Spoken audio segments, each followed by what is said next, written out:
Hello, hello, hello.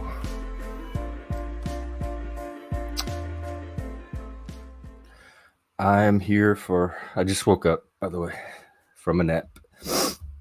I'm here for our little evening stream that I'm going to start trying to do more of.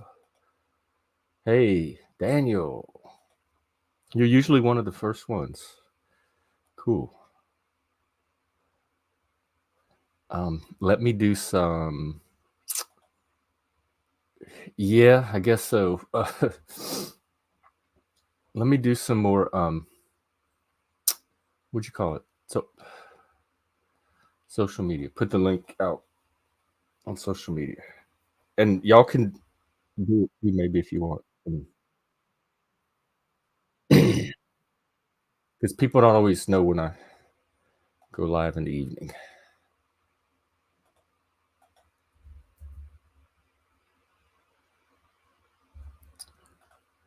Alrighty, hang on. Bear with me. And I haven't even looked at the news. So I don't know if anything's going on since this afternoon. Let's check real quick.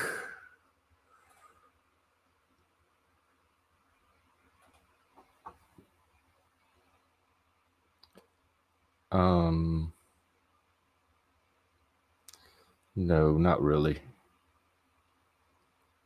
I don't see nothing on the news.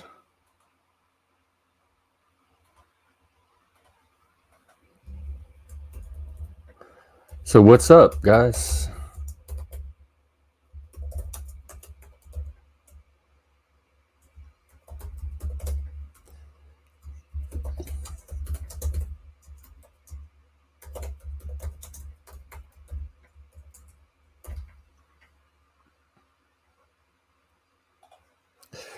Sorry, I know I'm not talking. I'm multitasking.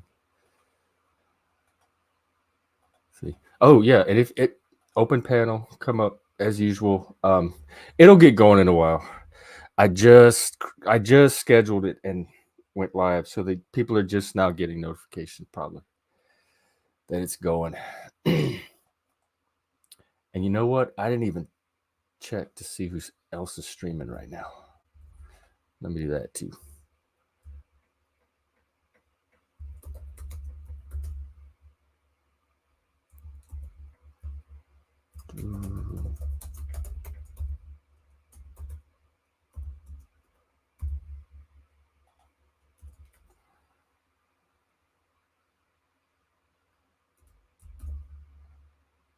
There we go. All right, I did all my social media stuff and Twitter. Oh yeah. See who's streaming. Let's see. Flo's not streaming tonight. No, nobody really is streaming. That's on my list anyway, so I'm glad I opened this one. I'll just leave it running. And people can come and hang out. They can come hang out and talk and, chat, talk about what's going on in their life, their personal problems, politics, or they can come on and fight and argue and troll. We have many styles here. Not all styles, but many styles. I think I might have had some tweets that we didn't get to the other day. Or did we? We did the Ben Shapiro thing. Okay, no, I guess we are done with tweets. And then let me check YouTube. I wish I could play music and not get copyright hit, because that would be cool to sit here and like kill time with. No, I do not see anything on YouTube either. So that means, you know what I'm going to do? I'm going to ask the AI or Google for topics, and I'm just gonna see what they give me.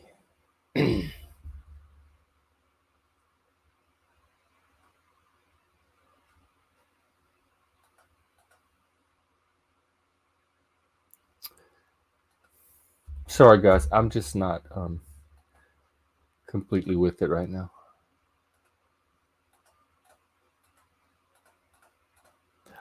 Or if somebody has a topic, they can throw it in the chat. Let's see. I'm gonna ask the AI. Can you give me a question? All righty. Come on, AI. What you giving us today? Absolutely, with an exclamation point. I like those. When it's confident, it can do what you're requesting. If you could travel to any point in history, when and where would you go and why? I have at least two answers to that. This lets you explore your interest in historical figures, societal change. Yeah, I know all that. If you prefer a more general topic, how about, okay, give me some options. There's any point in history, I would look at my personal history. Is there a certain point in my life? There's certain, I call them bifurcation points. They're like significant moments in my life where things could have gone one way or another, either a choice I had to make or an opportunity that I could take or not take, or some person came into my life and caused some kind of like two different versions of reality could have happened. And this is the one, for whatever reason, happened, whether circumstance or choice. And I go back to those little points. I have like some of those points mapped out throughout my timeline, and I can go back to them and kind of get a vision of what life would have been like if I'd taken the different point, etc. And so I would do something like that. I would go back to one of those points, maybe the one before I came up here to Seattle, because life really took a turn when I came up here. That I jumped through the rabbit hole, and so I would go back to one of those points, and then maybe consider making a different choice. And then there's also the fun part of the question of like what time period in history. There's several that attract and appeal to me. I don't want to go back. Like I love Shakespeare and stuff, and Socrates and them, but I don't want to go back in the olden days, because it just feels like it was dirty, like nasty, like sanitation, and I would not be able to overcome. I'm too like normalized to our Western, like our modern cleanliness levels. So that would bother me a lot. I'm not a clean freak, but that's very extreme uncleanliness. But I'm thinking of places like late 70s New York City, when punk and post-punk and new wave would take the CBGBs, no wave, that little scene. Maybe the 50s, just because that was my parents' generation, and it also was kind of the birth of rock and roll, and it would give me like insight into the generation before me. I'd probably go back. I would probably pick points in history that had significance for my family, or that I could tie it into the personal history somehow. Um, I don't have a favorite historical period. I study. My interest is more way older than me. I thought you were. I won't say, but I thought you and I were about the same age. Like maybe would have gone to the same high school at the same time or something. Um, my interest is more in intellectual history, and it's not really. That's less like location and period based, although in a broad general sense it can be, but it's more. So I don't have like a favorite historical period. that I prefer, like the Romantic period or the Enlightenment or Renaissance or something like that. More so than I have an interest in the different thoughts, like the thinkers, writers, philosophers that came out of and wrote in the different periods. But I don't necessarily tie that to the period itself. So to have an interest in German idealism or Romantic, like critical theory, it's not the same thing as wanting to go back to the 18th or 19th century as a historical period, I guess is the point I'm trying to make. I'm 53, Daniel. I'll be 54 this year. I mean, Joe. So I'll let you figure out if we're older. Well, one of us is older. It has to be. One of us has to be older. Unless by that rare coincidence that we're actually the exact same age. Oh my God, I'm older than OldJoe. I'm not older than Joe Cool though. I don't think I am. He had me thinking the other day that we were maybe the same age, but we don't. Nobody really knows what age he is either. It's been left very ambiguous, and he does not help it along. Oh, let me see. I think it might have given some other topics. Why did it give me 3 versions of the same topic? That was fun. Can I?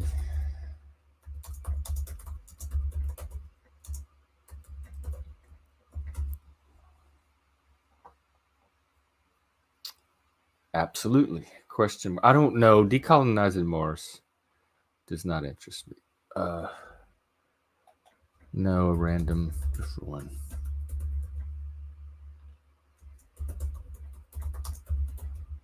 I mean, I'm too old to colonize anything. Like, I would not make a good. I might make a good. Did they bring elders? Like, bring a few old people along so we have the wisdom and stuff that can, and that perspective that can be passed along in the new colony. I would make a good person like that, but I'm too old to like start a fresh colony. Afresh. I would like tag along to someone else's colony with the G. Well, thanks for the suggestion, Daniel.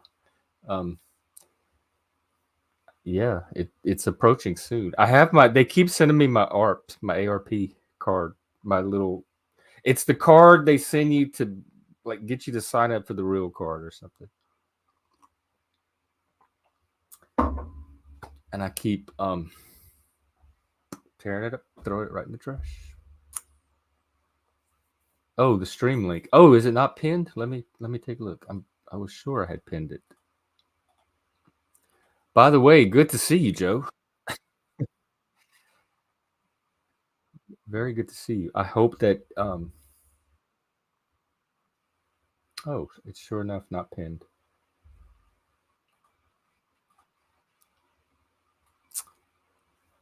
I hope that you are not disrupting your plan or your goal from earlier. Who's who? I don't know any celebrities these days. I see their names and like the newer celebrities and like social media people were getting. I have no idea who they. Another way I know that I'm old. Speaking of old, or young in my case, young to me. What's you're not coming in if you're talking. I'm talking. Now yeah, I can hear you. Okay. So would it surprise you to know that my name's Jeff too? Mm-mm. Yes, it would. So well, it's not Joe. Okay. So there's still only 4 people in here or so on the stream, right? On YouTube, and there's 8 on Twitter. Oh man, I can't ever account to that Twitter. Did you get a chance to look up what I suggested you look up around the Bible's prediction on life expectancy and maximum life age? No, but I can pull it up How about now. you just do this? I can tell you that the Bible 3,000 years ago, I want to be really careful how I go about this, but 3,500 years ago, the Bible predicted that the maximum age a human would live to is 120 years. Can you Wait, say that again. Someone in the Bible predicted it was somebody in the 120? Bible 3,000 a human being. Let's you and I agree that this was written by people, not God. Yeah, Okay. I can agree to that. This is some human being that wrote this down 3,500 years ago. Hmm. They predicted the maximum life a human being would ever be able to live to would be 120 years. Based on what? I don't know what they based it on that time at that time, but that's the number they put in writing. So if you could do, remember how I asked you to look up a picture and post it on your screen, or can you look up somebody called Jean, Gean, Jean Marie Calment, Calmont, and post the Wikipedia Is it article. like a lady from in black and white from like Yeah, the yeah, 18th century? that's right. No, should be died. Jean Clement. It's an old lady with white hair smoking Yeah, a cigarette. She looks badass. Yeah, let me post her. Hang on.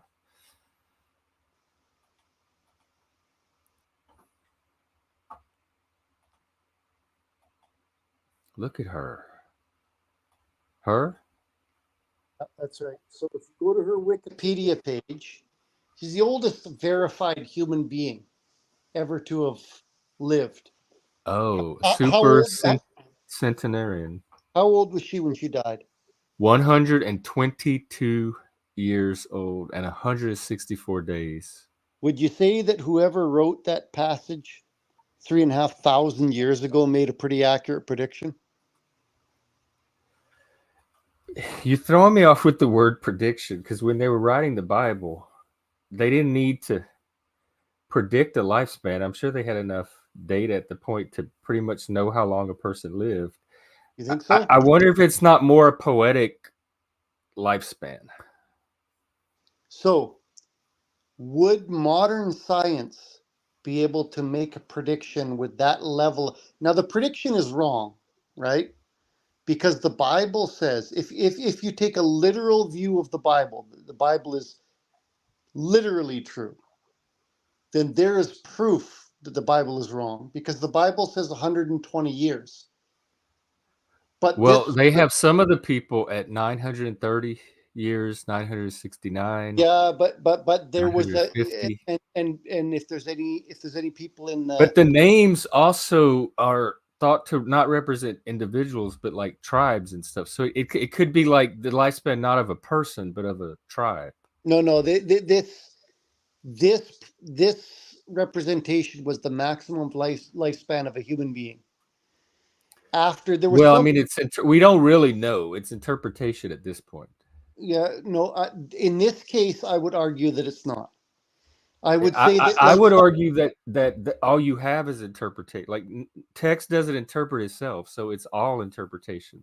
Like so there really, no were matter in what the your starting Bible point is. in the Bible in the Old Testament, isn't there record of people living like 500, 600 years or more? Yeah, Adam 930, Methuselah 969. He was the Okay. oldest person. That's why they say old as Methuselah, because in the Bible he was the oldest person And on then record. some event And Noah was 950. yeah, that's right. And then 950, and then some event transpired where God said, people aren't going to live that long anymore. I am dictating that the maximum lifespan will be 120 years. Well, Is that actually, it drops to Abraham at 175, Isaac 180, Jacob 147, Moses 120. So that's when we start getting into the 120s, is around Moses. okay? So can you look up for me, just so I'm not doing it, just in a Google search, Bible maximum human lifespan? So you'll get the actual quote there.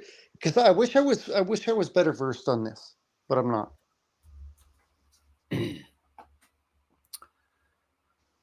Did God limit man's life to 120 years? Is that one? I don't know what it is because I don't know the Bible. There's a passage The in the view Bible. that God, Genesis 6:3. Then the Lord said, "My spirit shall not strive with man forever, because he is also flesh. Nevertheless, his days shall be 120 years." And that's Okay. from Genesis. Okay. So that how long ago was that passage written? Well, I don't, that, well, there's different theories, but that particular strand of Genesis, I'm not sure. But it wasn't written 80 years ago or 100 years ago. No, it wasn't written 80 years ago.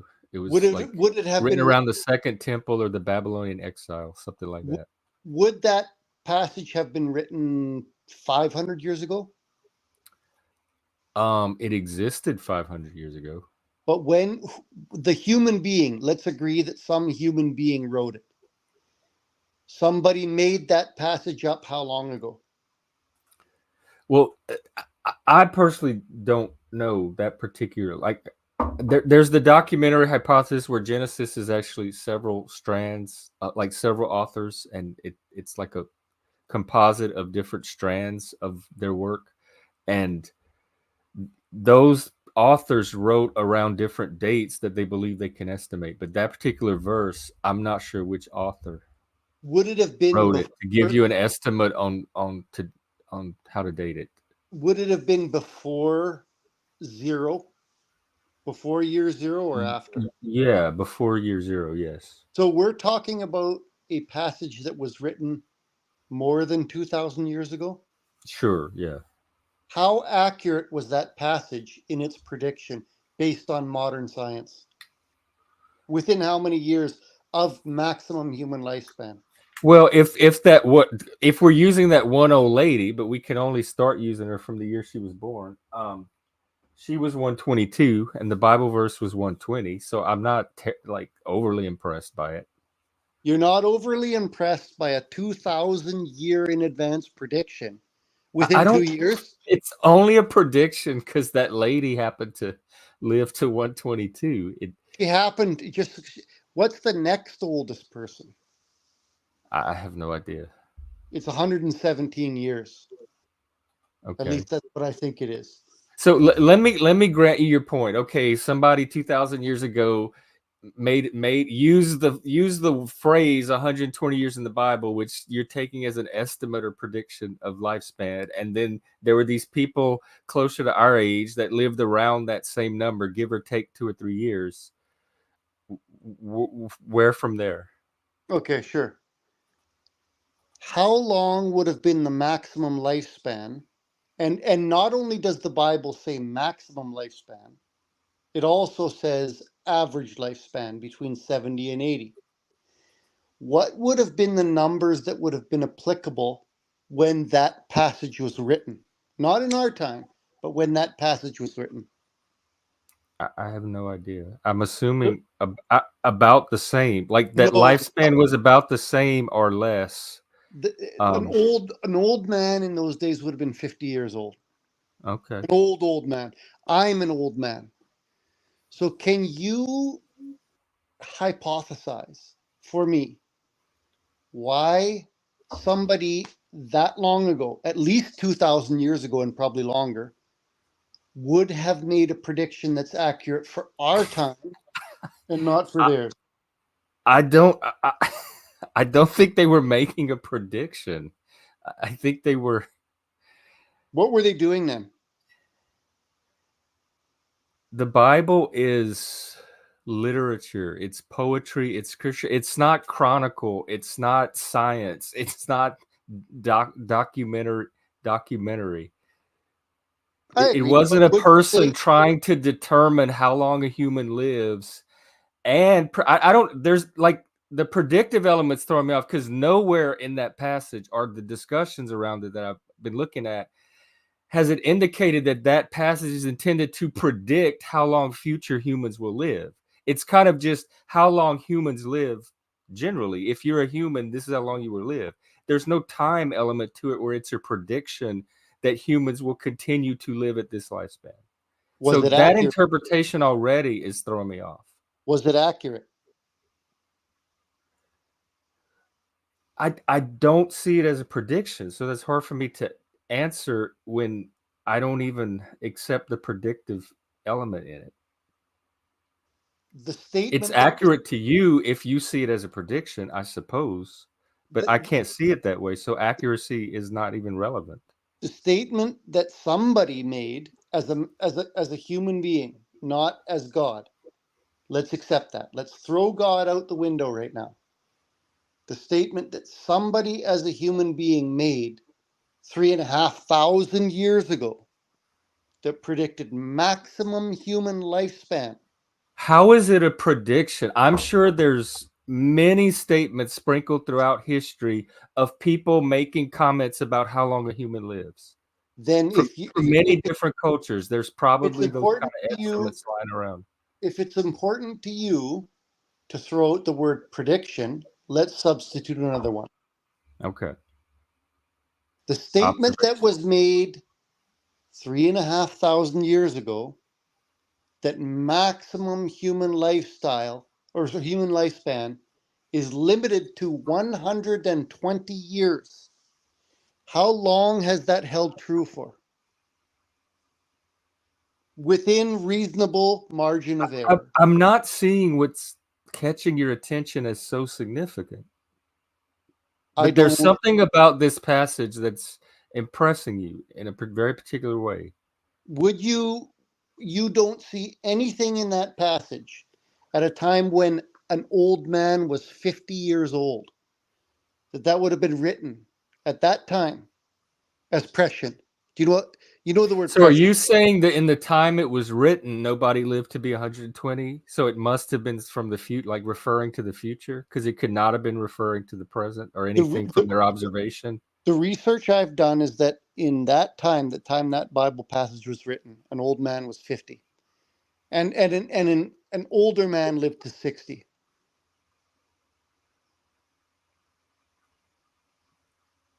Now that Okay. And so for them to say 120 was referring to our era. 120 is twice the age of an old man at that time. Why would they field that number? I don't know. Has that number I'm not has that a number biblical formed scholar itself? could probably tell you. I do not know. In Was it a fact, fluke? let me get my Bible because it has all these footnotes. It might tell us.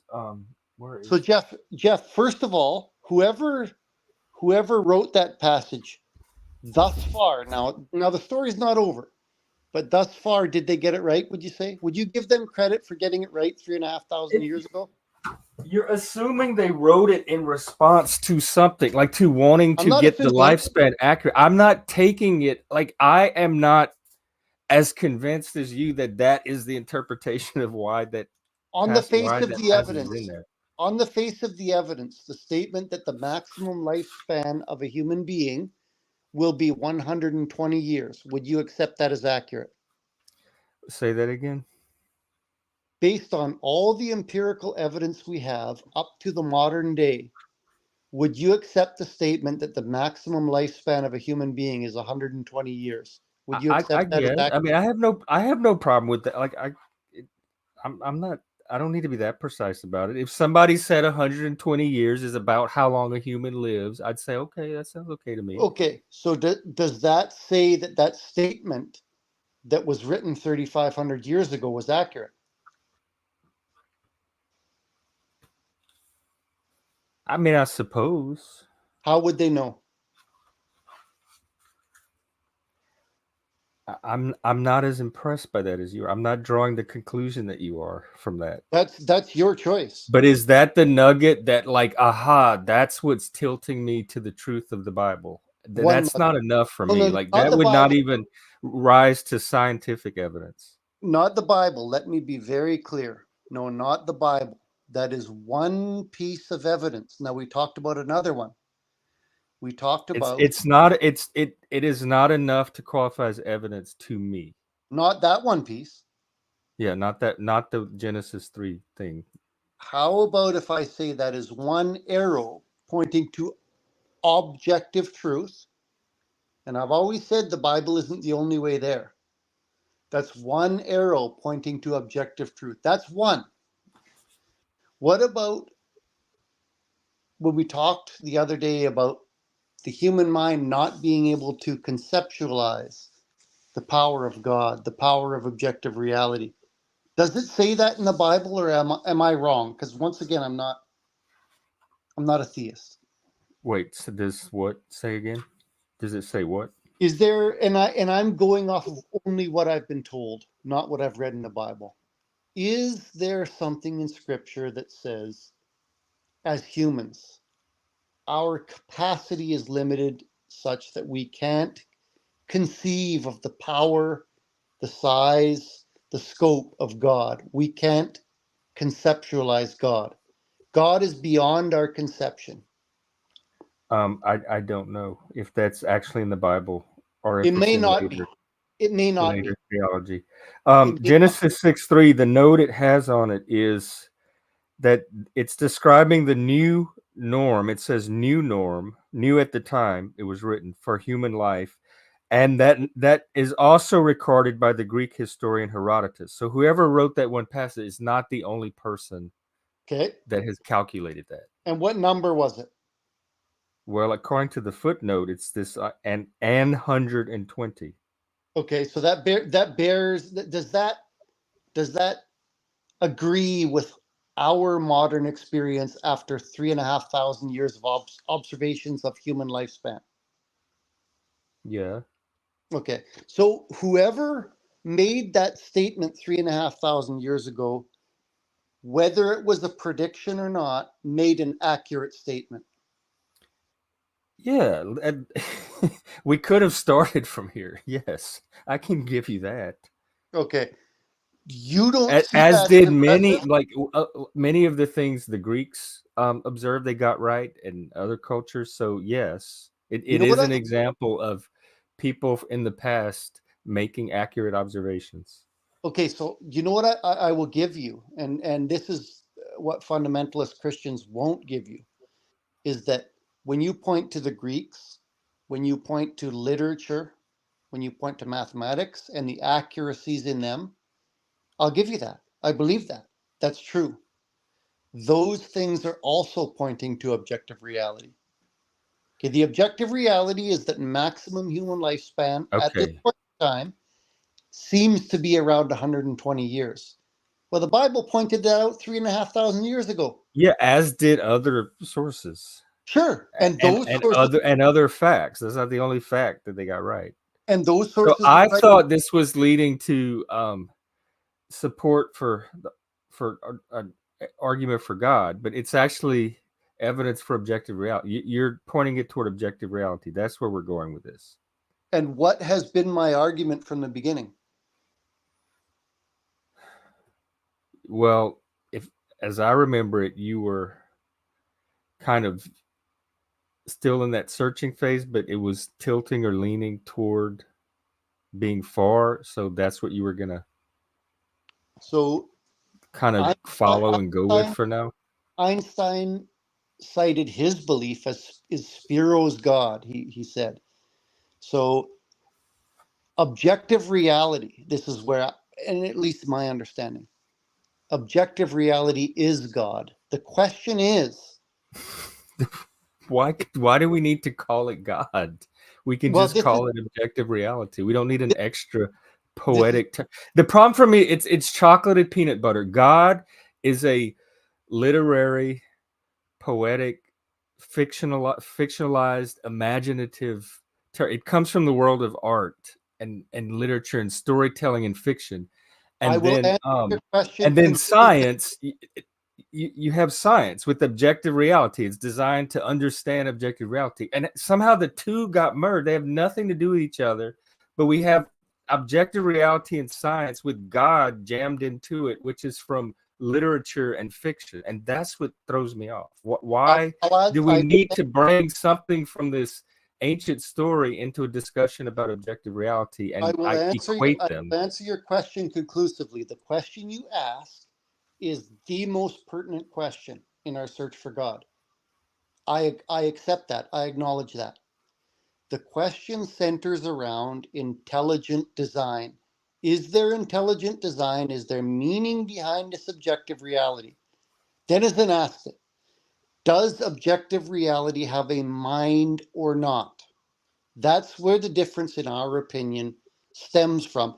And it's the very question Einstein pointed to when he asked, my only question, Einstein asked this. He said he's not an atheist.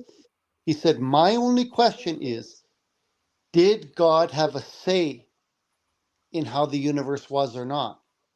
The question is intelligent design. Is there intelligence behind objective reality, or is there not? That's the question. And I believe that I am putting my chips with Einstein, with Isaac Newton, and with all the other thinkers that hedge their bets and say, you know what, it looks to me like there is. And my pointing to you, somebody 3,500 years ago stepping outside of their mindset and saying, it seems to me that human maximum lifespan is 120 years. And that statement bearing out as true 3,500 years later indicates to me that they must have had access to knowledge on some level that was accurate. I can't see any other way they would make that statement. What would that knowledge look like? Like observing people living 120 years like we do now? They wouldn't have had that opportunity, I don't believe. There may have Well, been how do some we old know dog though? How that can we rule that out? we can't. We have to go on faith. There may have been some 120, some I that don't go said, on faith. I'm a rationalist. I don't have to go on faith. no, you don't, Jeff. You have to go on faith at the core of it. At some point, if I reduce your beliefs to their core, you are making judgments based on faith. You would have to acknowledge that. If we drilled down into whatever you think, at some point you're making faith-based decisions. Is that a Are fair? you talking about like axioms or assumptions or That's right. You at some priors? point. Well, if you want to call that faith, okay, sure. Okay, so we all make decisions based on faith. I'm saying that 120-year lifespan would probably not have been observable or verifiable by anyone 3,500 years ago. See that's not something I'm prepared to rule out. So Why we not? already differ right there. Why not? It's not far-fetched to me to imagine that somebody from then could have lived 120 years.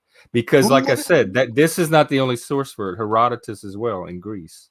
Yeah, who would have And it observed that just doesn't before? amaze or impress me. Like to see something in ancient literature mentioning the lifespan of a human being 120 years does not really impress me as that significant or important. Okay, Jeff, yeah, Jeff, they do you estimated realize? they probably watched people live 120 years. They probably had old ladies just like the one on Wikipedia back then without Would it be? cigarettes. Would Maybe it they be? did have the cigarette. Would it be fair to say that the lifespan then versus now has changed, or would you I, say I that that I don't know. I would would have to would you get it say from that an expert. maximum lifespan in 3,500 years has not changed? Because that's an awful condemnation. Here's what I'm going to suggest because you mentioned that this was an example of a larger point.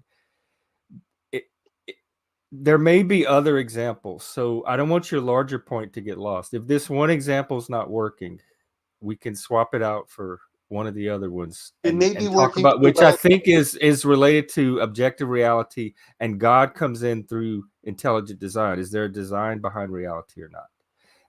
There's the appearance of design. There's certainly the appearance of order and structure. And design, which would imply intelligence, is inferred from that by many people. It's not by me. I would need slightly more than we have now to infer that. Let's explore that. But first of all, I But think that the I lifespan think that thing is not really leading me there, helping me get there. it's It's not just confusing me. explore why that is. But I think for any reasonable person, for any scientist to say that prediction was made with that level of accuracy that long ago, call it, It you keep attacking the you're I don't know you're it's only a prediction because you're not allowing for the fact that it could be observation and there could have been people for some reason that's unreasonable to you that there would have been someone at that time that lived 120 years and they only live that way now because of our advancements are somehow our nature has evolved from then. That Jeff, I get the. Do you know what the word positional means? well, I know it from several contexts. So let me first say that it's a possibility that you may be attached to a position. And that's why that when I'm trying to understand yours, and every time you throw in prediction, it throws me off because I don't there. It's not obvious to me that Herodotus and this Bible dude and other people were making a prediction. There's nothing even that it indicates I'm going to put in this envelope how long I think humans will live in the future, 120. You are interpreting that into the statement of 120. I think it's just a statement of how long humans generally lived according to them at their time, their sense of the human lifespan. I let's don't think it discuss was meant for the future. There's nothing to me that indicates it was meant for us in the future. let's discuss that first. I'm 3,500 worried we're going to get tangled, and 30. that the more fruitful discussion is like we were going to do about intelligent design No, and no, objective reality. you just asked me a specific question, which I'm going to address. The I'm trying to numbers, clear up, like untangle the threads and get us back on a clear track. And at the if we're time gonna that talk about objective reality, there's no reason to get tangled up on this passage about lifespan. We Jeff, can talk about Jeff, design and reality without bringing in these ancient writers. Jeff, I'm sensing fear. I really am. You what? Do you think maximum lifespan and average lifespan has changed since 3,500 years ago? I don't know enough to have an opinion or even make an educated guess about it. Would you disagree with me if I told you that in my research, 3,500 years ago, an old man was 50 years old? No, I know Okay. even in Shakespeare's time, an old man was around 50 years old. How many people lived, do you think, to 120 years old 3,500 years ago, and how would they know that they had made it 120 years? You don't think they had a way of keeping years back then? How many generations back do you have to go in your own family before their lifespans were ambiguous? I don't know. Well, my family, we have genealogy records going back to like 1400s. You might, but would you? Is it fair to say that in many families, 3, 4, 5 generations back, which is a long time ago, I, that birth dates and death dates may be confused? I don't know. I have no idea. You're asking the wrong person. I'm the wrong person to have this discussion with. That's why I don't think this lifespan discussion is going to take us anywhere. I think we should just move to objective reality and design. Well, yes, but what I'm saying is this is a piece of evidence that I'm pointing to. To This, you, it's evidence. I'm not but why are you seeing what interrupting? you're saying, and I don't think I'm going to see it tonight. And it's just going to continue to be frustrating to try to get me to see something that I'm not going to see. So, question one: the statement that was made 3,500 years ago, is that accurate today? Within a couple of years? We've been through. We're looping now. No, but Yes, we've been through that.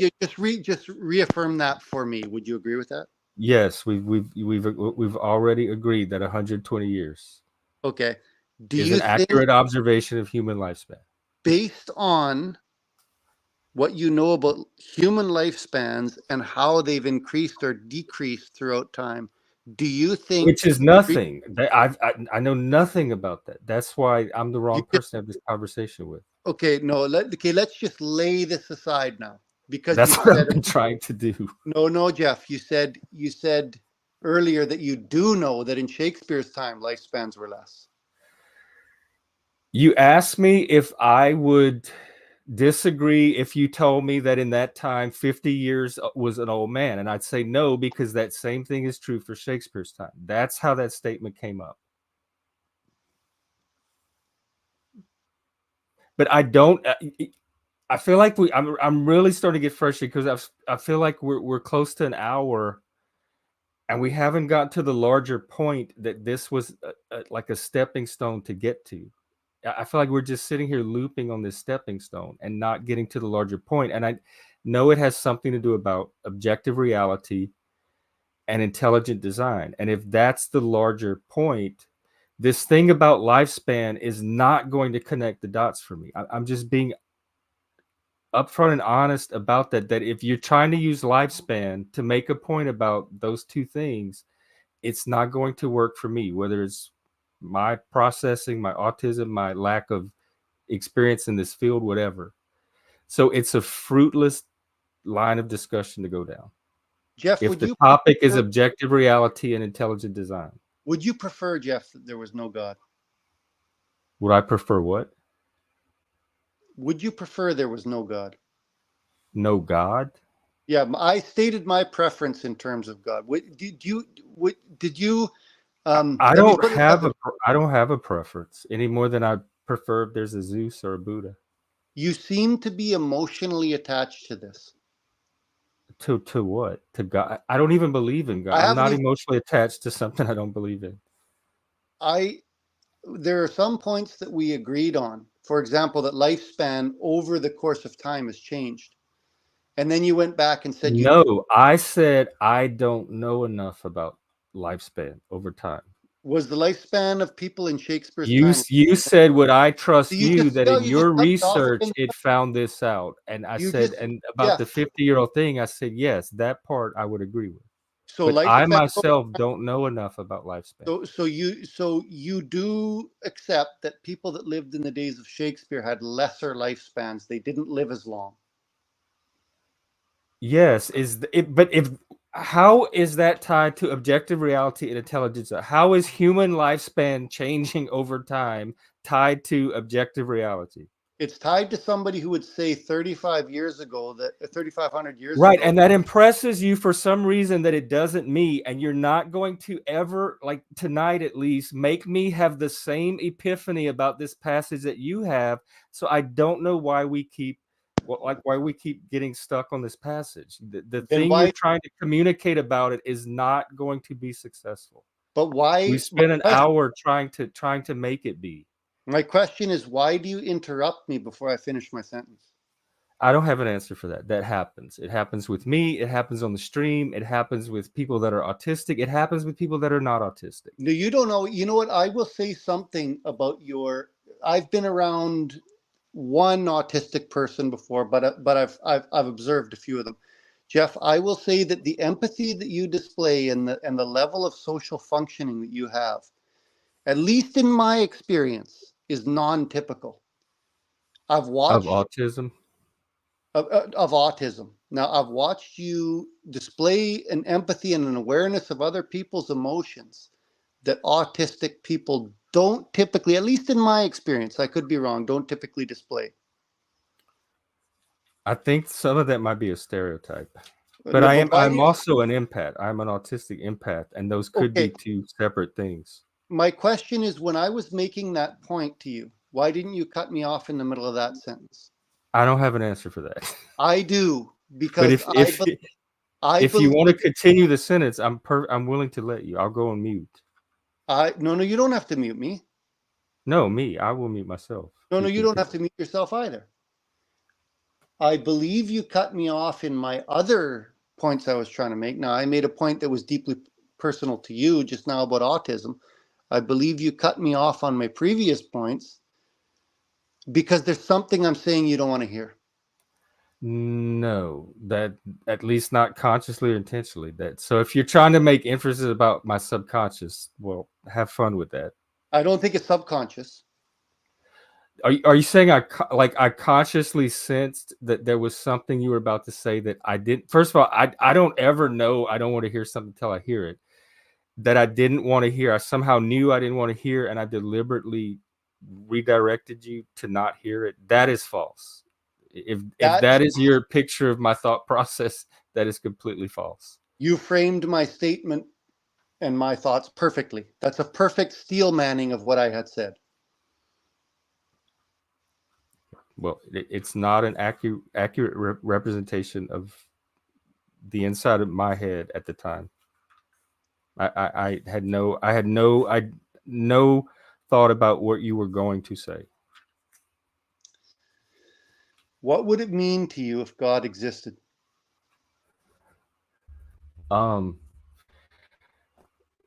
The only thing I have to draw on to answer that is, as a kid, I did believe that God existed. So I remember my life then versus my life after. It's kind of like Santa Claus. It adds like a little something to it if you believe in it, but then once you see through it or stop believing in it, it disappears, but life goes on. I'm asking you what it would mean to you if God existed for real. Well, that's the only taste I have of it, is what I experienced as a kid. It felt like, but as a kid, that was normal. I never knew a time where he didn't exist until later in life. And so as a kid, all of life felt normal, and God was just part of that he was in heaven and we were down here on earth having this life, and that was all part of my like sense of cosmology as a kid. But it didn't like, there was nothing extra special and miraculous about it. It just kind of ran in the background. So if it suddenly turned out that yes, there was a God, me personally, I would probably be, oh, okay, well, yeah, this is like it was growing up, where there's a God, but it's nothing I had to like think about from day to day. But that would be no dissonance moment for you in your lifestyle or any of the decisions that you've made since you decided No, that. not unless he like comes and intervenes with me personally. It gives me a reason to think differently. But unless I have direct evidence of him, even if he does exist, I don't plan to do anything different. Is there anybody waiting to come up on stream, Jeff? No, I wish there was. If there's anybody that wants to come and join the How, conversation, come on up. how many And people people? on Twitter, if you're watching, just message me and I'll give you the link.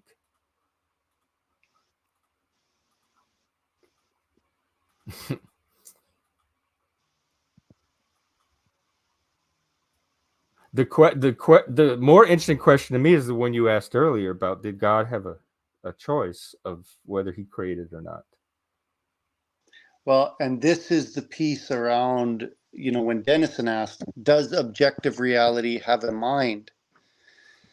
So what I would point to as evidence that perhaps this is the case is if information from objective, not subjective, objective reality was being passed to people that had no business knowing that information. Okay, wait, say that again. If people were having access to information that they shouldn't have, if somebody Like was what? Like lifespan? That like, that that was revelation. The reason they got it right. Would that apply to Herodotus too? He got it through revelation. sure, and it would apply to Einstein with E equals mc squared. And so like human genius and human creativity is more of an indication of God than like the pinnacle of human achievement. It could be. That's how I see it. I think these It, things. it could be just But me with my like really concrete rational mind. I would need more than just it could be to take it, okay, like let take me it ask you a beyond me. question. I was just about to expand on that answer and you cut me off. Not in the way that Denizen does. I'm not accusing you of that. But you asked me a question, I started to answer and you cut me off. Can you tell me why? Yeah, I can't tell you why. I can tell you that just like the rocking, if it's going to be a problem for you, there's nothing I can do about it. So I don't know what to tell you. You're going to have to find people that have the communication skill that you're looking for, because I'm doing the best I can. This is what I have to offer. And it's normally not a problem for a lot of other people that come here. So if it's going to be a problem for us, there's not a lot I can do about it. Would you like me to seek these conversations elsewhere? I want you to get what you come here for, what you're looking to get out of this. But if it's something about me somehow miraculously knowing not to interrupt, I can't give you that. And that just makes me feel like inadequate. No, you're But I not. can't. I wish I could. I can't.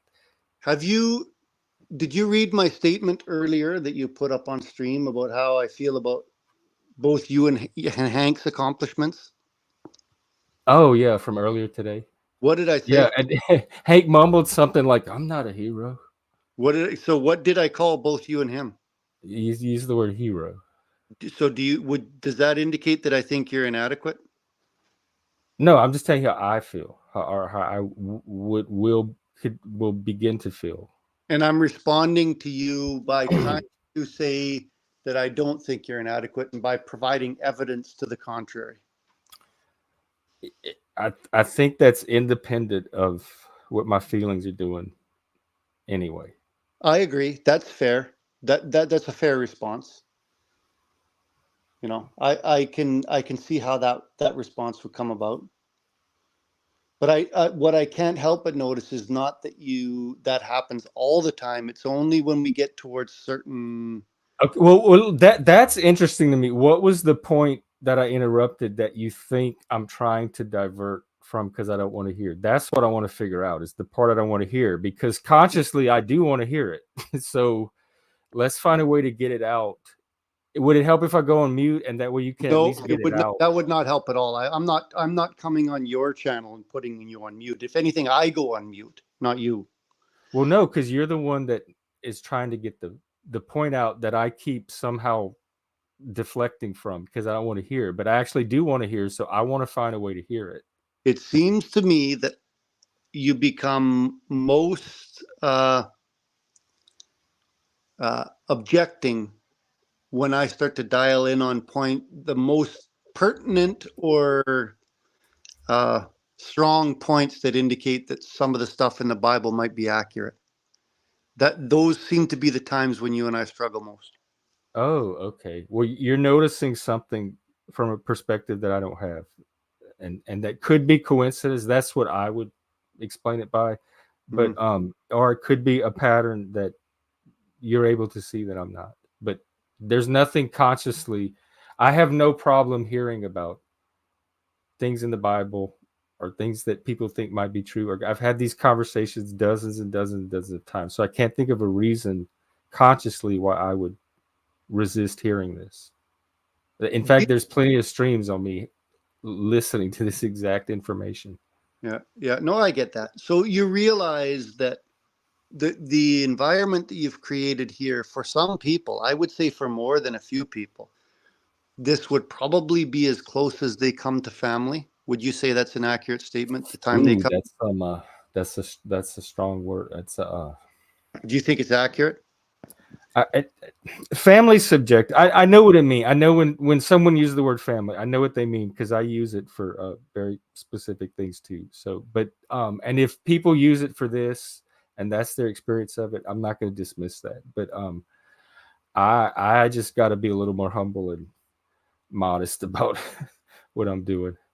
So would it be fair, do you think, and not you know exaggerating to say, like, in normally what I would do, I would go out with a bunch of buddies and grab a six pack, or we'd head out to the bar, or we'd go sit by a campfire, sit in my shop, and drink a few beers and banter around. And would you say that this environment that you individually have created is how some other people would create that experience for themselves? Yeah, I consider this a third place, and it is not just me individually. This is very much a collaborative effort. Chris is here every single day helping me and has been for almost a year, if not longer. And we have other regulars that have helped with this. But are you familiar with the concept of third place? Because that's exactly what this is intended to be.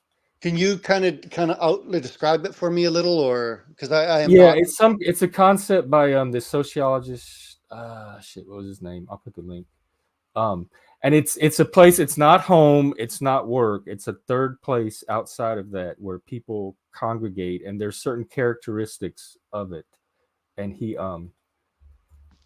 In fact, I did a whole stream on this on my original podcast. It's a neutral ground. They have no obligation to be there.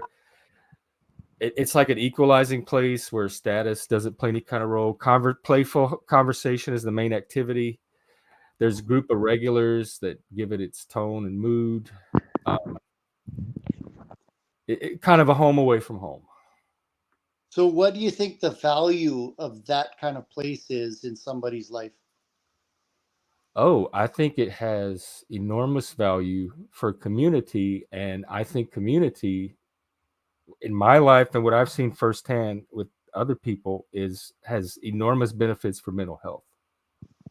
So right now I have a 7-month old daughter and a wife in another room, and I could very easily walk down to a pub and have a six-pack with some buddies, but I'm here instead. So does that give you some idea of the value that some people hold for the conversations that are happening in your third space? Yeah. Yeah. Chris has said similar things, as have a few other people. Which is good. That's what I intended and wanted to do. Just to see it happening is, like I said, is very humbling. So that to me means that whatever you've done to create this space works. And to take it back to my objective reality piece, it works in objective reality. The fact that people are coming back here and Yeah. participating in this means that whatever you're doing is real. Yeah. So That yes. I would say, just to finish up, you have control over this space. It's perfectly fine for you to say to me, okay, like this conversation stream or whatever you're doing here, it's not working for me, and you're going to have to go have this kind of conversation somewhere else. I think that's perfectly fair. What I'm saying is that No, you. but that and I What want I'm saying to. is, Jeff, that you That's own. not what I said, though. I don't want you to think that's what I was saying. It's not about your conversation not working here. If it's working for you, I'm fine. I wanted you to get your needs met and what you were looking for out of it, and I might not be able to give you that here. It wasn't about you not being right for this place. It was about us not being right for what you're looking for in the conversation. Yeah, you mentioned that before. You've actually mentioned it a couple of times.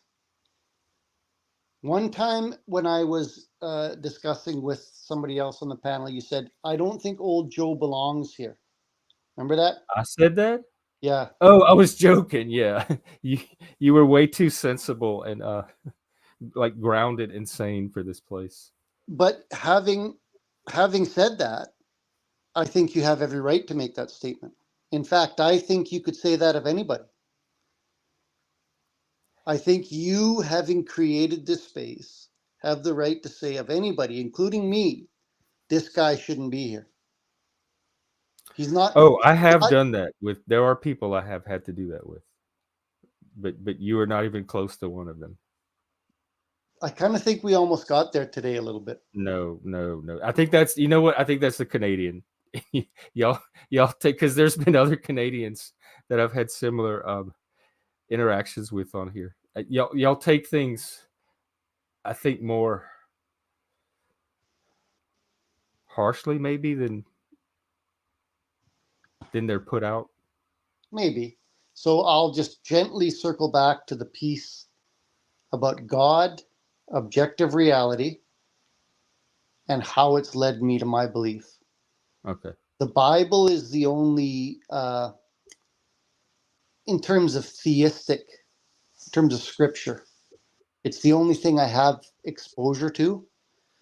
It's not that the Bible for me is the source of truth, it's just my experience with religious literature.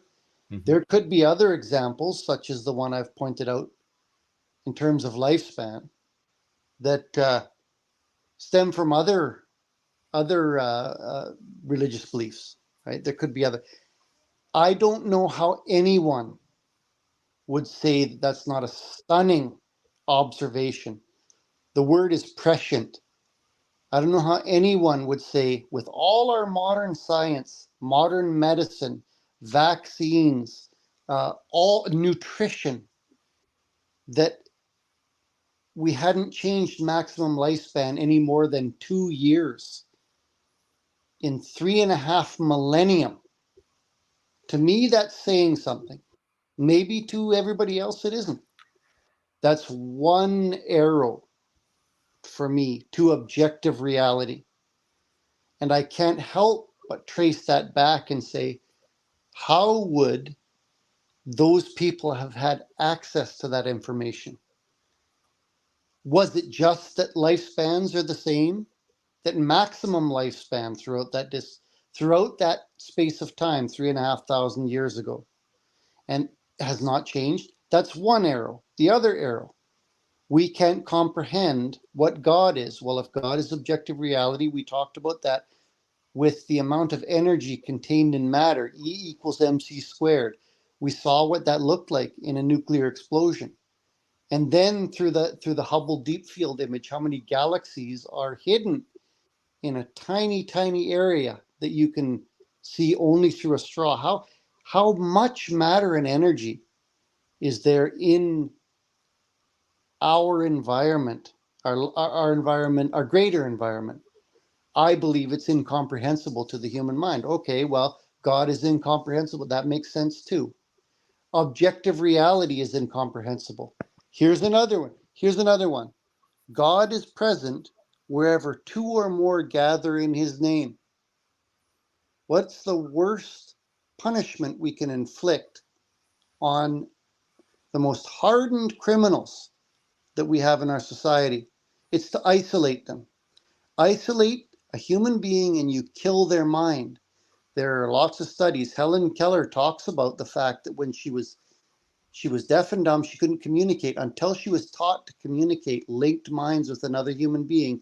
She feels, not me, she feels that she didn't have consciousness. Her mind did not exist. Human beings in isolation have no mind and no objective reality. There's another arrow, in and of itself, completely attackable, completely dismissible. What I'm saying is that the more of these arrows that I see pointing, and this is just from my Western culture, perhaps if we studied Hindu texts or Buddhist texts, we'd find others. I just haven't done so. I think these things are fallible, these texts, because they were created by human beings. But those that survive over time may point to an objective reality and maybe to God. That's my point. If humans like hundreds of years from now live to be 240, would that Bible verse impress you as much? It would be irrelevant. That would disprove the point that I just made to you. If 150 years from now, some person lived to 240 years old, then the point I have just made to you is irrelevant. It's Okay. wrong. What I've just said to you is wrong. Okay.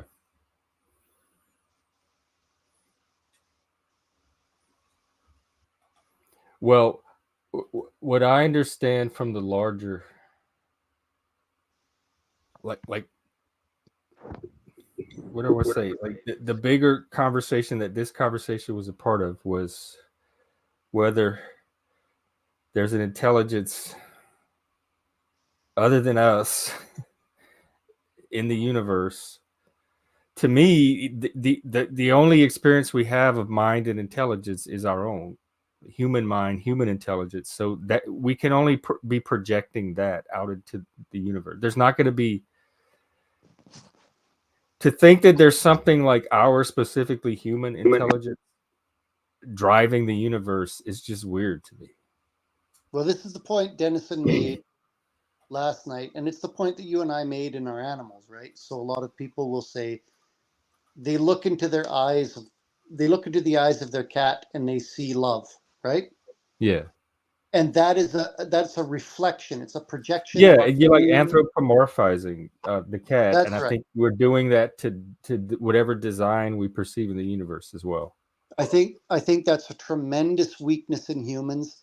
It's a legitimate criticism of how we perceive anything outside of our sphere of reality. Well, That's a completely legitimate criticism. I, Anybody that argues against that, I don't think understands human nature. Really, I don't. I'm trying to understand it because that's all we have, and that's all we've ever had. Like cats see the world in a very specific like cat way. They live in this cat reality with their cat brains, and that's all they can ever know as cats. And we have the same thing as humans. So what you're saying is a flaw or a criticism to me is the very condition of being human. Okay, Is the how would you? limitations that like to be human is to be defined or constrained in some way as that category, and That's the limitations that create that category are what make us human. that's right. So how would you break out of that if you could? I don't think, like, how do you transcend the human? I don't think you do, because I don't think we know where the limits are. Every time we think we get to a limit that's beyond the human, it just turns out to be an expansion of what we thought humans were or capable of. Do you know what? Do you know what Ptolemaic astronomy is? Astronomy. I got to be Yeah. careful here. Okay, was that accurate? That made Well, prediction, some of the observations were, I think it got thrown off with the ellipses or some of the orbits, but and then they had to, it led them to the Copernican. it did make accurate predictions, didn't it? I don't know enough, but it worked for a while. It did. Just like any site, it worked until it came up against like some kind of anomaly that challenged its paradigm, and then it had to shift and develop a new paradigm. So That's right. for a while, the paradigm fit long enough for them to carry it to the point where the Copernican model took over. So would you agree that that was a case of false pattern recognition? All of science, I would say, is what you're saying false. I'm saying partial and progressive. Sure, sure. So how do we hedge against that? We're never Science has been doing it like for centuries. you They and I have have all both kind of agreed, like little checks and balances. that's right. You and I have both agreed that we're probably not going to get there in our lifetime for sure. No, yeah, So no, we can no, only no, no. Neither are the future generations. There's always going to be a next. so we can only hedge against it. So what would some ways be that we would do that? Hedge against what specifically? The proclivity we have as a species towards false pattern recognition, which is what we do all the time. Well, the scientific method is one way. I agree. Human formal logic is another way. We have mathematics, things like that, and we like peer review, collaborative sense making, etc. So would you agree that by acknowledging our own limitations, we're already making progress? I, Yeah, I've never denied progress. I think the human. I'm astonished at human civilization. Like that's God to me. What humans have accomplished in the amount of time that they've been developing, like civilizationally, But if we were to say, is okay, there's an objective reality that exists outside our perception that we can't touch, would the first step be to say we're limited in our perception and what we see? there is that there's the ultraviolet spectrum, the infrared spectrum. There's audio spectrums that are outside of our perception. There are entire realities that are outside of our perception. So I think to me, that's the first step in the search for objective reality is that acknowledging that we are limited in our vision.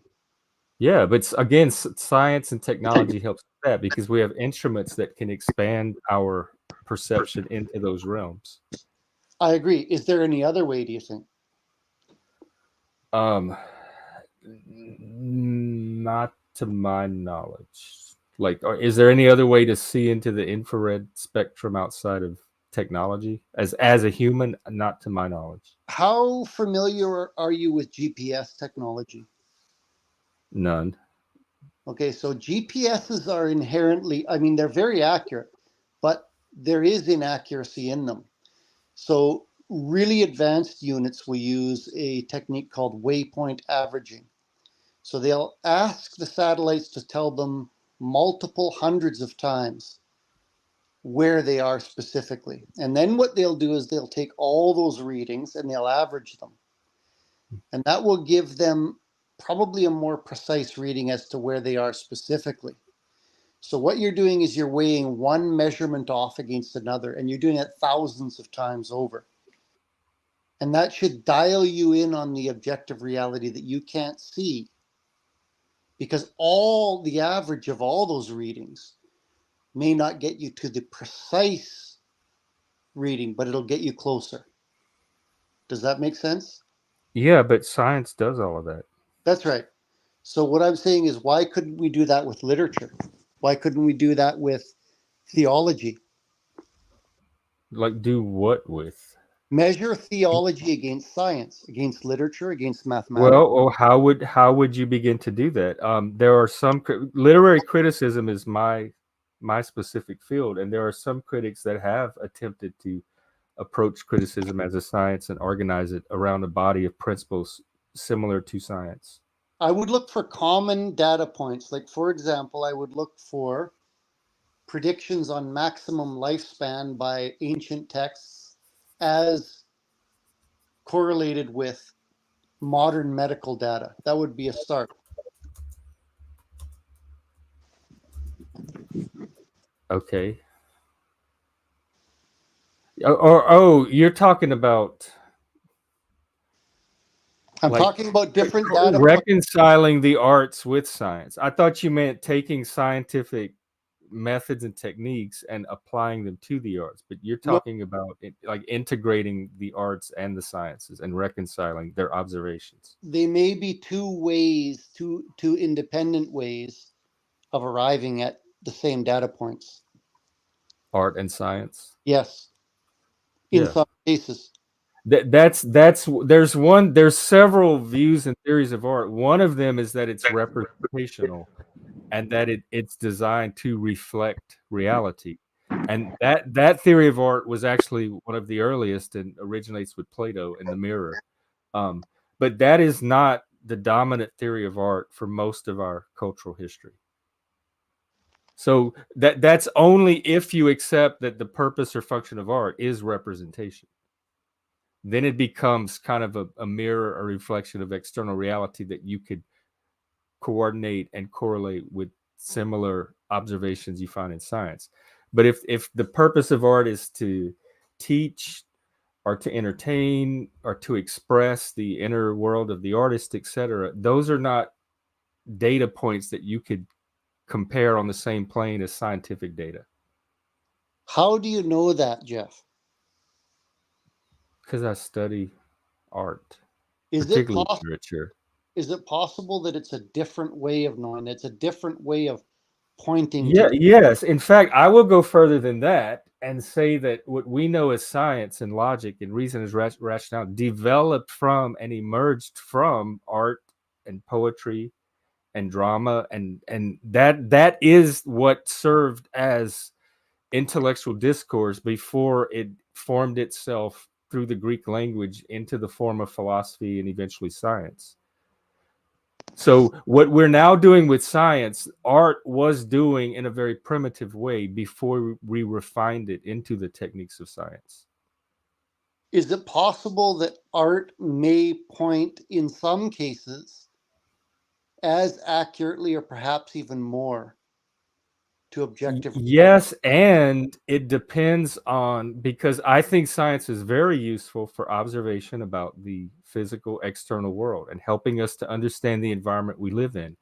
I don't know that it's as useful for human issues and concerns and problems and societal like concerns and art may actually be more useful for exploring and reflecting and commenting and communicating about those things.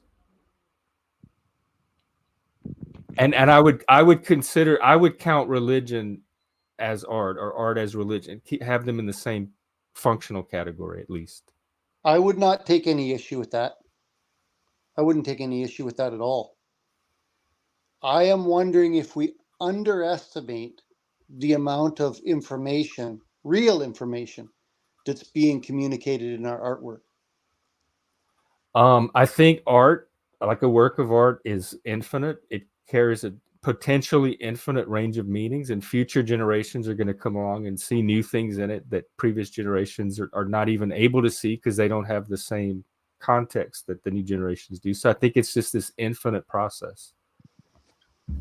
And that's what makes great art great is that it's polysemous. It can carry this rich range of meanings that can speak to this broad number of people.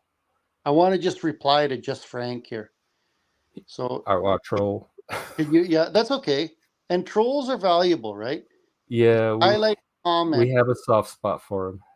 If you say, ask old man why he isn't gone, like he said earlier, is he bullshitting drama queen or what. So I had said that I wouldn't go up on panel, and I almost did this afternoon, but I saw when Jeff first came in here that there were only 2 people in the chat, and I thought that it was me and him.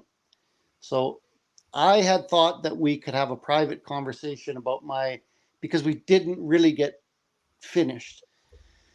My reason for not coming up on chat as much is because I have a little girl to look after and some other stuff. Now she's in bed right now, so I can watch Jeff's stream. But Just Frank, I will make you a deal.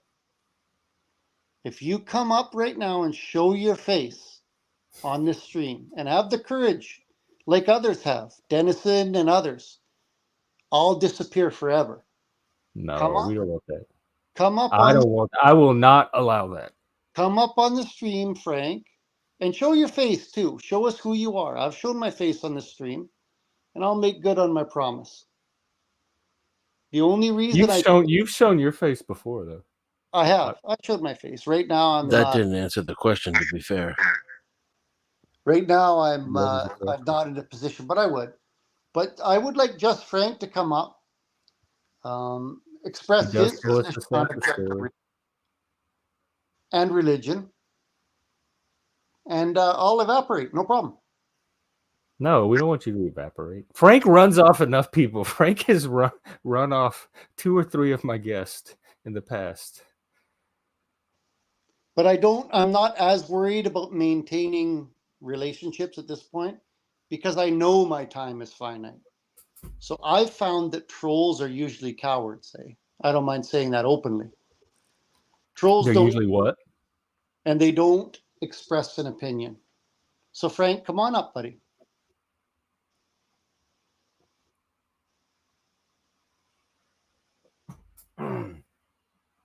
What's up, Den? Yo. Just want to say Chinaman is not really the proper nomenclature. Asian American, please.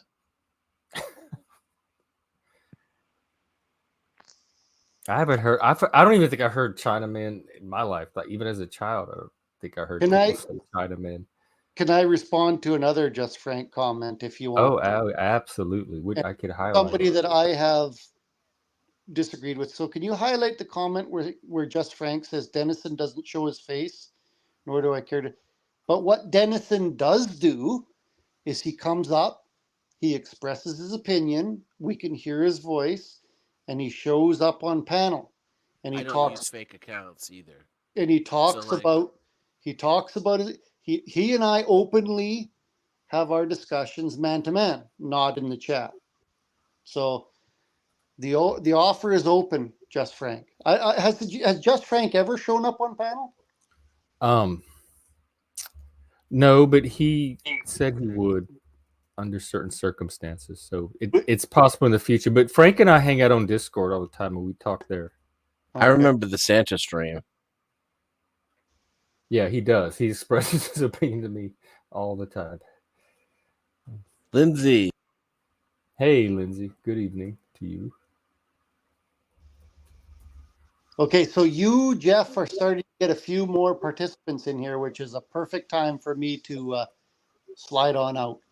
This fucking guy. Well, I appreciate the conversation, Joe. Hang on, Denizen, you weren't referring to me, were you? Yes. Wait, what'd you say? I said this fucking guy. Well, what's wrong, Denizen? You bail out every single time I come up on the panel. Oh, right. You're supposed to let the panel grow. I think, okay, we talked about it. How do we get more subscribership over here? I mean, I think he's doing good. I don't think he needs to worry about subs right now. He's doing a pretty good job. Keep it going. Keep trucking. Has the participation gone up, Jeff, in the last couple of weeks? Seems to me like it has. Yeah, it has. Yeah. And there's like viewers and that kind of participation, but there's also guests because we also want people on the panel. You were talking about the Crucible, eh? And Andrew Wilson's channel. I was over there. Oh, yeah. Yes. There were 2,500 people in there today when he was on that. Is that called Whatever podcast? Oh yeah, right. He double streams to that, and he goes on their show. Double streams. That helps growth a lot when you go on other popular streams. But the problem is, even since the time, and even on Jim Bob's channel, even since the time I started visiting until now, Crucible had about 500 people in their streams regularly. Now there's 2,500. There's no Well, you know what he did? He went to TikTok and he got a big boost from like a big audience from there, and then this whatever thing is giving him a giant boost as well. Exactly. The problem And is, we thought about TikTok, and I looked into it for a few seconds, and I don't even want to make a TikTok account. Like I am so unmotivated to get involved in TikTok. But my friends who have expanded TikTok, their growth has like shot up like exponentially. would you lose something from your channel if you even if you got to where you had 3,000 people on a live stream and you were Oh, I don't want that big. I don't want like Destiny level big where you can't see the chat. It scrolls too fast. Because the chat is an integral part of this for me, and I have to be able to interact and keep up with my chat people. So when it gets too big that the chat becomes useless, that's going to be a problem I'm going to have to solve. Well, and the environment we were talking about before, and I'm just going to answer Just Frank here, who says, who the FUK does old man think he is? Well, I think I'm not a troll like you, and I think I'm authentic. That's who I think I am. So in any case, how much do you know At least about he's trolls? trying to be. Yeah. So anyway, Frank's not a very good troll. Well, he's winning right now. So in any case, to get to the point where you could make a living off your streaming, somebody told me that something like 30% of your income should come from YouTube revenues. And now anybody out there can correct me if I'm wrong, but the rest of it should come from like merchandise and. Oh Lord, I can't even imagine. I know That's Chris's domain. Chris would be great at that. And I don't know whether that's right, Jeff. That could be wrong, but I had heard that you don't want all your revenue to come from like No, I do the 3 legs of the stool model. Like you always want to have 3 legs on your stool, and this is one leg of the stool. I have my practice, my coaching practice, and I have some part-time stuff I could pick up here and there. So I have other legs of the stool as well. But in terms of making a living off of streaming, there seems to be a bunch of different revenue streams that people access, right? Like one is one is merchandise. The other is like merchandise, memberships, super chats. There's like external donation links that people can post, that kind of stuff. Advertising. If you were to do super chats and stuff, what percentage does YouTube take? That I'm not sure. I think it's 30%, maybe. Is that right? That number's floating around in my head. I think it is. So I know others have gone to some different donation system, and I don't know what it is. Yeah, like the Crucible uses Dono Chat. I think it's something that 30%. Andrew helped develop or something, and so YouTube does it. They don't get the cut taken out from YouTube. And then other streamers seem to have a donation setup where you donate and then it shows up on the screen right away, but YouTube doesn't get a cut of it, eh? And it actually comes up on the screen. Like what is that's stream elements. Whatever do? You can cut right into the middle of a live stream and they'll read out your chat or not. It's automated. It's stream elements. Is that what That's what it's called? Stream elements. Yeah, they have a website too. And so basically all you do is you load a web URL into your like studio, OBS or whatever. And when someone visits that URL and makes a donation, it causes an animation on the web page that you have loaded into your studio.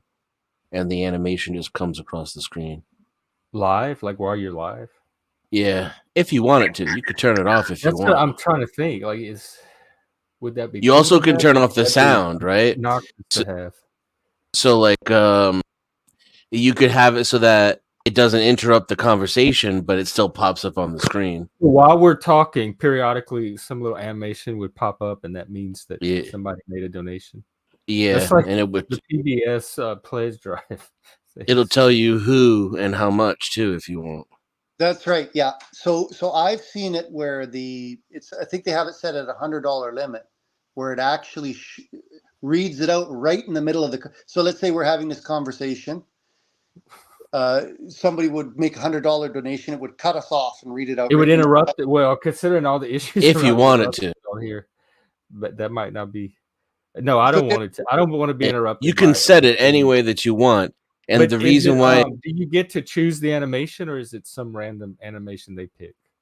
it starts as some random animation they pick, but it's a website, so if you can code, you can make it whatever you want. Oh, so you can also upload different images to we use. could customize the animations. Oh yeah, you could customize that everything. has potential. But the animations are easy. You just upload them. Like on my page, like it pops up like different scenes from Idiocracy if someone leaves a donation. I have TTS too. I think mine's set to like $15. So if you donate at least $15, then it'll actually read out your comment into the stream. And then I like Flo's little menu thing. I'll probably do like a stripped down version of that.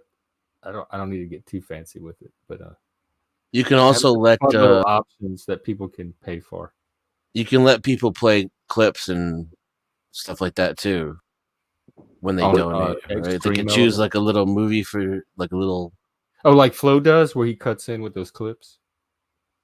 I haven't seen his stream before, actually. Oh, he has all these little like clips from movies and stuff that he like when someone's talking. If it's like a soundboard, but it's video, it's appropriate to the conversation. He'll throw a clip in there, and then it cuts everybody off and plays the clip, and then goes back to the conversation. It sounds to me, Jeff, like you've got somebody that's promised to donate $600 to you next week.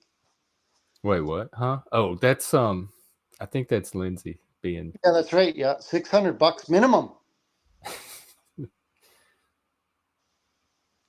Oh, I didn't know about his I hate Flo segment. What I noticed about Flo, at least when I used to go on the streams, is he would end the stream, and then I thought that was the end, so I would leave. But then he stays and talks sometimes for a while after that, and I never stayed around for those parts because I didn't know he stuck around as long as he did. Well, what happened on the Flo channel? I've only been in there once, eh? And he said, "Okay, I'm going to end off with my highlight segment." So, the hater. I did hear about that. Okay, so I didn't know it was hate on him. I thought it was just random clips from around the Panelverse. Yeah. So I left, and then I came back 20 minutes later, and there's like 4 people in his panel or 5 people, and comments wrapping down, and I'm like, okay, well, this is still going on, but it was still that hate on Flo section. So the comments were still live, but his section at the end of the show was still running. That hate, is it called hate on Flo? Is that what it is? I guess so. So I was reacting. I'll have to go back and check one out. I was reacting to what was happening on the screen as if it was happening live, but it wasn't. It had been months ago, I guess. Yeah, that's a good point, Lindsay. It's always good when you can turn someone's trolling against them.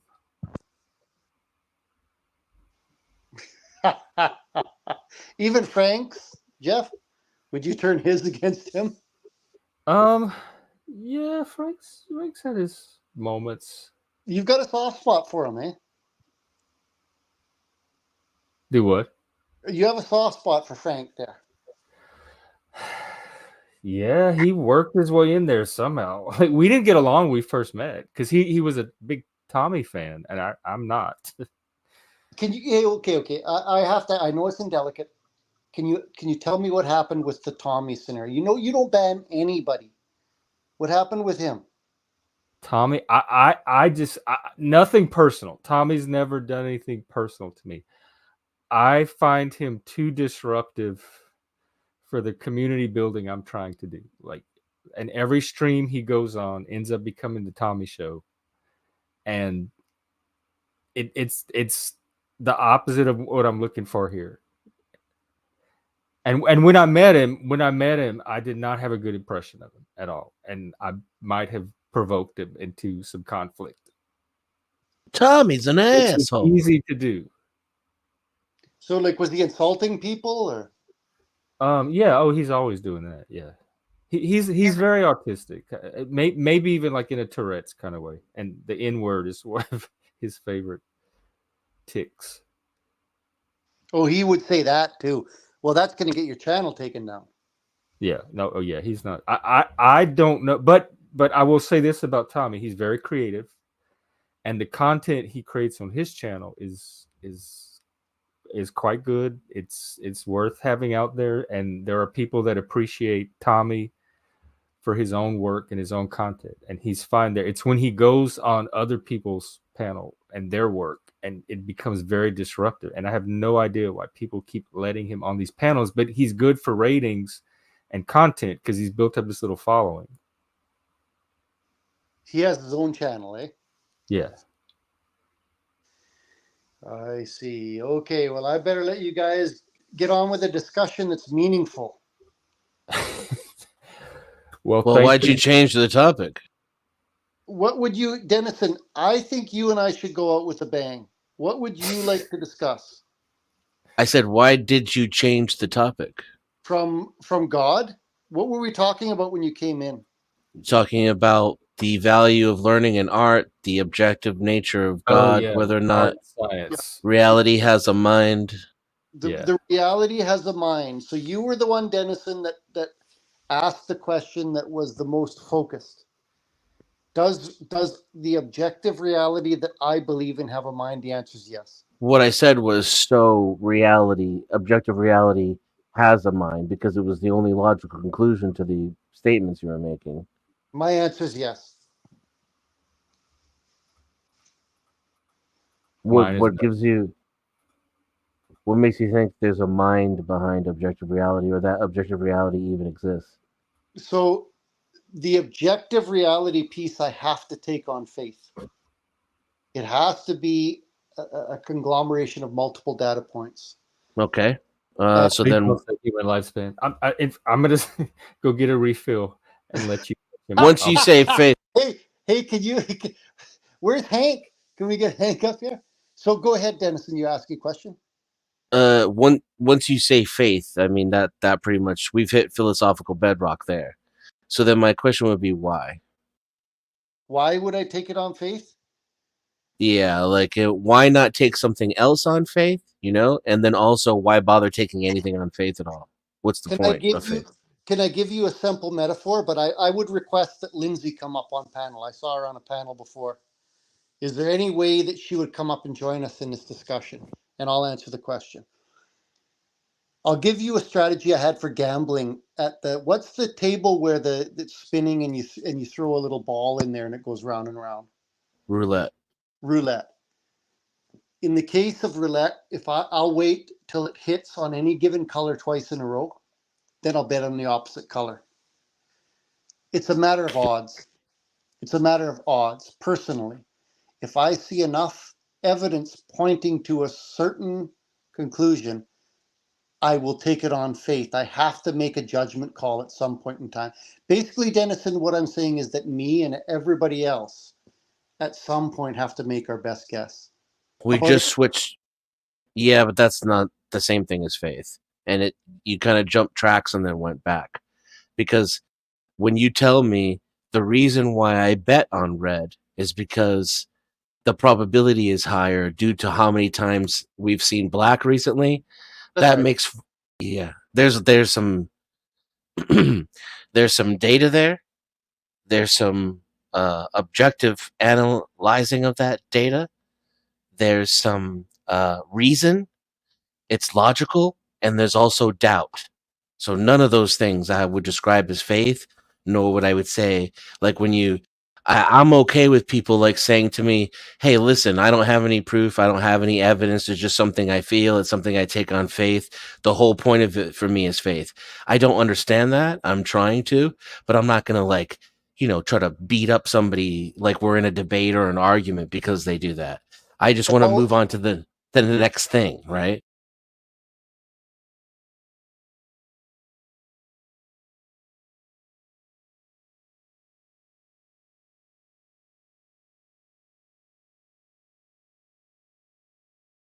You still there? Oh, I'm here. Did he? Yeah. I think his internet might have dropped. Oh, okay. Sorry. Was it just you? I'm catching up on comments. Oh, he's coming back. Maybe. His internet cut out after old. It couldn't upload the man.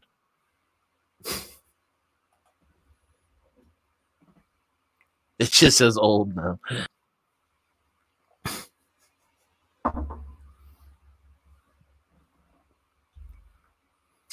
Well, we'll see if we get him back. There you go. That's the old man. Oh, We're waiting on the new old. that shit would piss me off, man, if my internet kept doing that to me. Yeah, mine does it now and then. I don't know what I would do without reliable internet. That's one thing about the modern world. As much as people complain about it and technology. Yeah, I'm not sure I'm going to be able to give it up.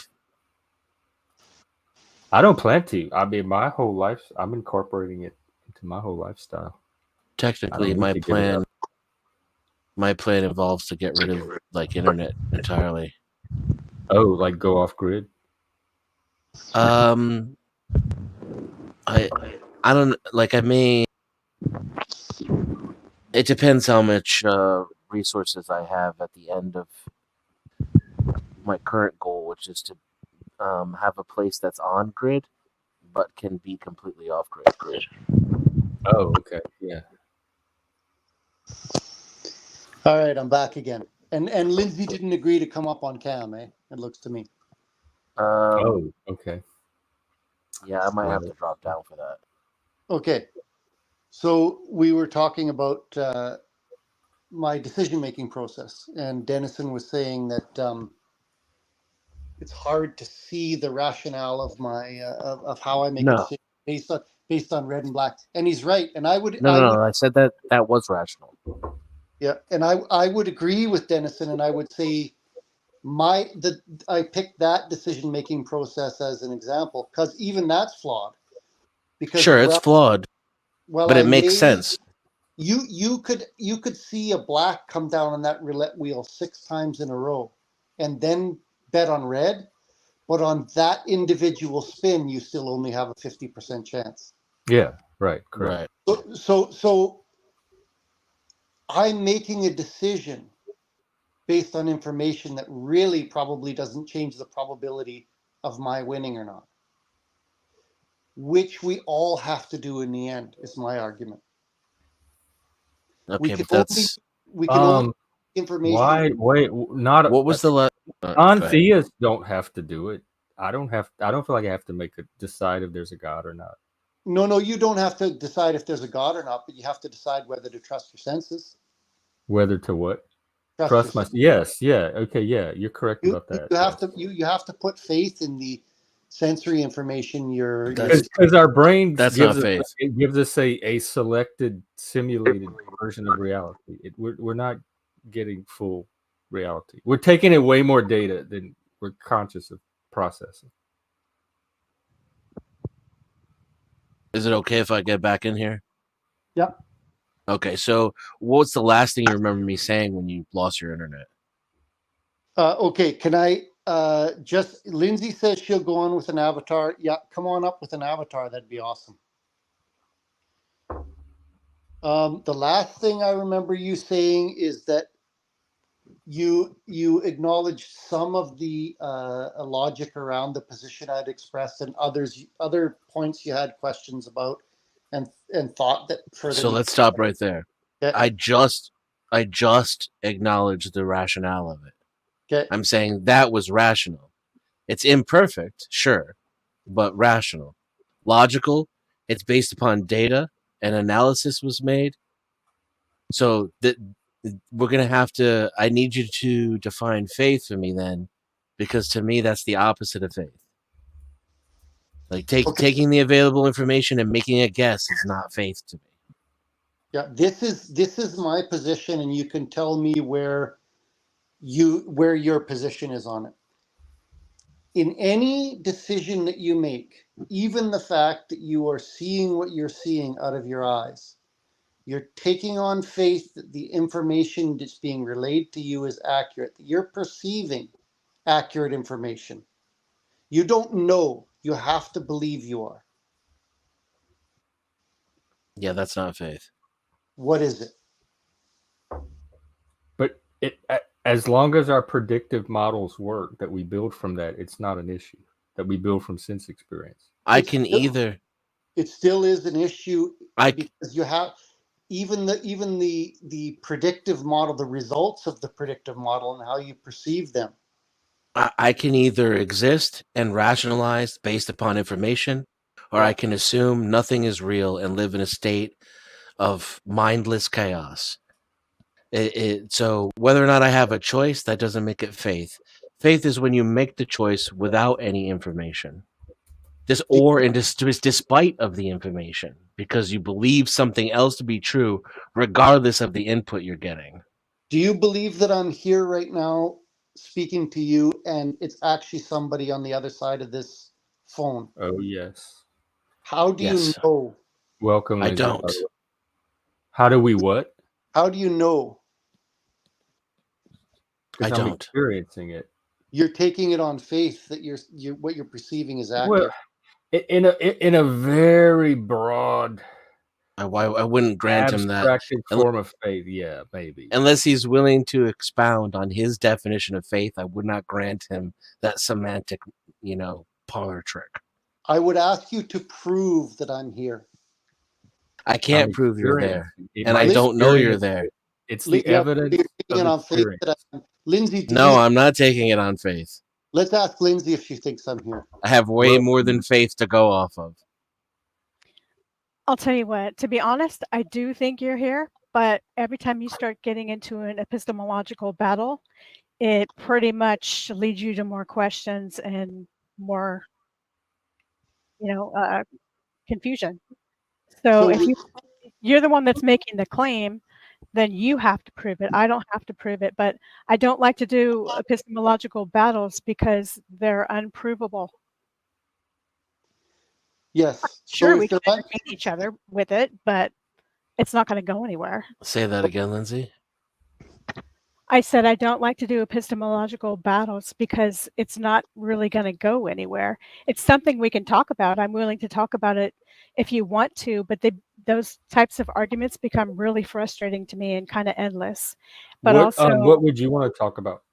Sure. Oh, okay. If you want me to talk about that, I don't want to be snobby or difficult. So we can talk about that if you want it. That's fine. Can I make a claim? Can I make a claim and we all either refute or? Okay, before you do that, real quick. Okay, go ahead. Okay, my claim, as I've made on in the chat multiple times, is Gen X Jeff is a highly aggressive personality. That's my claim. No, it's factual. It's well, aggression is subjective, but I acknowledge my aggression. I am an aggressive person. Gen X Jeff, did you say you enjoyed punching down on people? Me? No, you did not. I'm being facetious. No, I don't enjoy punching down on people. No, you we could debate that because maybe he's multifaceted and he has different sides of his personality. Well, that is a very good point because yes, we all have like victim, hero, villain in us. We all have those little sides. Sure, and everybody's got this different persona that they project in public than when in the bedroom. And he's quite outspoken about his his bedroom activities, not in details that hurt you and Yeah, offend not you, the but pretty much, activities themselves, but the yeah, he's pretty much like, my yeah, orientation. I'm the man. I'm the dominant one or the submissive one. I forget which one it is, but he's no little flower. So you could easily argue that yes, he's an aggressive person, but also he presents as type B. B personalities tend to be really casual, like when it needs to be done, it'll get done. I'm not going to stress over it. Versus type A, who is spastic and has to get everything done yesterday and perfectly. Is there a type C? Yeah. There's an AB. I don't think there's a C. There's an A and B combo, and there's A and there's B. It's just another one of those psycho theories, So like is you there would definitely be a B. is there a scale Denizen would be a B. Of course, yeah. Denizen, yeah. Yeah, I'm hardcore B. Sorry, cut you off, old man. What's up? Oh, that's okay. I'm not familiar with the scale or the measuring device that we're using. I wouldn't know I just brought one up. You What know, the scale do type we A wanna and B. use? Yeah, that's from like pop psychology from Yeah, decades it's just ago. I it's think it just was one of like used many. in corporate. Okay. The type A's are the real like go-getters. It's a very, very Initiative. oversimplistic way of describing how uptight or casual you are, and in Right. what circumstance. Okay. Just that one parameter, you know. Yeah. But It's You're it's, A it's or- inefficient. surprising how Psycho. accurate stuff like that can be sometimes, though, eh? Like how Well, you types. I on think the so. level of one parameter, yeah, you can really focus in, and there's not so many factors to take into consideration. The numbers, or excuse me, the letters that I have under my name are from the Myers-Briggs personality type test. Oh, let me see A your lot of okay. people- INFJ. And I don't even. Flo wrote that there for me. I didn't even do it. So he thinks I'm introvert. Oh, that's what he thinks you are. Right. Okay. The F is feeling. The J is judging. Anybody remember what the N is? Intuition over No, it starts with sensory. the N, right? Yeah. Okay. That's probably pretty correct. Do you know what you are? I knew a long time ago. I've since forgotten it because it didn't really, stay in my memory. It wasn't like I'm labeled this, so I'm going to go by these things. I didn't want it to become a self-fulfilling prophecy. Oh, okay. Yeah. But the introvert definitely do remember that being So you do consider yourself introvert. very much so. And then the F Dude. is feeling, overthinking. Mhm. And so Yeah, and how like, embarrassing would you get for feeling overthinking? What a put down that is to me, because I value it. Logic is more valued. It means that you're more well-rounded, and feeling is just so womanly and weak, and I'm Weak. stereotyping things, but I don't I don't want to be a big bundle of feelings. I think that's one association with feelings, but it's also Yeah. to me like a capacity to experience life and to feel the emotions more deeply. And I think all that's a strength, like the arts and creativity and all of that.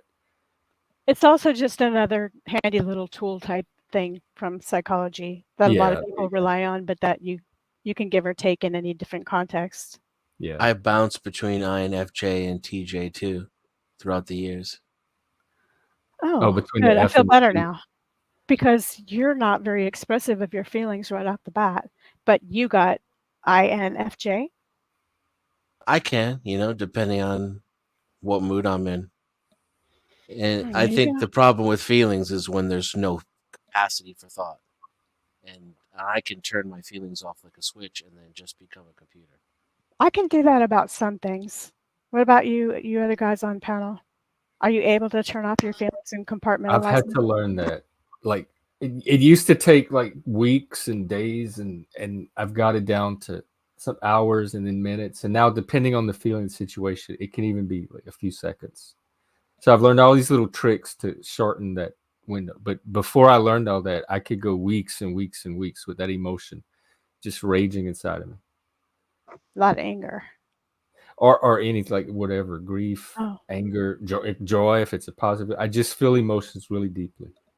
Yeah. My answer to the question, can I turn my feelings off, is no. and it's cost me terribly. And sometimes when I think I've turned them off, I haven't, and something will trigger them to come back to the surface again. Mhm. And 'Cause that it's is normal. sometimes it's a shocker because it's completely unconscious, and it smacks you in the side of the head from nowhere. It makes you vulnerable to attacks too, which sucks. Not sure you can turn them off after I think about like how sloppy that was the way I said that. At least for me, that's not the experience. The experience for me is I can step back from my feelings. Like So detach. and yeah, instead of being inside of the, Uh-huh. I can like watch the flurry, and that if now arguably that means that if I want to like make a choice, an action, or say something, I have to reach into that storm in order to do so. So my hand would still be influenced heavily by my intense emotions. I think that's why they use the word compartmentalize, because the Yeah. feelings are really still there, but you've just put them aside temporarily. I'll give Yeah. you guys an example of when the feelings for me came up in a way that totally shocked me. So my dad had passed away, and multiple years later, we're talking 10 years later, I brought both of my daughters to see his gravesite. I didn't plan to. We were just driving by the graveyard. And I thought, oh, well, here, girls, I'll go show you where your granddad is buried. We walked up to the gravesite, looked at the headstone. I started to describe it, and I went to pieces. I had to take them both into the vehicle and leave. And I didn't anticipate it, and I had not planned on going there either. So I don't know if that means that for some people they feel that they've dealt with those emotions, but they haven't really reconciled them. They're just kind of lingering under the surface. Mm-hmm. Well, I don't think emotions ever go away. They're associated with our experiences, which get stored in memory, so they can be reactivated anytime. And that's part of the mechanism behind PTSD. Some of the parts of the brain that do that get kind of damaged from the trauma. They're It's actually always needed. there. Go ahead. No, go ahead. I think they're actually needed because they're critical to your survival, and part of it is to protect you, and part of it is to tell you there's danger, or this person's good, or you use your intuitions and your feelings together with logic to help you make the best decisions. Just the margin of the ratio of, say, feelings to logic is up to you and how you are. I think they're So the same thing. I think it's one mental activity. At least for me, I can't separate my feelings from my my feelings drive my thinking. is Different parts bringing of the brain are shown in scientific data. I know you hate people keep calling me a science hoe or whatever it is They because I do like science. science. So I They call me a fat hoe. So I apologize in hoe advance. troll. Whatever. I like the aspects of science that I learn. A lot of them I throw out, but a lot of them I like them. Different dendrites are lit up in MRIs when you use or you are feeling versus when you are using logic. oh So yeah. that's why I think the two are integral and intricately Yeah, interlaced. they're like part of this one larger mental like activity. They don't seem like separate things to me. They seem like different parts of one larger process. Right. And my But neurologist said that he thought my neuropsychologist said that he thought that like the bridge between the hemispheres in me might be a little thicker or wider, and that's why for me it seems like thought and emotion they're more in communication with each other. They're not as separated off. I don't think we realize how much emotion versus how much logic we use, because I feel the same way you do. I'm not sitting there differentiating it and saying, oh, well, the feeling is over here. And then my logic is coming in over here. It just Because comes out of emotions are function. reactions to a narrative that's playing at lightning speed about something. So it's reacting to a story, which is thought. That's logocentrism, like words and stories and verbal. So the emotions are a reaction to what our thoughts are about something, and the thoughts are fueled and reacting to the emotions. So it's an interplay of both to have the full mental experience. I can't just isolate one or the other. Is Understandable. Is bringing baggage to a relationship a good thing? I think it's We took a leap there. I think it's Okay. an unavoidable thing. Yeah. So And Dennis, whether it's I good or think bad. It could be neutral if you know how to handle or manage the baggage. It doesn't have to become an issue at all. But I like it How I did like could you? the be question. I like the question. detrimental. If you have baggage and you're into a new relationship, should you leave it behind or should you reveal it to that new partner and say, here are some of the things that I was exposed to in the past? Well, is it necessarily a bad thing though? If is it not just emotional intelligence? Are you more likely to unfairly judge a new person based on past trauma, or are you more likely to recognize potential trauma due to your experience? Is the baggage perhaps not baggage but shield and a way to evaluate relationships more efficiently? I just wondered really quickly how you were relating this to the feelings versus logic conversation, and then you asked about baggage and relationships. Why did you go out of that? It was based upon your statement about feelings not necessarily being a bad thing, and Oh yeah. kind of how it adds to your learned experience. It was right before the topic switched to Yeah, that they're not good or bad in and of themselves. They guide you. right. But with your question, I would just say, you know what? Honesty is the best policy. But on the other hand, we're social creatures of habit, and we're programmed to believe that if I say I was in prison 5 years ago because I stole something that cost more than $1,000. Of course, you might, and we're having lunch, we're on a date or something, you're going to be thinking in the back of your head, uh-oh, she's big trouble. What if I'm not? And so I can understand why those feelings and those preconceptions are there. But wouldn't you rather have the choice if you were dating a person or in a relationship with a person? Wouldn't you rather have the choice to say, okay, so he was a klepto in 2023. I'm going to try to work with this, but we'll see where it goes. Wouldn't you rather that option than him going, she's mentally fucked up. Obviously, she can't have a relationship with her. I need to dump her right now. I mean, it's up to the person, right? Why not give them the choice of the truth? I had a situation like that. I'll share it with you. I dated somebody, and he neglected to tell me a few facts. I thought he was hilarious, so funny, It tell cute. you what? Huh? Oh, I was going to Neglected give to tell you you an what? example of when somebody fails to reveal something versus when they reveal it up front. I think she said he neglected to give her some facts. Oh, okay. Yeah, sorry about that. And then she also said he was funny. He was hilarious, and he was cute. Did he eventually tell you, or did you find out on your own later and realize that he was holding? 2 months holding in, he told me that he was scheduled to go to court and probably going to be in prison and serve a sentence. How long were you dating Damn. at that point? 2 months. Oh, what was your I was reaction? falling in love with him. I was pissed off. He said, well, if I told you, then you wouldn't have dated me, and we wouldn't have fallen in love, and it could never have happened. You broke up with him, please. And tell I me. did. I did. Okay. So he's in prison for a year, and it wasn't for doing a very nice thing either.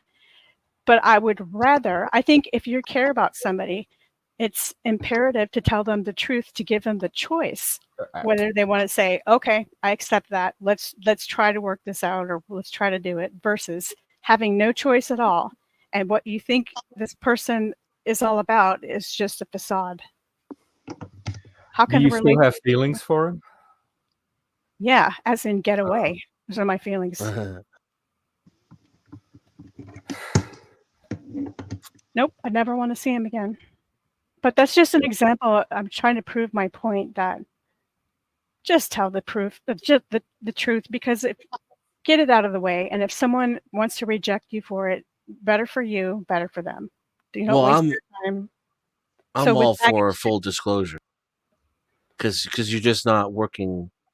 Nobody's helping. Like, I'm selfish, and I'm not going to get what I want if I'm not honest, and she's not honest. Yeah. But you just said you would do full disclosure. That's not selfish. I mean, like I said, if it is, because if I'm gonna be dishonest about it, I'm not gonna get what I want. I'm gonna get whatever that manufactured thing is. Does that make sense?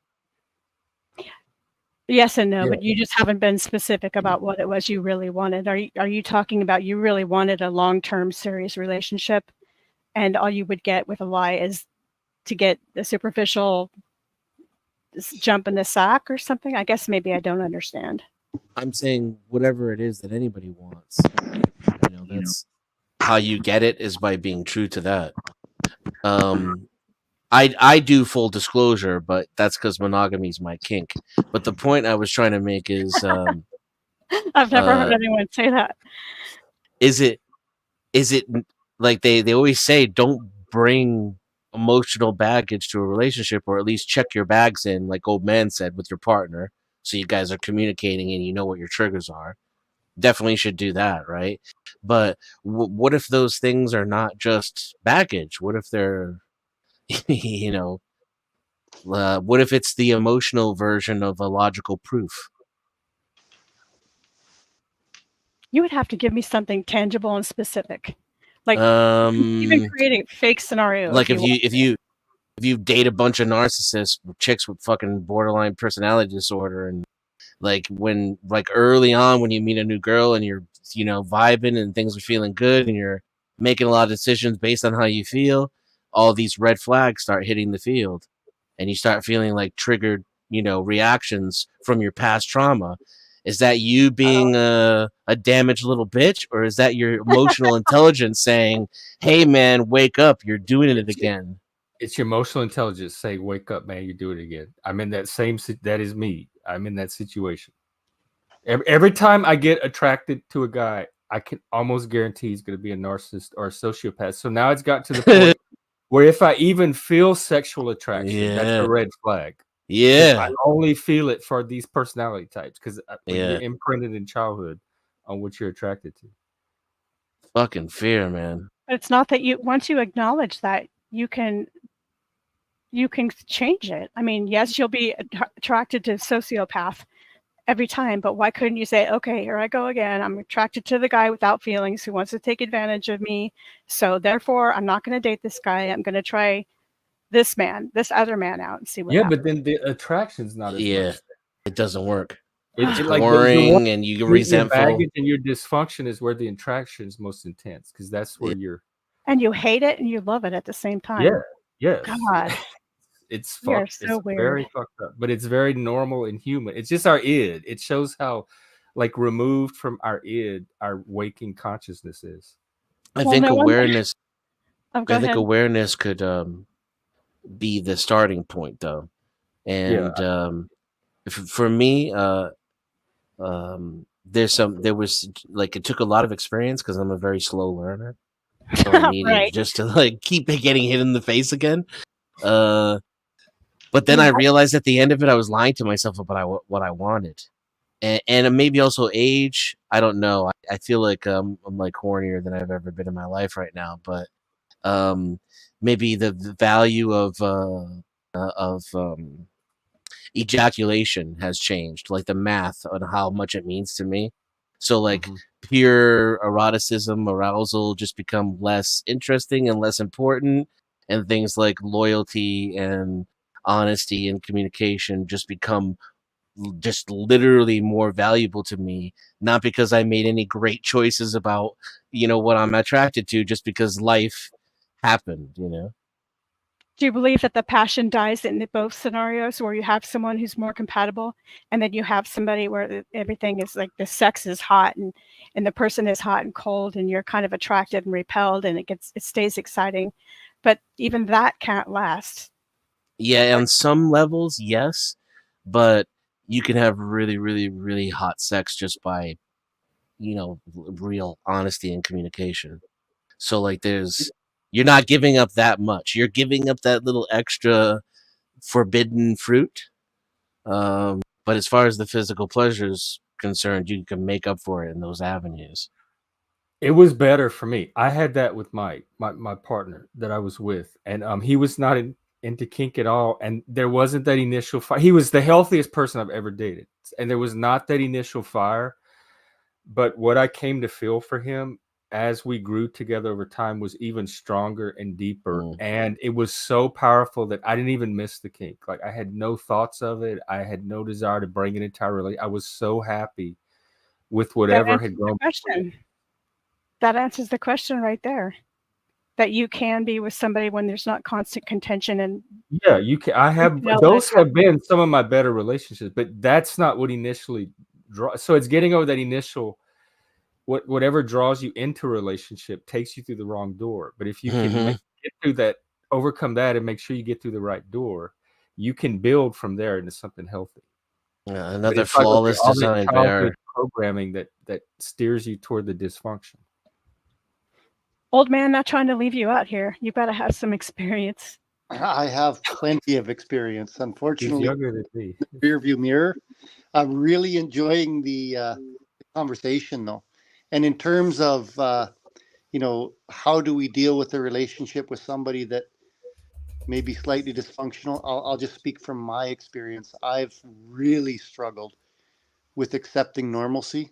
I have a real problem with compliments, with somebody that's balanced, with somebody that's basically, I would say, healthy. And I think that a person can put themselves in bad positions based on their past and not be attracted to people who might be more healthy for them in the long term. And that's the struggle for me in the end. I'm just thinking. I don't have a retort for that one because I was just thinking how true it is. You don't always want what's best for you. Well, okay, let me dial in on it a little. The person that's the hot, cold, that you may be passionate about for in one moment, not, is that person, is the passion in those moments that you are feeling for them going to be more intense than what you ever feel for the person that is maybe more balanced? In a different way. It's like two different emotions, two different qualities. But the answer to that question is written on Jeff's face. Is there I would pick the second one over and over, like the less like those highs with that person that's volatile. Will you ever achieve that kind of an endorphin rush with the more balanced, flattened out person?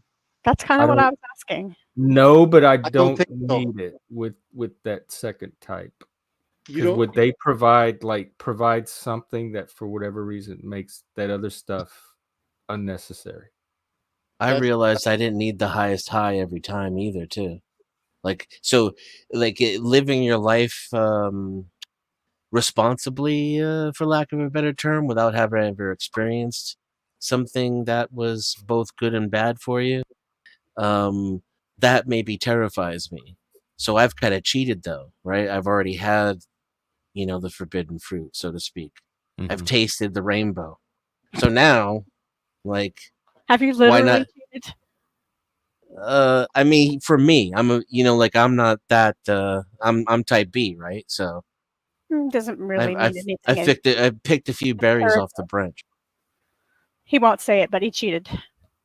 Oh no, I don't cheat. Oh, okay. No, and not very many women. I don't have very many partners. I just because you can experiment a lot with one person.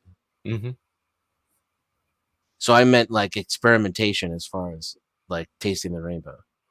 If I wonder too how it has to do with age.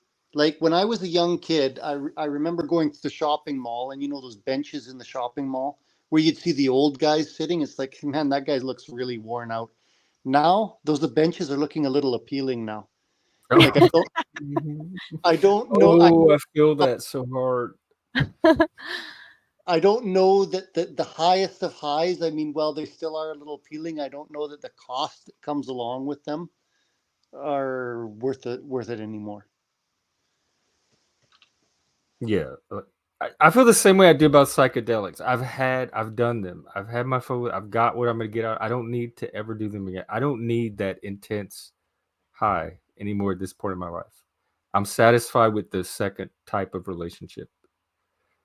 But if a hot daddy came along and something happened, I wouldn't fight it either.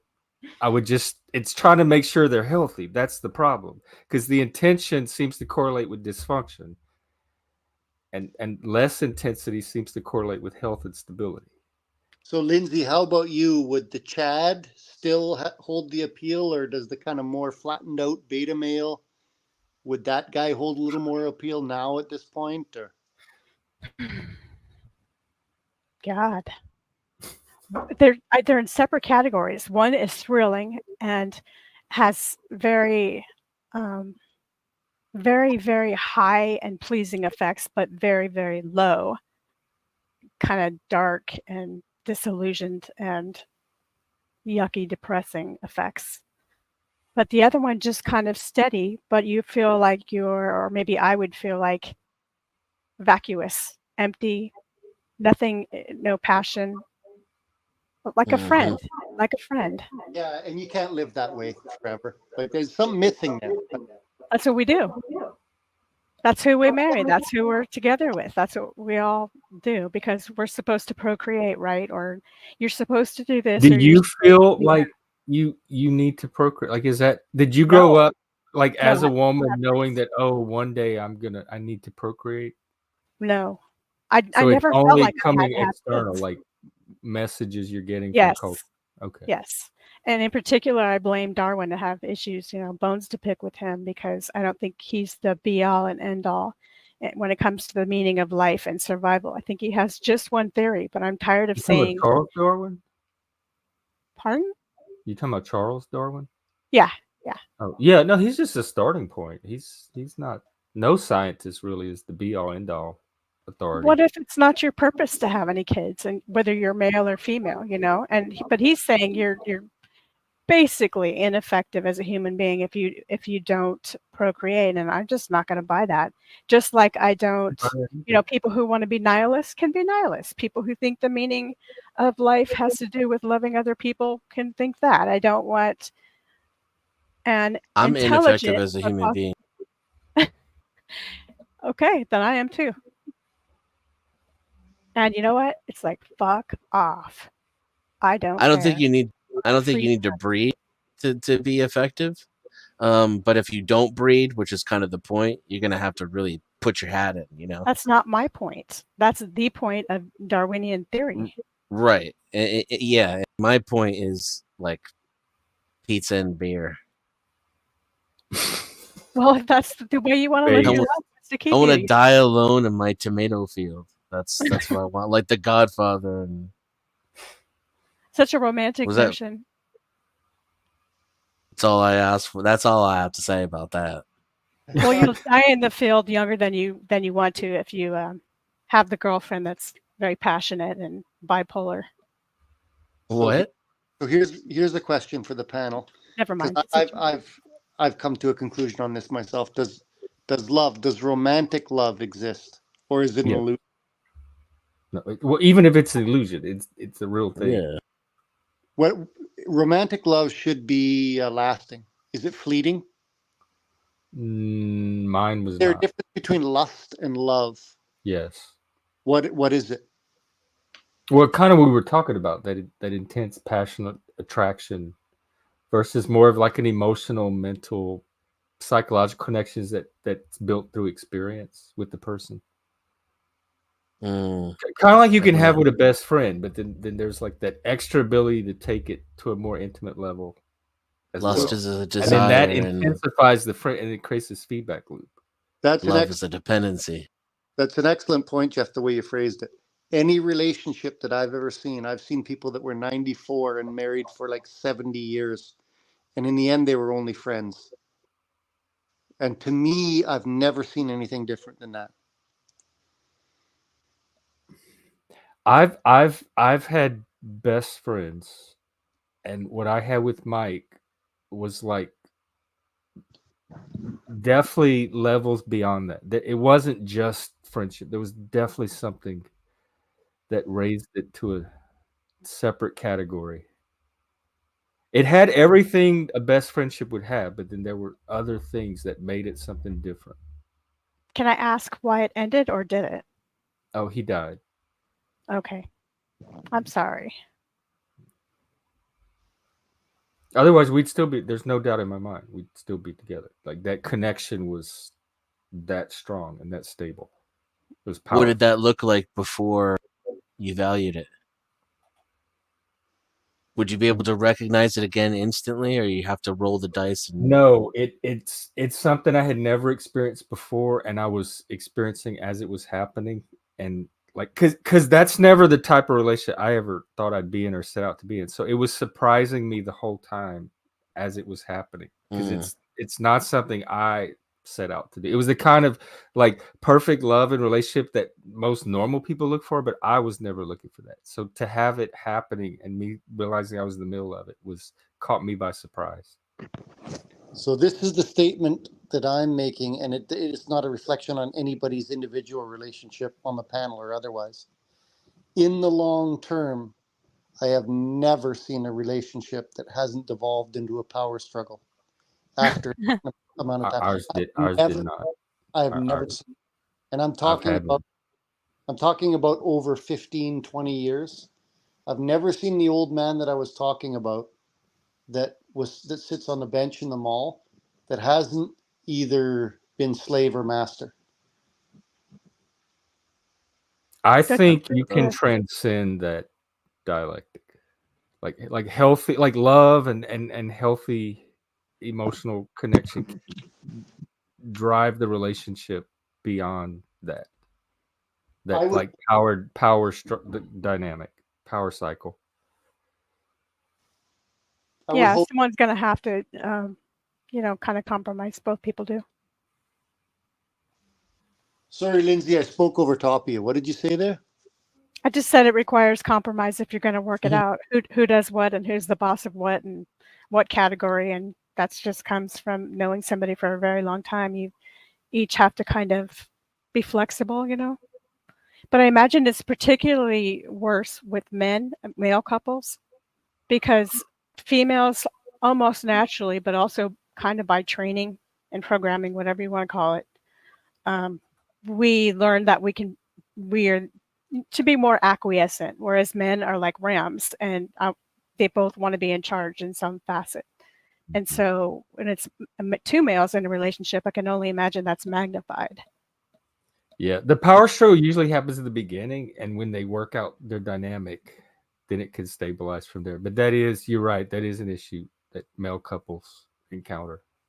Would it be fair to say in any relationship, whether it be a friendship, romantic relationship, siblings, a parent-child, that in the end, in every case, one person assumes a dominant and the other a subservient role?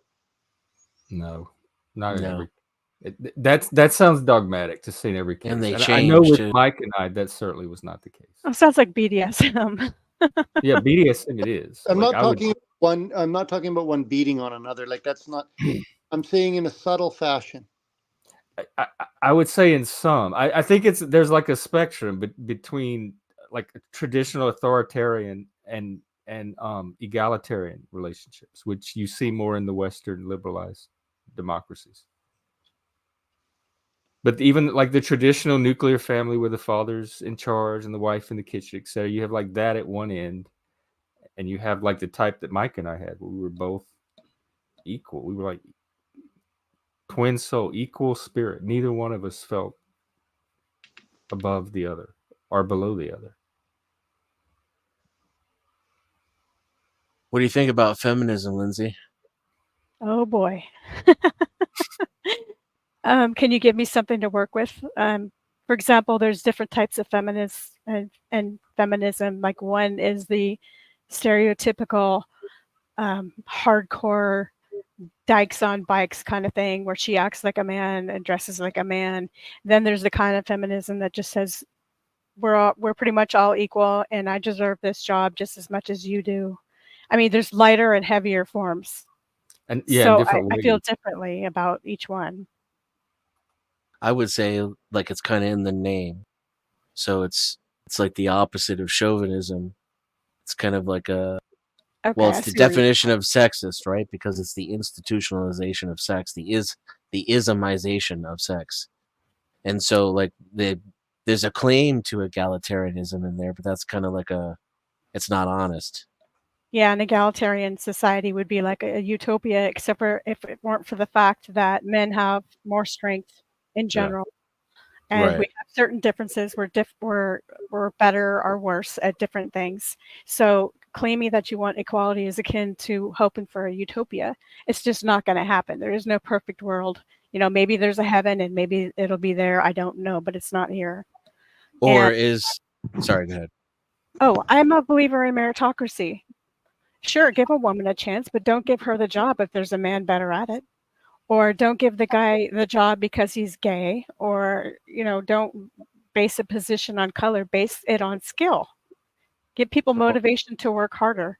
Wouldn't you say that's anti-feminist then, actually, because they believe in proactive means of, like you said, equality is impossible. So Yes. feminism, by definition, could only be male attrition to a certain extent. I think it's a logical fallacy in the first place. And yeah, I don't espouse it that much, but I do like, when I say that much, I do like the fact that women can be different things and be good at it and are given equal opportunities. And if they don't want to have kids, for example, have a career, you know, or you have your own personal freedoms. We need we need to take the lids off the boxes, I think, instead of getting too hung up on the boxes. So like just because men and women are different in ways that are noticeable, and women are more this and men are more that or whatever, it doesn't mean that some women can't do whatever the fuck they want to do and vice versa. What I'm confused about is it doesn't necessarily denote something like superiority and inferiority. We're not equal, so you could argumentatively say, you know, one is better than the other. But on the average, men are 3 IQ points higher than women. That's almost negligible. So my counter argument, I guess, to myself is we're just as adept in things that take thinking. And then I go back and forth and think, no, who built the infrastructure? It wasn't women, it was men.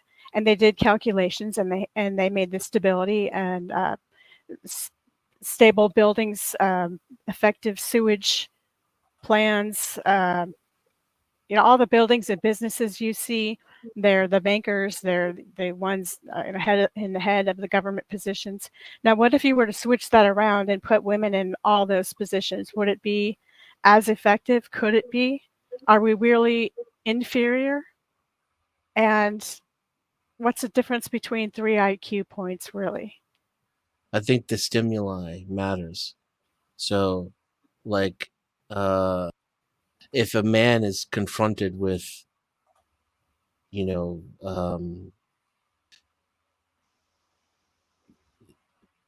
whatever challenges he's had to face throughout his day, if they're all swirling around in his head and he has a task before him, he can become more easily and more intently focused on a task, on an immediate task. Is that because it's ingrained, or is that because he's learned to be that way? I think it's because he's learned to be that way. And that there's no separation between the two, right? It's not nature versus nurture. It's like a feedback loop. And then why can't women do the same? And don't cry and hug your teddy bear. But I think if we locked men in the house and forced women to go hunt for, like, you know, 10, 15,000 years, then maybe the brain chemistry would start to change. But my point is that that's not necessarily, like, doesn't make a man superior. It means that that particular focused task, he's going to be more efficient. But a woman would handle the same thing by broadening her view and is more capable of handling more things at once.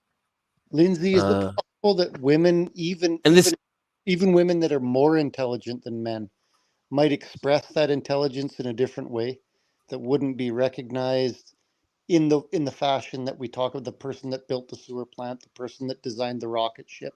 Well, they talk about EQ, emotional intelligence, right, instead of IQ.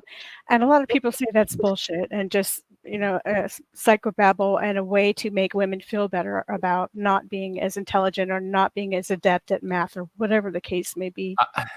Do women grow up more? think they're more experienced emotionally.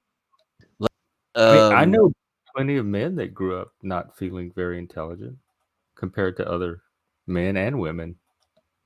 I'm actually kind of mad about it. So I can't, it's hard for me to take my feelings out of this argument, like we were just talking at the beginning, and separate the logic, because I have this like little kid part of me that wants to say, well, why aren't we as good as men? And why aren't we as smart?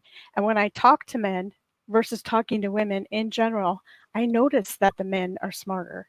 And I hate that I do. I hate it.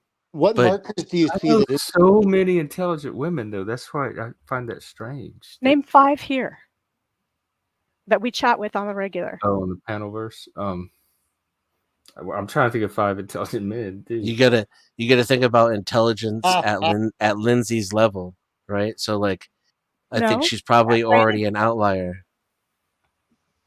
I have no idea how to measure Were it. you did you do well in school? Like, did you struggle in school thinking that there were kids around you smarter than you, or only in math? Only in math I sucked. I got English Student of the Year in high school, so I did well with those kinds of things, writing and speaking. But as far as math was concerned, you could just about take anyone in the school in my grade and they would be almost way better at it than I am. So I don't know how to measure intelligence, and what part is the feeling, and I'm not sure. Have you had an IQ test? That was in high school. You seem intelligent to me. It was what? 130. Yeah, so you're already at an above average intelligence. So the number of women thin out, and that's where the distribution is in the species.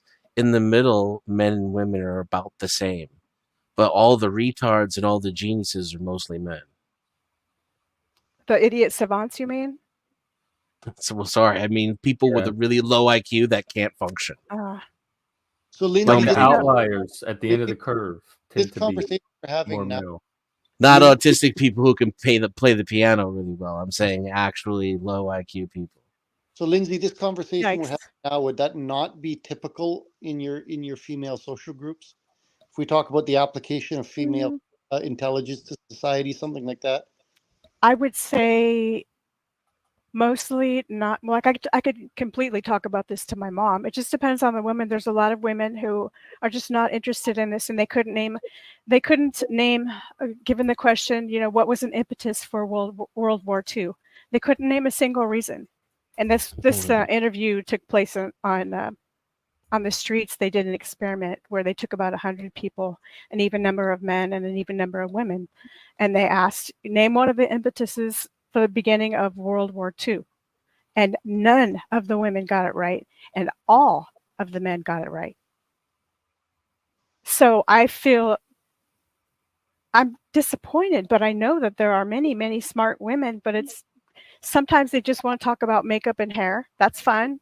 That's fun. That's cool.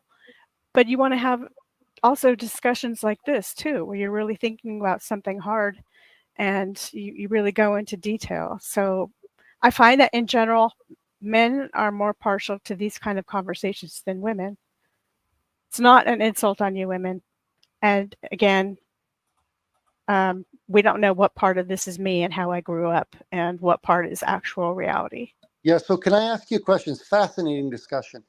The perceived intelligence gap that we're talking about between men and women, do you think that's representative of biology, or is there some other external factor that's suppressing how women express their intelligence, either socially or conversation or whatever the case may be? Does it really exist, or is it just perceived? Intelligence is largely accepted as innate, at least in the scientific community. Yeah, but how somebody expresses it. I've seen people act stupid on purpose. Right, the expression of it, yeah, but the actual. So what Lindsay's talking about is an expression of the intelligence. But women are better at testing. I'm wondering, like they mask to be more agreeable. Why can't we just admit, at least at some level, that it's idiosyncratic and everybody has their... I do. I say that all the time. Okay, you win. I agree with you. is. It is. Like I'm not big on trends and statistic, and I very much look at the individual. There's so many variations. Like the thing, everything happens at the individual level. That seems to be the determining level for me. Okay, so what's with this vast, overwhelming majority that is pretty consistent? Do you No think, matter which way you look at it, like 85% of people are. You the name of this podcast is Outliers. Come on, man. Lindsay, if I ask you the question, I do just go you where I think, want. do you think men are smarter than women? Yes, in general, I do. But do I know if I'm right or wrong? No, I don't. But the fact that you answered it means something, right? And it's a tough question. It would be one that if you posed to a bunch of people, they wouldn't even answer, even if they thought they knew the answer. I've already thought about it a lot. And Would you become I don't- yeah. trans? What? I mean, you could do that now if you felt like insecure as a woman. You can just not be a woman No. now. And I say, I'm a definitely man and feel I'm like intelligent. I'm just as intelligent as any No. other man. No, I definitely don't think. No, I identify with my own gender. I definitely feel like a woman, and I like the girly stuff too. I just like it. Yeah, I don't feel like I was born the wrong gender. Well, And it's it's coming off like I feel like I'm superior or something. Are so I you wanna girly? clarify. no, it's coming off. I was getting inferior. Like because you're a woman and you see men as intelligent, you feel somehow less than because of Yeah, your but that has to womanhood. do with like Denizen was talking about how you were raised, and so you see things through a certain lens. Mhm. Okay, I'm talking too much. My impression is not that you're trying to represent yourself as superior. My I don't. impression is that you're having an authentic conversation around trends you've noticed in the people that you've interacted with. That's all I'm getting from it. Good, because Yeah, that's same here. accurate. Yeah, So, good. so would you say that has your desire to have these kind of conversations challenged you socially at all? Has it meant that you had to alter your behavior in social groups or dumb down the conversations intentionally? No, because I like being dumb and silly too, and I'm flexible. I like making jokes and Intelligent. being stupid and have a naughty sense of humor or pervy or whatever. I can go both ways, but sometimes you prefer the serious, deeper conversations, and it's not that women can't have them. It's just that the topics are usually different. I don't want to. I'm just everything I say is going to sound like a downer on women, and I definitely don't want to do that. So how do we avoid that? Because what you're saying is really, and I'm trying to drive into the point of it, right? What you're saying, A, is authentic, and B, is extremely interesting to me. How do we avoid you thinking that you're sort of implicating yourself or making yourself look bad? Like, let's say, would you say that women mostly like to talk about makeup and hair or superficial things, and those are not conversations that seem overly fulfilling to you? They can be interesting. They have a different kind of positive thing, like a kind of a bonding kind of thing. Yeah, I And would say it's a relational thing, not yeah, necessarily it's not a superficial. bad thing. But It's they're just not intellectually challenging. sometimes no, like if you want to talk about Libya, they don't know where it is. Or, it's so mean. And I'm not that great at geography too, so I feel like every time I'm pointing a finger, there's 3 pointing back at me. But Oh, God. I would like to stop 10 women and ask them at Women? random. Yes. 10 women Jesus. and 10 men. I would like to ask them, name 10 states in Africa. Sudan, Jesus. I mean, I know 10, Niger, but Gabon, Egypt, Libya, South Africa, Zimbabwe, Madagascar. I guess I can come up with 10. You got it, Jeff. Very So good. that's one man. Well, whatever gender, it's one of us. That's one data point for you. Now can we get a girl up here besides me? But Lindsay, you said something interesting. You And also don't steal said any of my answers. Pretend like you didn't hear them. That's you hard. you also said that I'm it's cutting into your countries. this phenomenon that They you've they test it. They test memory on IQ tests. That is part of an IQ score. memory, attention Yeah, span, memory is processing, etc.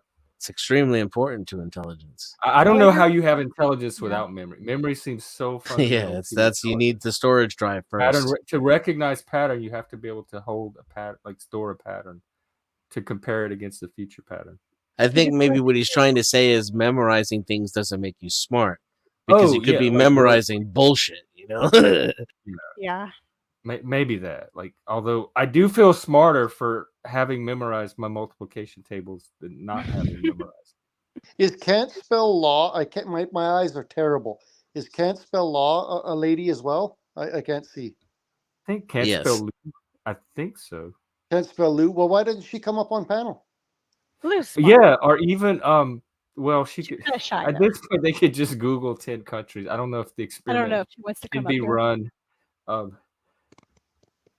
Can't tonight. spell Lou, not can't spell law. That's how bad my eyes are. Wow. Maybe she was trying to spell law and she couldn't.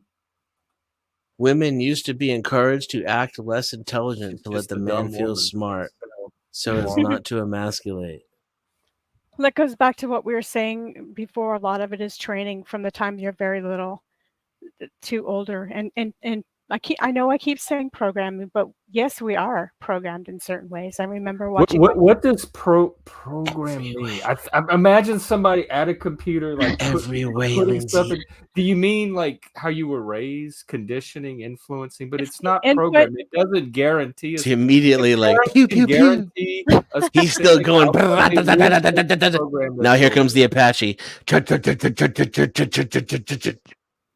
Programming comes from exogenous influences, not internal.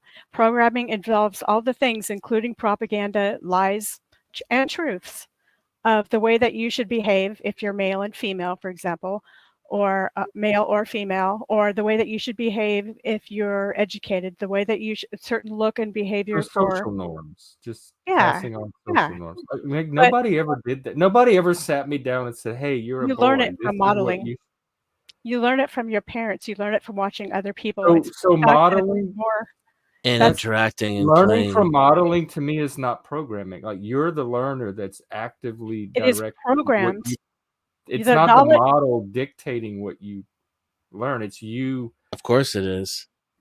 If you were You on another working off of planet in your another impression environment, from the model, and like, we're mimetic creatures, so you're taking from the model kind of on your own. It's not the model imposing a certain thing upon you. It's your here's interpretation how it of the is. model that you're Let me internalizing.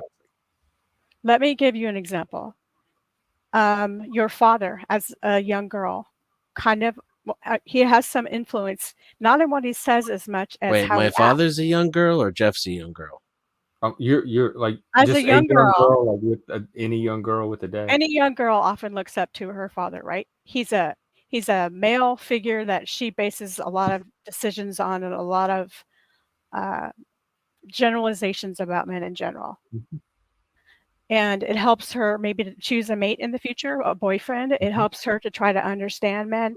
It gives her an idea of how the woman, her mom, and the dad are different, operate differently. So yes, it's irrational in the one sense because it's only a sample, but it is so programmed into them, not advertently, but inadvertently, just by the you mock and you mimic and you take in information that is not verbal. And even though that is not advertent, it's programmed into you as sort of a paradigm.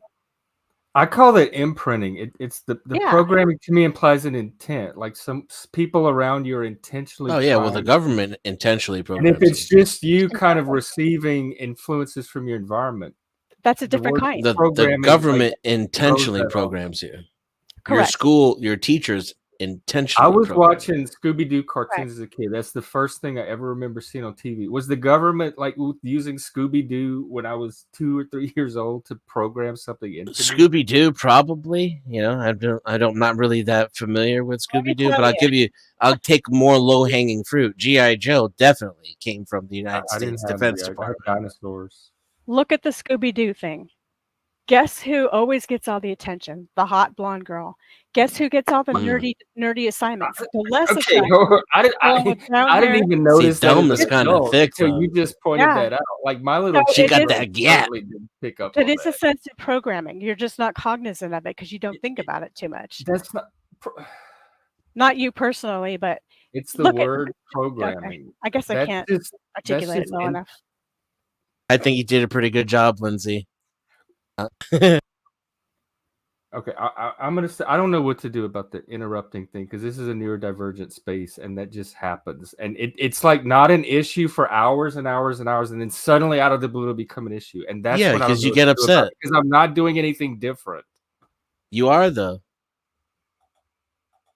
I don't, me constantly when I'm talking, like with the rock, I'm talking the same way I always talk on this stream. If it suddenly it becomes interrupting at certain points and not at other points, and that's the pattern I can't pick up on.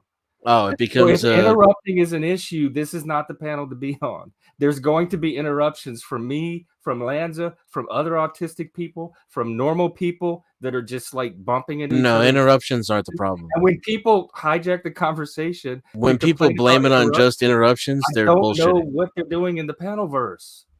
They're bullshitting. But All right. you get at a certain point with certain topics where you can't stop interrupting because you're upset. Am I talking too much? Is that what it is? I need to know, kind of No, what I don't think you're bugging talking you. too much. No, I'm very it's much enjoying what you're contributing. it was disagreeing with him on that fundamental point, the programming thing. He does not like the programming thing. It's not that I don't like it. The word communicates something very different to me than what it is. That It isn't sounds very like you're different, though. You just describing don't when like you're what it does. expanding on It's You not think- very different. That thing it. that You're you right. think It's it 'cause is, I don't I'm like it, and it's a strategic move on my part because I don't wouldn't say like it, so strategic. I'm trying You're to upset right manipulate now. the conversation because that's what OldJoe keeps doing. Híjole bien. I didn't say any of that shit. You said imprinting is a better word for you, right? Does that word work It works.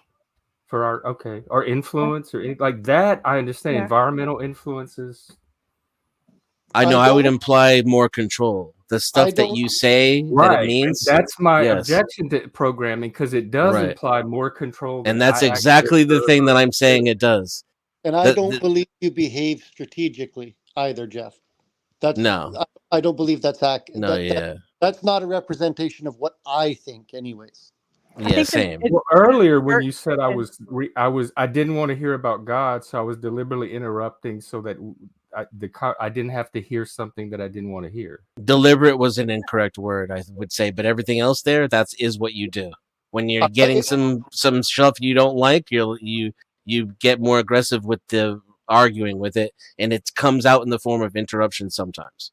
And I think maybe you would talk about programming being more deliberate and not anything else. Right. other That's than the that. part he doesn't It like. implies there's an actor involved. It implies a whole bunch of programming. things about the Other- world that he does other not than want to just a admit or real. child absorbing experience. things randomly from his environment.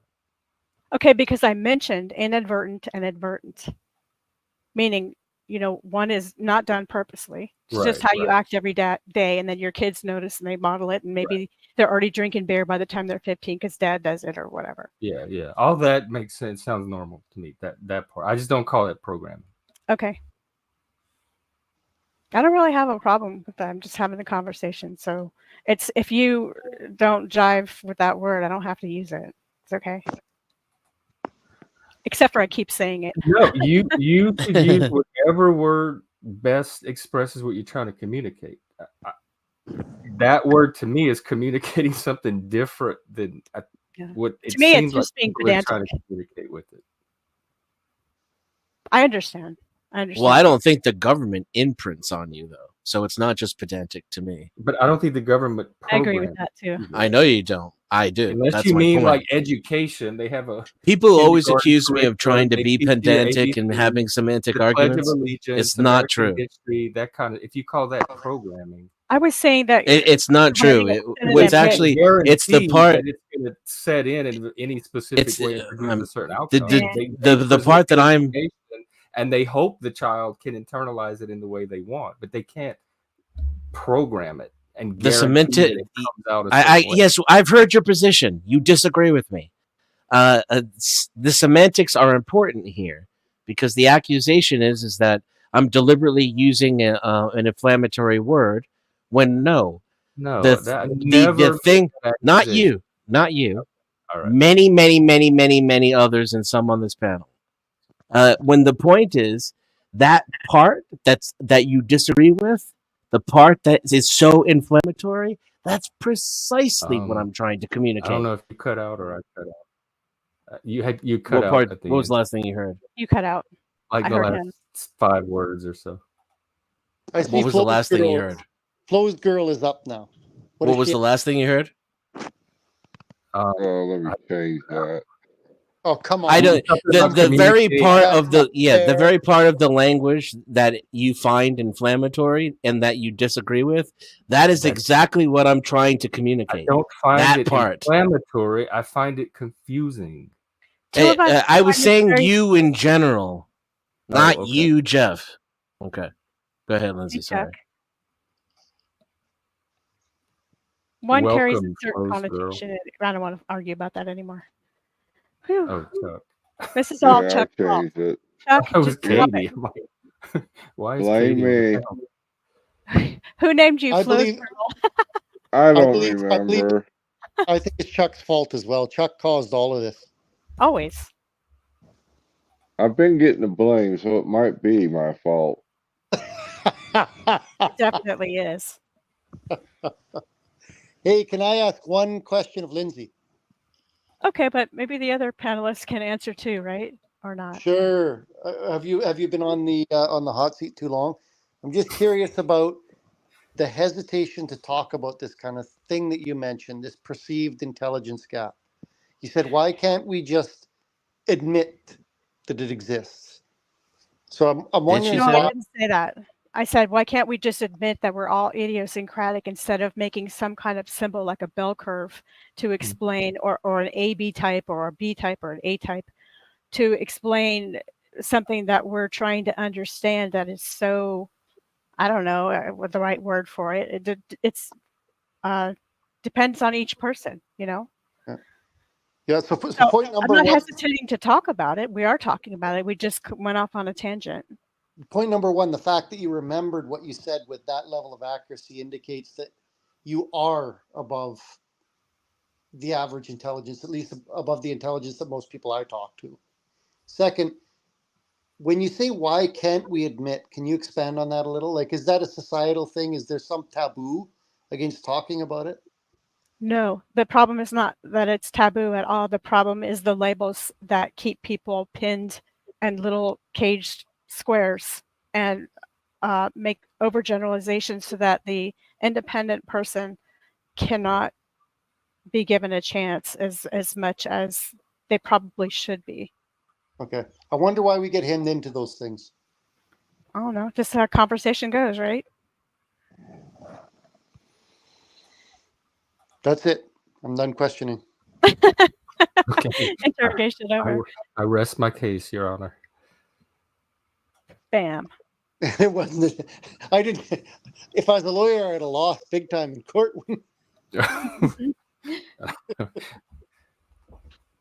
It's a frustrating thing, but that doesn't mean I'm hesitant to talk about it.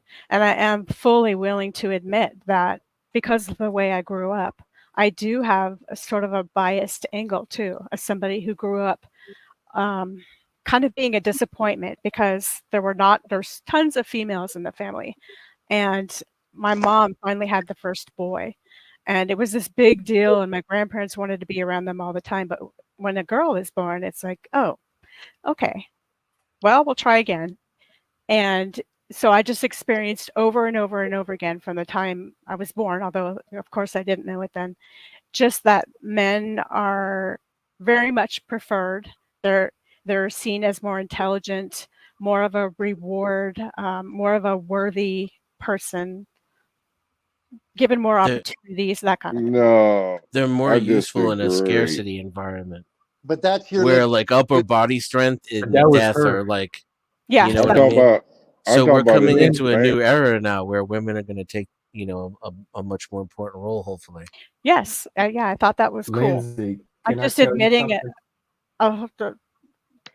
Yeah. I would say it must have come clear to you at some point that not everyone thinks or speaks or processes like you do. Like at some point, you must have recognized that in your youth. Yeah. And the mass of people, they don't have that experience because they're way more like each other. You're trying to make Lindsay, I grew up in a matriarchy, and I had the exact same experience as you, with the genders reversed. Like women were everything. Like, single mom, my sister was like the queen of the household. Men were nothing. Nobody knew what to do with them. We were second class. Exactly what you described. But Interesting, gender huh? swap. Do you think Yeah, that affected you? I relate How does that exactly to affect what you? you're saying. Yeah, it instantly gives you like, okay, I'm low on the societal totem pole, but you try to make up for it And another way. I did learn as I got older and started doing the mental health work that was a story that I was telling myself, that I picked, like my little child brain was interpreting why my sister was getting one treatment and I was getting a different. And Yes. it just kind of throughout life, as my experiences with women accumulated, that story develops. And I had to learn to separate the story from reality. Hey, Yeah, you had difficult kind of, Denizen, that wasn't bullshit. I was questioning her legitimately. I thought that's what she said. what are you talking about? No wrong Don't was worry done. about it, buddy. He's Now, flagging me behind my back in the in chat. the Knows that. in the in the familiar, the family concept, I treated mine the same, regardless of what they were. You had I did how many do you have? 4, 3 girls and 1 boy. The boy being the youngest, but he got no different treatment than the girls did. Did because I do think there's things that boys need from that only fathers can give to help them develop that, right? And same with girls and mothers, probably. So Oh, I I think agree. I And there are agree girls with and room for that. fathers and specific boys and gender mothers. role models. Yeah, I The agree opposite with sex, that. too. Like daughters need their fathers and boys need their mothers, too. You know? At a certain point, but then I think to advance and develop as a male, you need, like, only a father can do that, or some kind of male figure for another male. I don't think women can initiate males into male adulthood. Oh, that You're right. boys need a father figure more That's than right. That's right. dot, dot, Yep. dot. Is that what you're saying? Yeah, there's something very Yeah. specific that boys need from elder Yeah, males. that seems to be true.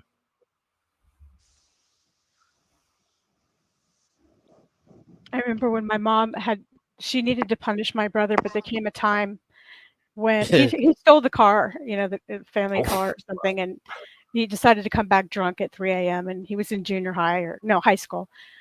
Big difference, high school. And so it's time for her to punish him. And they're standing toe to toe, and she realizes he's a foot taller. And no more could she spank him like a little boy. And at that point, I just saw before my eyes watching the whole thing. And he said to her, she was furious and she wanted to slap him, but she's not the slapping type.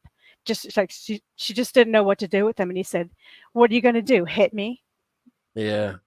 And it was pretty much at that point. And I think I was in junior high and he was in high school. He Or became the sixth man of grade. the house. Pretty much. Pretty Yeah. much. It's like I saw right then and there. He just got his ram horns and he's now a man. She can't out talk him. She can't make him acquiesce in any way physically. It's done. Yep. All that's left is manipulation. Gear up, ladies. That's when ladies go into But battle like again, that. it works. When Arnold Schwarzenegger putting the face paint on and shit, that's when ladies get out their manipulation tactics. It works with both genders though, because my sister was the same way. She became queen of the household very early. Younger sister became the power broker in the household my entire Coronated. growing up, and I had to develop like the male versions of those strategies. The fact that you did that is very impressive because you I had don't to know if I self. did. I don't know how successfully I did.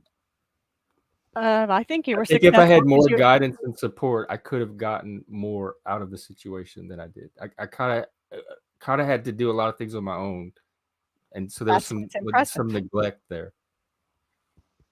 It's not going to be perfect. You had to give that to yourself, and it started when you were only a kid. So you got to give yourself some kudos for having some Yeah, intrinsic that's true. control. And I did have some support.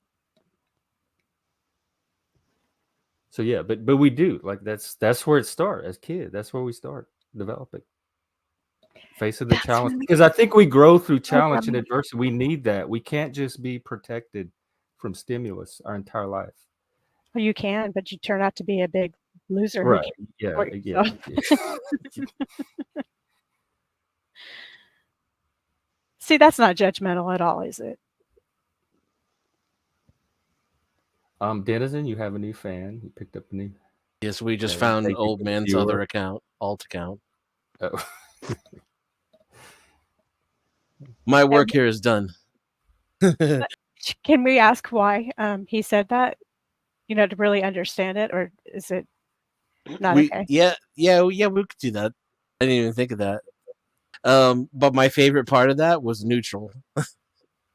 My second favorite part was not even my second part was not even being able to spell my name. It's like we really got some you know, here comes the high-minded authority. William Blake says that to generalize is to be an idiot. Like something about genius only.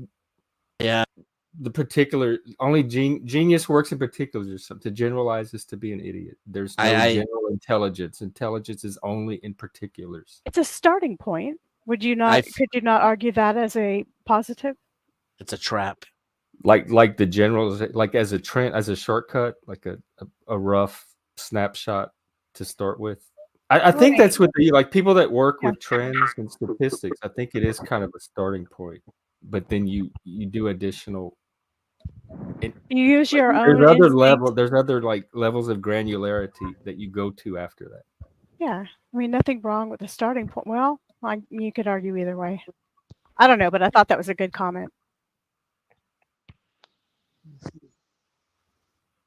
So the guy in the chat, what was it exactly about Denizen that rubbed you the wrong way? Out of curiosity. That's kind of hot. Yeah, I'm more with nude. I like to start with no assumptions and see where the evidence leads. But shortcuts are helpful. That's why stereotypes are so persistent.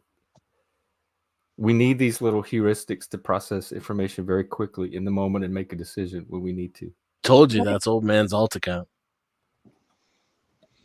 So now we know where the G comes from. It stands for Jeff. The old man is Jeff McKay. A whole new level of paneling. Oh, he's the one that doesn't like you. I have no idea what you guys are talking about. I'm just Jeff McKay is not. That's exactly what Jeff McKay would say. What were we talking about? You said your name was Jeff, right? You are Jeff McKay. Huh? I feel like you're showing your aggression and interrogating me again here, Jeff. See, that's what I got to use up earlier. Changing the conversation. Okay, we'll just get that's that one. ego. When somebody, maybe I'm projecting here, but when somebody doesn't like me or I do something that bothers them, which is all the time, I understand I can be obnoxious. For some reason, I want to know exactly what it is to see if I agree or to see if I can see my wrongdoing or annoying behavior. Yeah, I agree. Well, that gives other people's reactions a lot of power over you. I would say Denizen and I probably spent 25 minutes coming to a conclusion around each other's personality the other night. I have no conclusions about your personality that I'm aware of. Said you had an OldJoe button or an OldJoe filter or something like that. What was that? What was the terminology you used? I don't know. But I don't presume to know anything about you. Well, hey, I don't know if that's how you put it there. I thought you said you had something you were building there that you said was getting more accurate. Oh, well, yeah, for everybody. Like I said, I have a Jeff model, a Lindsay model, a Chuck model, a Jeff model. Sorry, old man model. So the model is kind of how you conceptualize the person? In the context of the conversation we were having, we were talking about how you kind of adapt to a person as you get to know them. You have, when you start off as strangers, you have very low information. Hey, Britt is in the chat, and can you highlight her chat for me? This one? It says, old man, we can get you to a safe place and offer you a pacifier of your choice. Damn. Let me tell you what the safest place in the world would be for me. It would be with your avatar right beside mine up on this panel. Then I'd feel really safe. How about that? And and with the camera on too. Then I'd feel really safe. What did she say? Me nestled between you and it looks like Chuck. That I couldn't imagine a safer place for me. Is what's I the hear a cat purring right now. Chuck, It's come getting back up cuddly here. up in this bitch. Where'd you go, Chuck? Chuck is there. he I'm was still there. here. Let's see I now. heard him. Come on up, Britt. You wanted to make me safe. I've laid out the groundwork for how to do so.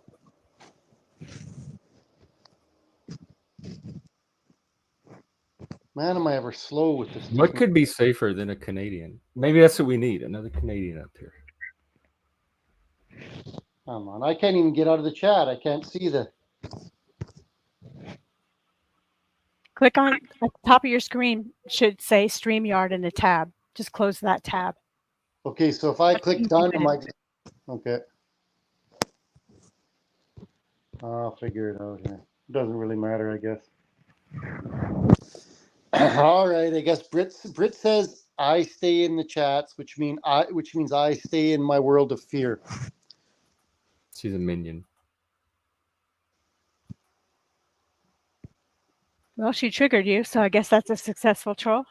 I think Yep. trigger is an under it's not a strong enough word for what she's done. Wow. Really? With people like that, I just block them. Gotta have tough skin out in these streets.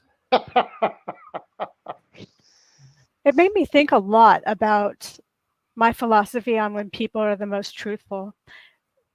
One, I think they're the most truthful when they're drunk because their inhibitions are gone.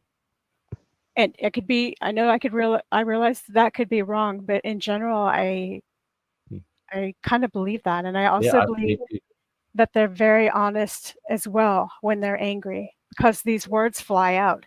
And these words were somewhere in their head at some point in time. They just lost the ability to control it, you know?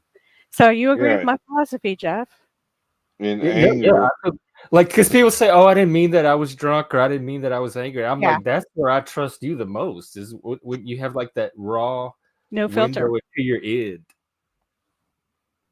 Yeah, if Okay. it comes out in anger, that means they're holding it in the grudge folder somewhere. Yeah, you're getting to see under that iceberg. So All the let's take demons this that to are the moving trolls and apply it to the trolls.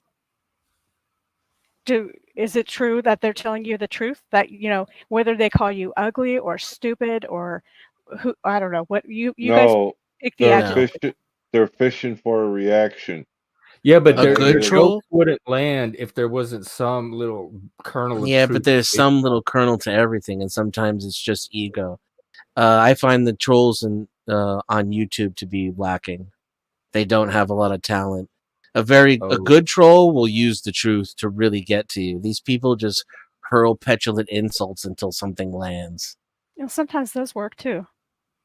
Yeah, but I'm not impressed by that. That's not a troll. That's just an asshole. I kind of define troll as someone who has the ability to upset the conversation or have a certain effect that's kind of negative overall on the chat. Yeah, but I mean, like, to what audience and what chat? You know what I'm saying? Like, Let's give that's the thing. Tommy. Let's give Tommy for, well, I will, for example. I'm unfamiliar. Elaborate. I can't, because you don't know who he is. I've met him a couple. Like, I've been on a panel with him. Well, he sparks on the panel, meaning he starts yelling and talking really loud, and he'll tell you to shut the fuck up. It's a domination kind of thing. Over him. Yes. So that's my example of a successful troll, because A, it gets everybody quiet, and B, it changes the topic or conversation to whatever he wishes. Even if he doesn't mean it? He means it, and it's successful. It works. That's a successful troll. Just as the lady in Brit in the chat really seemed to upset old man. That was a good troll move on this is my no. See, this is the thing. You don't have to be a good troll in order to be a successful troll, but you said it was a good troll move. That's where I would take a little. But first of all, upset isn't accurate. Can we find a stronger word than that? Dang, are you being serious? I mean, Traumatize, mortify, something like that. Wow. And then I would say Offended. You're offended. coldly. No, offended doesn't do it. Oh, Do you My have a life- history with Brit? My life has I been thought all. that was peak hyperventilation. Yeah. Anyway, sorry, Lindsay, I cut you off. No, I used to feel the same way when I built up some thick skin because it was just negative, negative, negative, and so mean. And I Mhm. started, wow, am I a good troll? Ha ha. That I've seen Brit before, and she adds some quality stuff, and she's just kind of tongue in cheek and sarcastic. That's why I'm not really finding her to be as offensive as maybe I used to. And she just likes to play little games like that. If you put that in her in that perspective, how could she hurt you? You know, how could she hurt you so much and make you irate? And it's just too bad that if you come here and if you're that deeply affected, I don't know if you should be here. I say that all the time. Yeah, Jeff said that to me earlier today. I used to have unsafe space. But aren't you in being the church, sarcastic right but I now, changed. though? I Old am. man? I am, Yeah. but the discussion still stands. We've all been triggered by trolls, right? Yeah. No. And it's an excellent line of discussion. What are we doing? Pissed off, annoyed, or distracted by trolls, or triggered by entertaining. trolls? It's entertaining for them, but I would argue that we've all been in spaces where we've been triggered by interactions in the chat or otherwise that Yes. we probably Nah. weren't in a healthy Strangers spot. can't trigger me. That we weren't what? That we probably weren't in a healthy spot. Like we weren't. Oh, less than healthy, sure. So Yeah.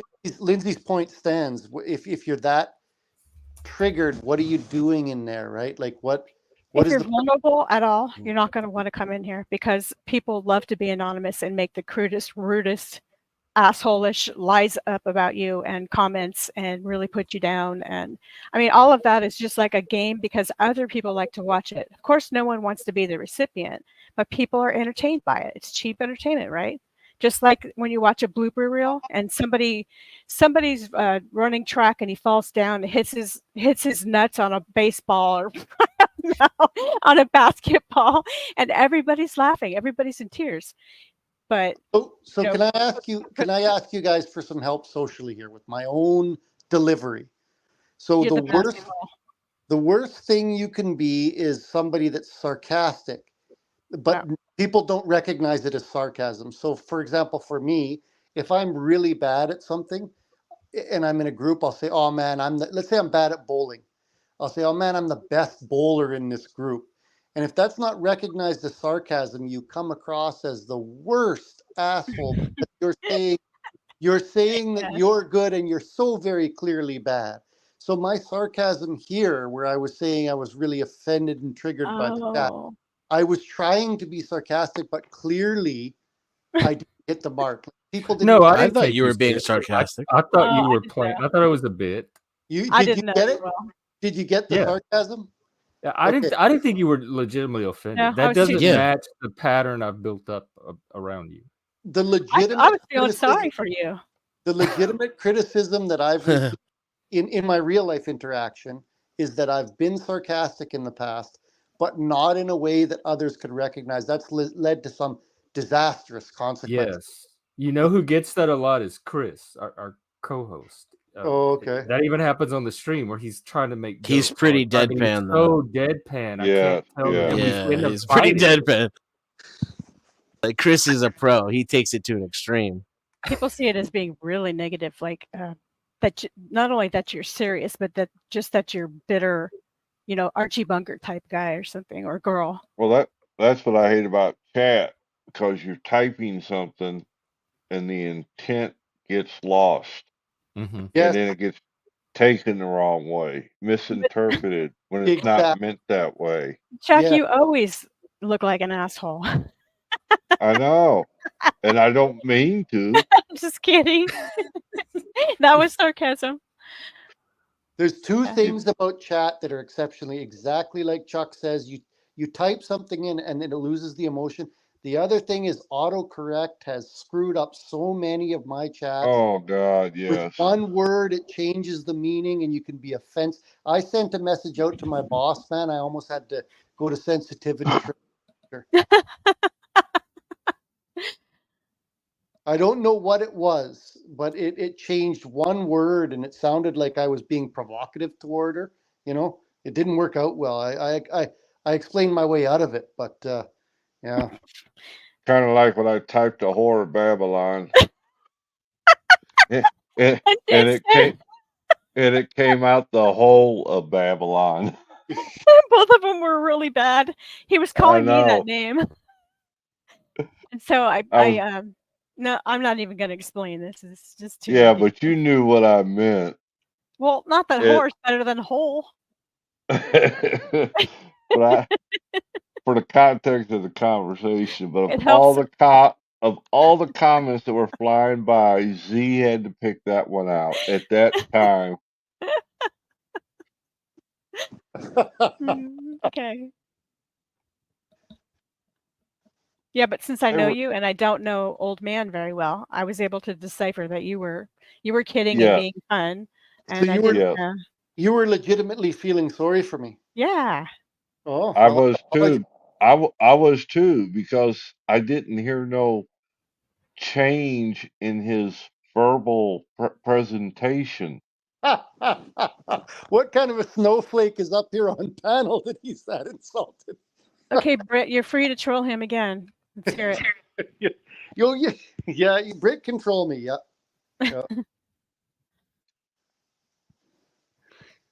Yeah, no, Uh-oh. Chris is really hard for picking up anything because he's so monotone, straight. His inflection doesn't change unless he gets butt hurt.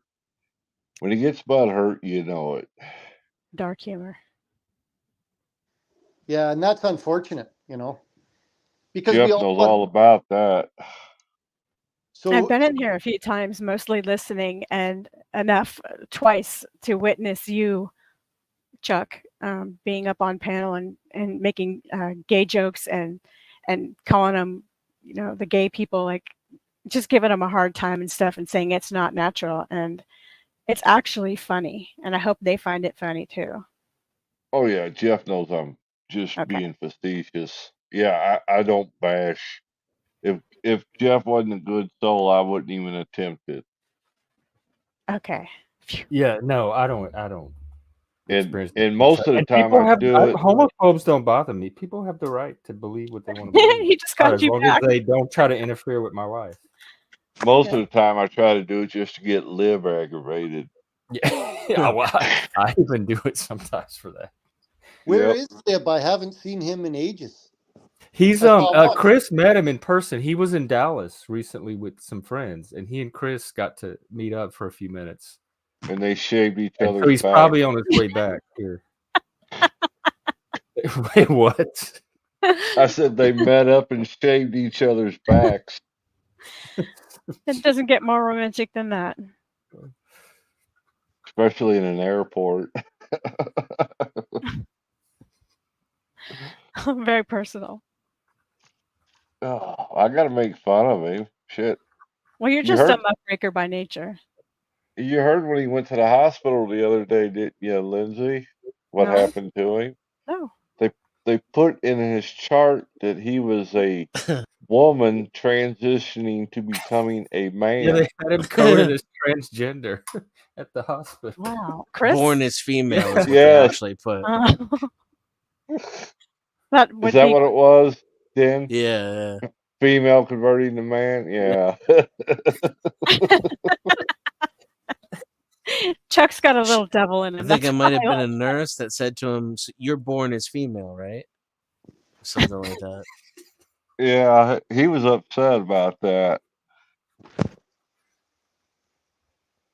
He didn't seem that upset. I thought he Oh. thought it was funny. You could tell at first that it aggravated him because Well, he had was- to actually mark something down on his intake forms to, lend itself to that or that comment. Yeah, he did. He didn't. They got it wrong somehow. But that's good that they verify, I guess. Sir, you're scheduled for a hysterectomy at 7:00 in the morning. And we're going to remove your Adam's apple too. That's what you call a rude awakening. Oh Lord, we're twisted. No, just you. Thank you. Hmm. I never take credit for that. I try to keep a sense of humor. It's the only thing that makes it all okay. Yep. If you can't laugh at yourself. Oh, that's Everyone for else damn can. sure. Yeah, you're not laughing when you're on the track and you fall and hurt your nuts, but other people think it's hilarious, and eventually yeah. it'll be funny to you too. I You know remember how I I was was a talking? kid. Oh, sorry. I was on the bus after school, how the kids line up, and I saw this girl run into a pole. And it was the funniest thing. I was sitting in that bus, looking out the window, watching her, and I know I should feel bad for her, and part of me did, but I could not stop laughing. See, I feel more bad, and I don't really laugh at those things. I still do that. I'm laughing right now. I laugh if I ran into a pole, I would laugh at me too. Schadenfreude. I usually cuss because I've injured myself when I do it. Even funnier for kids. Like if you hurt, they think it's even more hilarious. Oh my son, when I fall down, he just dies laughing. He Yeah, that thinks was it's our the response. funniest It was thing. not, "Oh my God, are you okay?" It was like, "Ah." Do it again, Dad. Yeah.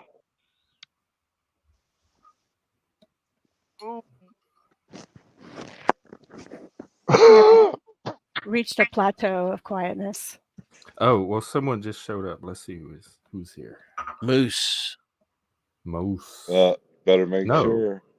Well, close. It's Hey. me, Hank. It is I. Don't forget to hit the like. Yes, I. Oh yeah, I'm supposed to keep reminding people to like and subscribe, especially subscribe, because we're trying to climb up to our 500 that we need. Jeff, how many people are in the stream right now, like watching on YouTube? Let's check. There's 12 on YouTube and 18 on Twitter. Wow. Damn. On Twitter. Yes. Yeah. I need to set my Twitter for streaming. Maybe I'll get I that. can also stream to Facebook, but I hardly ever get views over there, so I quit doing it. Yeah, I don't even have a Facebook account, and I won't get one. I hear a lot of people complain about that. I know the best way to upset Hank. You want to watch? Try me. I was on a black pill panel earlier before my nap, and I had like two guys. I had Bunny Christ on, then I had two guys projecting the gayness onto me. So, how is you try your best.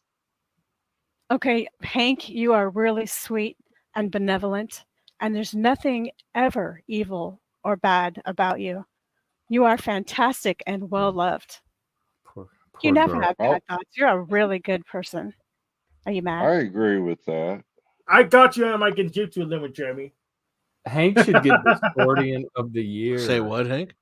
I got Illuma Jeremy over there under my Genjutsu. Usually you get mad when people give you compliments or say anything nice about you and you don't believe them. Didn't work? Yeah, try better. Yeah, try harder than that. What of the blue? Yeah, in fact, I started to put. I build a playlist of all the panels I go on because otherwise I won't be able to keep up with the trivia about me. So can't spell Lou. Go to my YouTube page. Go to my playlist Hank on panels. Then the one at the top of the list will be the latest one I went to, which would be the Black Pill panel. So Hank, did you get a link? You finally got a link to that debate you did, eh? Yes. Was it hidden? Why couldn't I find it? It wasn't hidden. I just couldn't find it. Okay. It was still public. I asked Jim, the Made for Jim out Discord, and because I couldn't find it, they found it for me. Okay. I thought it was that one with the green-haired guy. Well, there was a guy on before you, and then you were the second debate, weren't you? No. Well, it was two different shows. Oh, okay. Yeah, there's two different. I've been on there twice. I got the earlier one. I'll go ahead and get the later one too. but I was on 2 different shows at because the one I was talking about that who actually pressed me hard was the one, what's it called? That Fun Hangout. But the one, yeah, that's the one where he actually went at me hard, and he gave me the name Tentacle Boy, which didn't stick. That's when Jim Bob went at me hard. So his tech was down. He just had a full open panel. It got crazy. But the other one we just had, what's his name? He just had 2 people on, and I was the one that wasn't the atheist keyboard warrior. He had Willie on before me, and he didn't press me out that hard. What did he come at you hard about when he pressed you a little bit? He was still trying to classify me as a materialist when I'm an idealist, and I just told him, if I just asked him if I'm not supposed to use my senses, what am I supposed to use? And he didn't know. I see.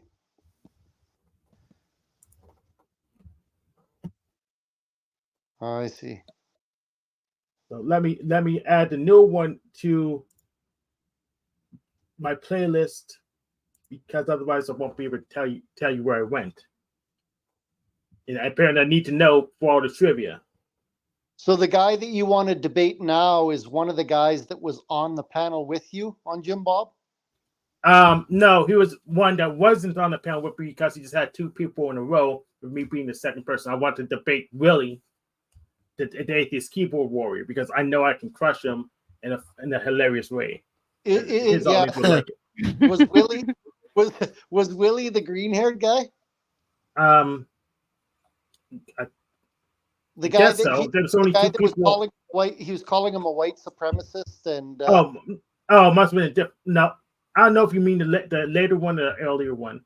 The later one was the one where he had 2 people in a row, 1-on-1. The earlier one was when he had an actual panel. We had 4 to 6 people.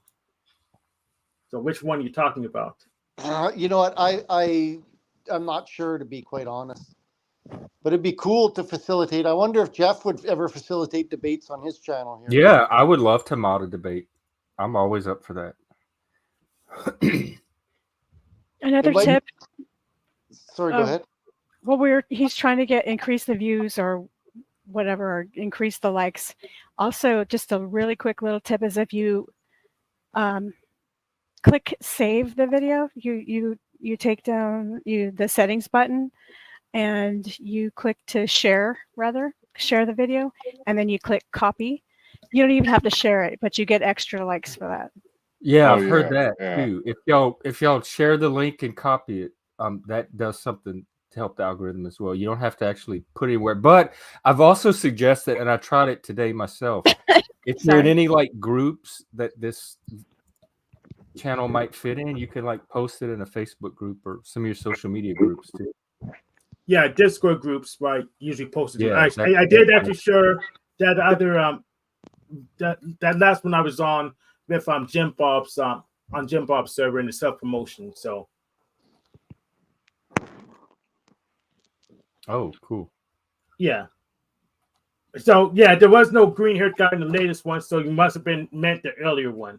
Yeah, it's one of the atheist keyboard warrior ones. He was wearing a wig. Okay, then that's clipped, so I did not actually interact with them directly. Let me check. I have both of those ones on tab, so I'll just click around and see what you're talking about. So you participated in a panel, though, didn't you? Where there was 3 guys on the screen? 3 guys and Jim Bob. And that was your first appearance? Yes, on that, yeah. And then the one I saw, he brought you up 1-on-1. Yes, that would have been James Lindsay, Coomer, Tent Guy calls in, Hank calls in. Okay. Wait, James Lindsay? Well, yeah, he didn't call in. He just did James Lindsay. He didn't. You debated James Lindsay? No. just reviewed it. If you reviewed Oh, review. Oh, I see. Jim Bob Okay. reviewed James Lindsay's thing. Yeah, Then I he think had I two saw call-ins, which was Coomer Tank Guy, which is Willie, and me, Hank, who he didn't have any. He just called Hank because he didn't have any clever thing to say about me because I make sense.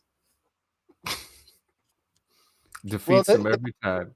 The crowd was running against you, Hank, to begin with, and then in the end, you had like literal like simpers and ladies throwing out love towards you and everything. That took about how long were you? 20 minutes or so that you were debating for? Or? Yeah. So it was a real, in the chat, it was a real change kind of in culture. But by the end of it, you'd turned the crowd in your favor. That's my boy. Yep.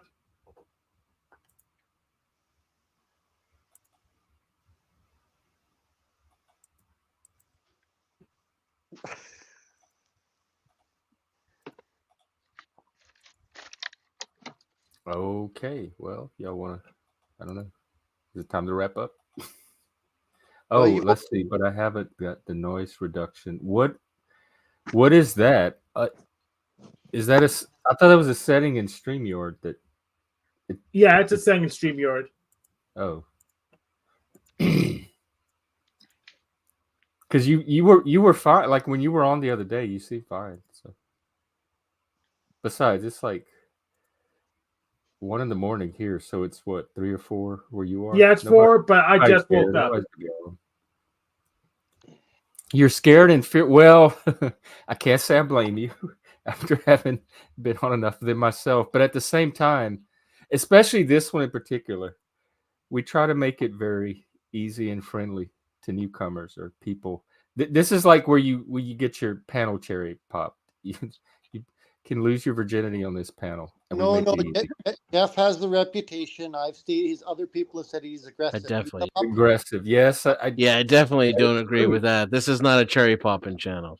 I'm just kidding. I think it is. Not aggressive. I'm still this is the battlefield without malice. Why does Hank look like a cherry popping daddy? Because he's a pimp. That's got nothing to do with the channel, though. Hank, do you have a green hat? Hank is one of our regular. He's one of the outliers. Yeah. What was your question, Lindsay? Do you have a green hat? Of course, that's what I keep asking him. I have a couple green hats. Like green, not look real close and tilt it to the light and see that it's green and not black. Hey, Lindsay, who's your new enemy? Oh, I like that one. Yeah. That's green? I guess forest green. I don't see that one on panel. Oh, yeah, I see it. I was kidding. It's Lou because I feel like I feel using that word again. Yeah, I think I might have insulted women on here. So you insulted we do women that plenty of times. You said women were dumber than men. Oh, hey, the whole time. I'm going to hell. You heard that, Hank? Well, we're only 3 IQ points less. Yeah, I was there. I was on with her. Okay, well, if people want to hate me for having opinions, that's something that I have to accept for expressing them. I mean, opinions based on data. Well, maybe you did. Yeah. That's my hypothesis. You did the Luma Jeremy thing with the voice changer. But he went away somehow. You had an authentic. You're saying that's trans Tommy? Lindsay is trans Tommy? Yeah, that's my hypothesis. No one disputed it yet. So, but we don't have enough evidence Tommy. to nail it down. But Lindsay and Tommy are the same. No way. Tommy is not that good. Mysteriously. Yeah, I guess I kind of turned into him, huh? With all that Lindsay hate. has the ability to let people talk. She has the ability to listen and thoughtfully respond. There's no way that's the same person. Lindsay is a misogynist. No, Okay, not Tommy. Illuma Jeremy, the different guy. Oh, wow. Yes, Illuma Jeremy, the guy with the voice changer. But yeah, the guy with the voice changer. So, haven't had the pleasure. Hey, no bad days in the chat. Is that a Chinook? Is that a Chinook salmon in your thumbnail there?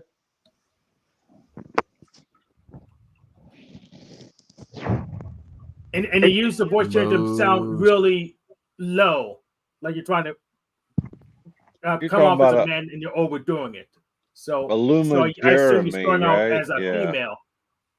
What a dumb name. So then Lindsay is the real woman, and Illuma Jeremy is the trans man. Yes. Interesting. Is this just the chat name, or did they go on panel? It was on panel. So, and they have a voice changer? Yeah, voice changer and I- never on camera. I think it's that person that used to work with Talcott Clip Collections, the gorilla. Yeah, Moose, get Talcott in somebody. here. That's what we need. I'm serious. Am I the only one Jack has never yelled at? Oh no, Where's Yes. the? I've seen. No, you're not. I'm No, banned no, from oh, this listen, room. yeah, you're not the only one. You Jack's can never get yelled at. grub. They call him Werecott. That's when the werewolf comes out.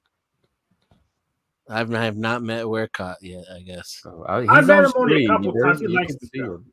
There's Denizen. different Just layers to Werecott too. Yeah. Denizen, Different just tell him phases you're of the friends moon, I with guess. me, and he'll Oh, yell yeah, we'll at trigger you. him. Or Lindsay. And too. we disagreed. You know, like I came on the show and he was talking about, you know, like Jesus and all that. I remember stuff. that because you had an atheistic point of view. So And you I told him right off the bat I was a strong anti-theist. You're Yeah. an anti-theist, not just an atheist. Correct. Okay, that's a very firm stance. Well, it was interesting, but he wouldn't let you. He didn't really want to delve into that. He more wanted to lecture to you. Yes, You know what I mean? that's his style. Yes, Chuck, and that's why me and you are 86th. He must I'm have like. telling Oh, you are too? Uh-huh. There No, must be some kind of like initial process to that then, because he didn't do it that time. So I guess he's the like an information gathering phase before the lecturing occurs, or Who's this? Well- if you just let him lecture and then take your turn, then you don't get in trouble unless you try to do personal attacks on him. I disagree with that. If you disagree with him, he really doesn't like it. His voice starts getting louder and louder, and he'll say something like, "Well, fine, that's your opinion."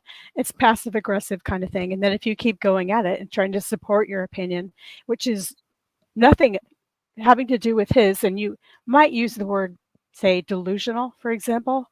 Mhm. Oh man, all hell breaks loose. Yeah. So instead of being passive aggressive, you just go forward active aggression. I mean, you're saying if Jack you Talcott call him went on nuts, he Paul's gets show upset. last week. So no, it was last week I think. So if you're actively aggressive instead of passively aggressive, you'll be into it. Yeah. I you find call that him- true in general for passive aggressive people. Moose Yeah, says it's so, love like Eric bombing. gets in a lot of trouble because he's passive aggressive, but I just come right at you. So Passive let's stay aggression honest. to me still reads as aggression. Like when someone's passive aggressive to me, they want to fight, and so I meet them with aggression, and that's how I learned that. And they don't know what to do with that So I just come out with it. If I could be aggressive, I just come out with it. because in their mind, they think they're avoiding conflict and aggression by being passive aggressive, but not with me. That's not how I take it either. I think they're avoiding the responsibility for deliberate aggression. That's undertone. That's why it gets the name aggression, even though it has the prefix I passive. hear the aggression in it. I don't necessarily Yeah.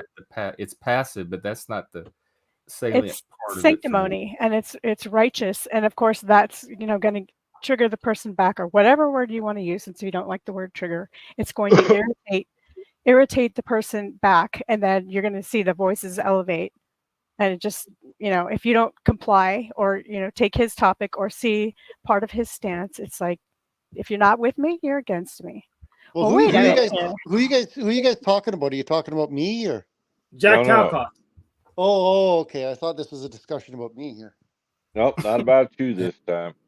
Did sound a lot like you, didn't it? It did. I think it is culture, like talking about programming, because we don't really have passive aggressive people where I come from. I didn't encounter it till I moved up here, where the entire culture is passive aggressive. Like the day-to-day operations of the city depend on people knowing how to handle passive aggression. And so if you grow up here, that's gonna be more your mode that you default to. And if you grow up somewhere like me, it's gonna be more confrontational and aggressive. And that's not necessarily programming, but it's that like environmental influence that Lindsay was talking about. And you mentioned that sometimes people are passive aggressive when they're joking too, right? Is that still how you feel? Oh, like the troll, like they deliver Like a nice little bit of antlers. truth in. Oh, Yeah.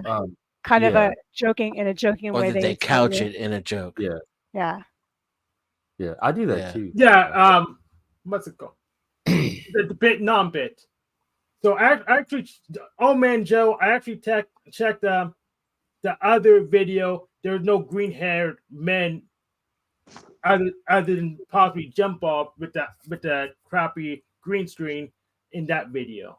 Okay, So, it was the atheist keyboard warrior was the one that that I saw with the green-haired guy with the wig. yeah, that was so the atheist keyboard warrior is, I guess, looks like a clip collection. So I didn't actually, there weren't any real interactions. Okay, yeah, yeah. But when you guys talk about like somebody saying, "Oh, nice horns," right? That's the struggle to put the subtlety in your language so the person doesn't feel like you're insulting them. And it's a kind of a fine line to Yeah. walk.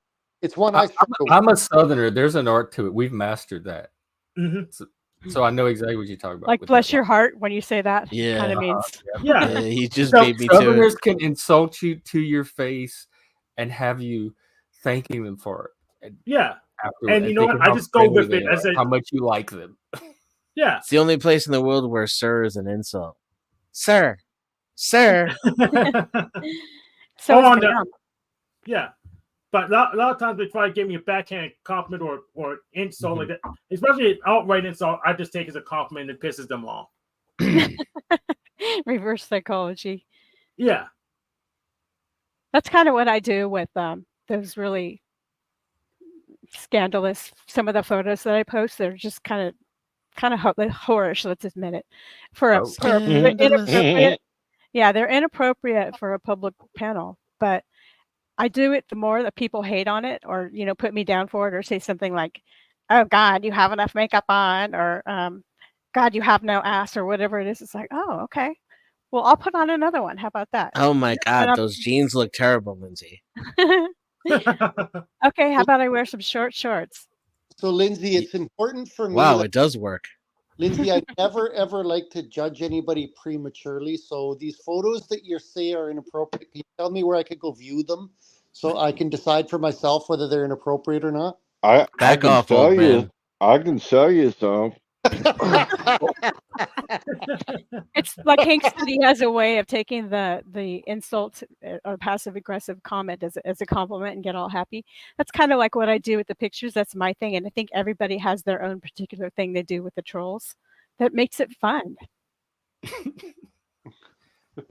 Laissez les bon temps roulés. Gotta have That's fun. why I put that Trump flag on my icon. Just to piss people off. I hardly notice it. It's like comforting to me when I see it. I'm like, oh, I don't even associate Tennessee it for with Trump Trump. anymore.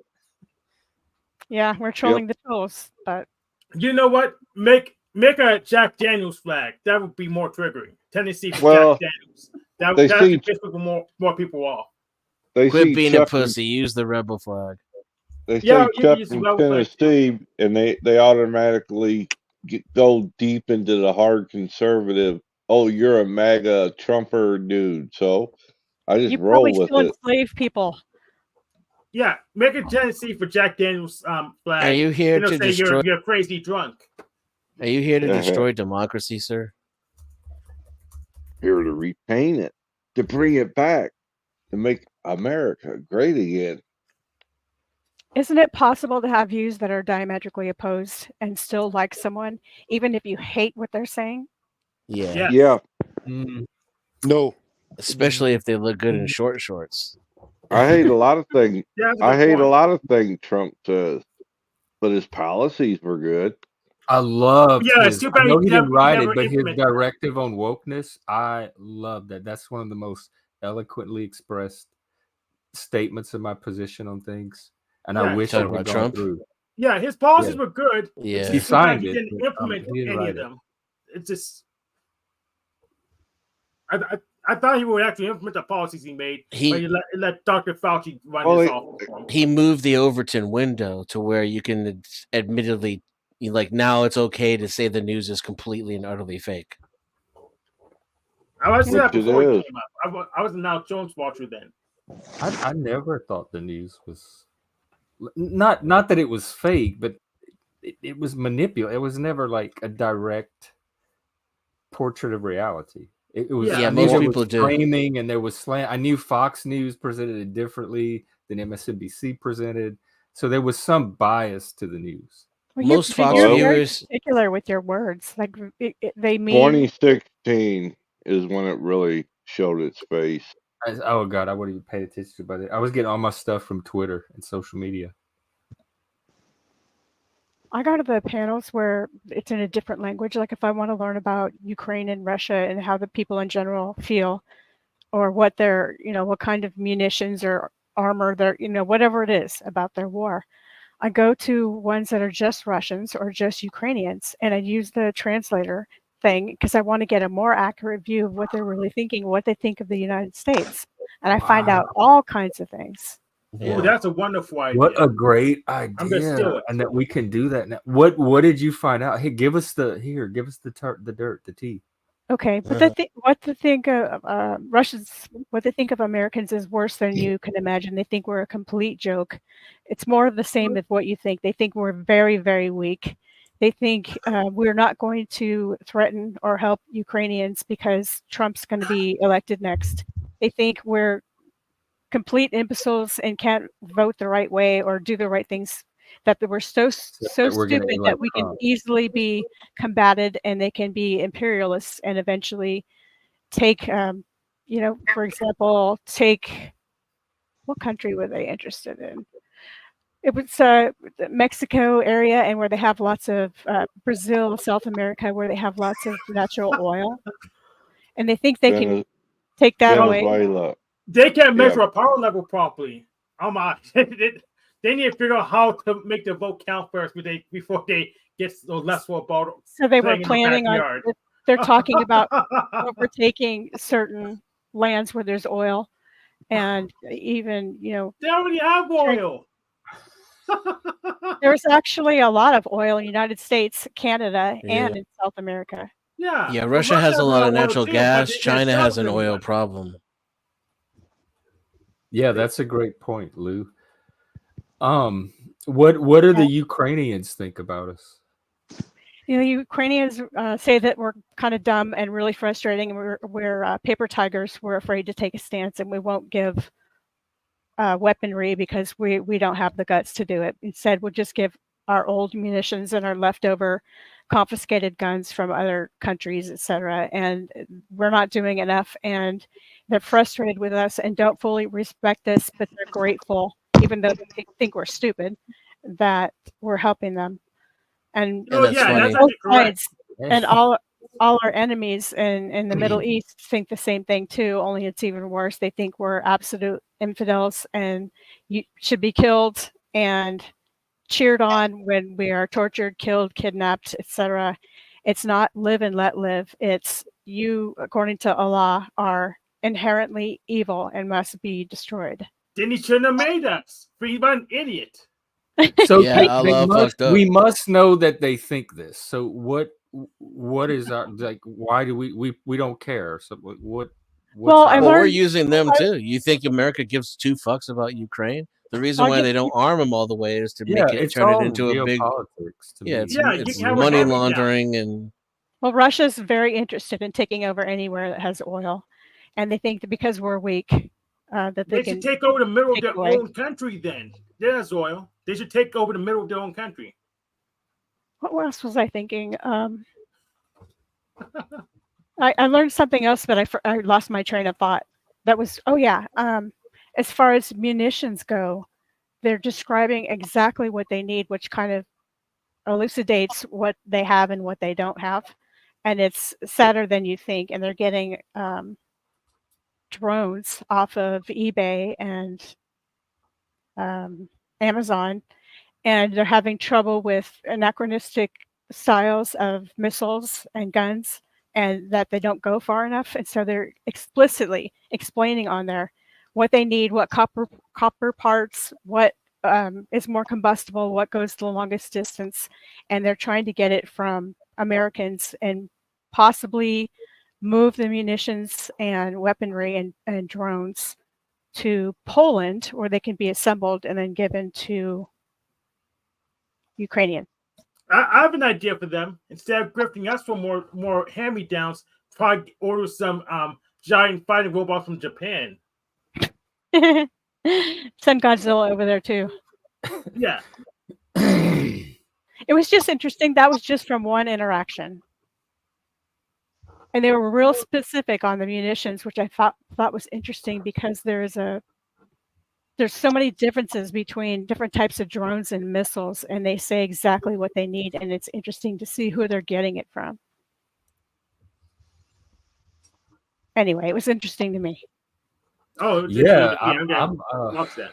How do you find the route? You just search, On YouTube or other places, newsrooms. and then there's a translation option in the settings.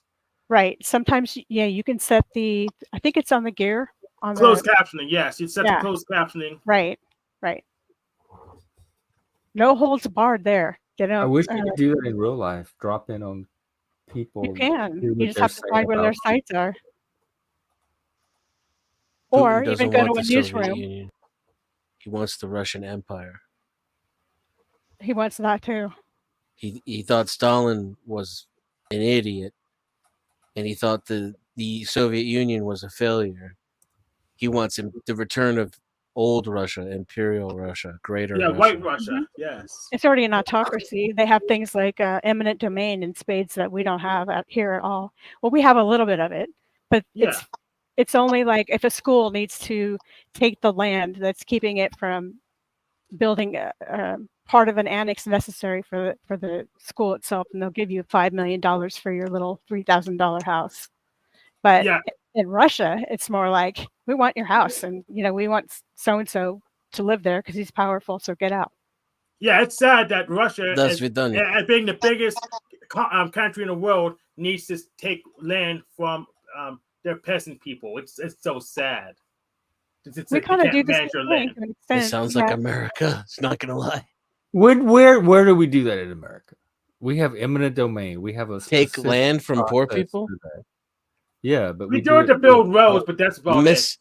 Own some land, miss a tax payment. Watch what happens. Oh, that's a good point. Eminent domain practically doesn't exist here compared to how it is in Russia, for sure. That's why they have all of these intelligence people living in houses right next to each other. When I say houses, I mean mansions, because other people have been kicked out of them so that they could all live in the same neighborhood. Because wouldn't you know it, they're friends of Putin's. Yeah, eminent domain's a lot more rare here. Yeah, it really is. I remember it growing up. They used it one time on this house. They were trying to build a highway, and that's it. This is the only time I've ever seen it used in my entire life. Yeah, they don't abuse it. It's done very, very humanely. And they said, okay, what's the value of your house? When they took my aunt's house, they said, what is the value? And she said something like $500,000. And they said, we need to build this. We need your land because we want to build the school over where your property is and extend it. And so they give her like $3 million. Excellent. Wow, it was worth $500,000. They gave her like, because they realize it's inconvenient. It's not fair. You're not only losing property, you're losing an investment, equity. Because I think they only have to give pain and suffering. Mm-hmm. They make it worth your while, but try having that done in Russia. Yeah, therefore in Russia they'll give you the what's it called, hemlock. Mm-hmm. Oops. Oh, yeah, they'll put you in a headlock. I see you are awake now. You have no home. Goodbye. Yep, these fine gentlemen are here to help you move right now. This is ours. Get out.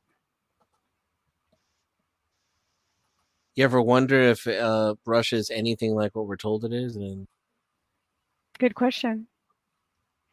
And Does I've never anybody been know there. a Russian person ever been there or know somebody who lives there? I met Russian people through the little online universe.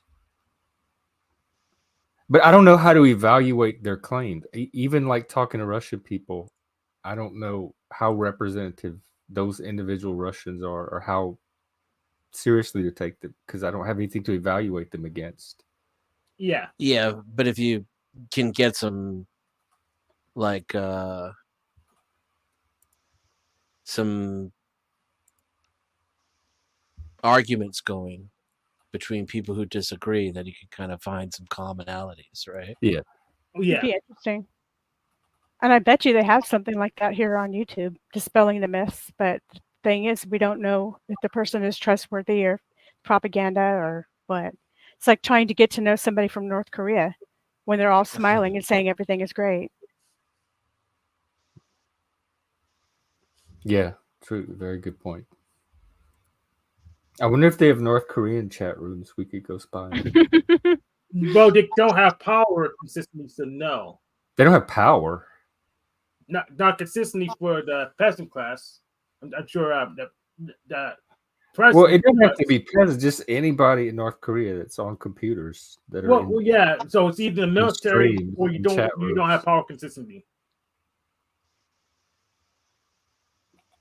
I mean, I'm assuming they don't have them, but if by chance they do, maybe there's a way to. But I'm sure the government's already doing that. If it was, They don't really allow people to network to the internet. They don't network all the way to the internet. I can't imagine that like that. I've been in bubbles before, but to be in that level of a bubble.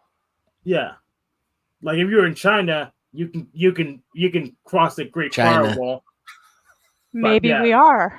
Maybe we are in such a Yeah. bubble. Right? I Yeah. didn't even notice. I was gonna keep my mouth shut because it's a little chill right now, but yeah, thanks for taking my position yet again, Lindsay. I'll take the beating. A lot of when having debates with or talks with a lot of Canadians, I've learned that they kind of describe Americans as like a little brother who is prone to accidents and is drunk outside with a lampshade on his head. That's how Americans were described to me by Canadians. Is that how you feel about us, Joe? Nope. I think that we're. If you guys knew what it was like, I agree with that characterization that a lot of Canadians feel that way, but it's wrong. We're in our own little bubble up here, our own little socialist bubble. Do you guys know what it costs me to buy a house here where I live? $1 million. Oh, What? are you in? Wait a minute. What part of Canada? So I'm on the West Coast. Oh, that's why. That's the nicest part. The left coast. $1.5 million for a fixer-upper. So I was looking at a house. Yeah. Oh, $500,000 down payment, $7,000 a month mortgage. You'll own nothing Oh my god. That is and be happy. that's the result. That's the result of our ideology and our ignorance. So while we may look down our nose at Americans, we aren't justified to do so. I'll tell you that right now. So how do you make that $1 million if you can have somewhere to live? Well, you'd never get You into become the a YouTube streamer. You don't, yeah. And I've got with my 0 subscribers, I'm just raking in the cash.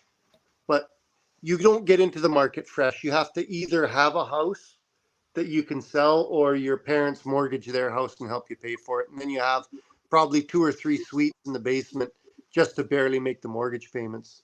That's The You know point what, is for less people to be able to own homes. I have Yeah. an idea. I Yeah, know it's I like- thought it would work. Conspiracy. What you do is find an abandoned house and you just squat in it. Then you Yeah. say, "Mom!" Or get a camper. Do the camper in the driveway thing. I That lived would in a trailer thing for going bit. on. Gasoline right now for us is $9 a gallon, almost 10. whoa. Well, quit driving so much. I don't know where you're So going. the price of everything. And that's what you get when you get governments that print money and have Socialism. social Okay, programs. this is perfect. Are you in British Columbia, Citation needed. BC? Get a citation. This is exactly what this guy. You must know Trudeau.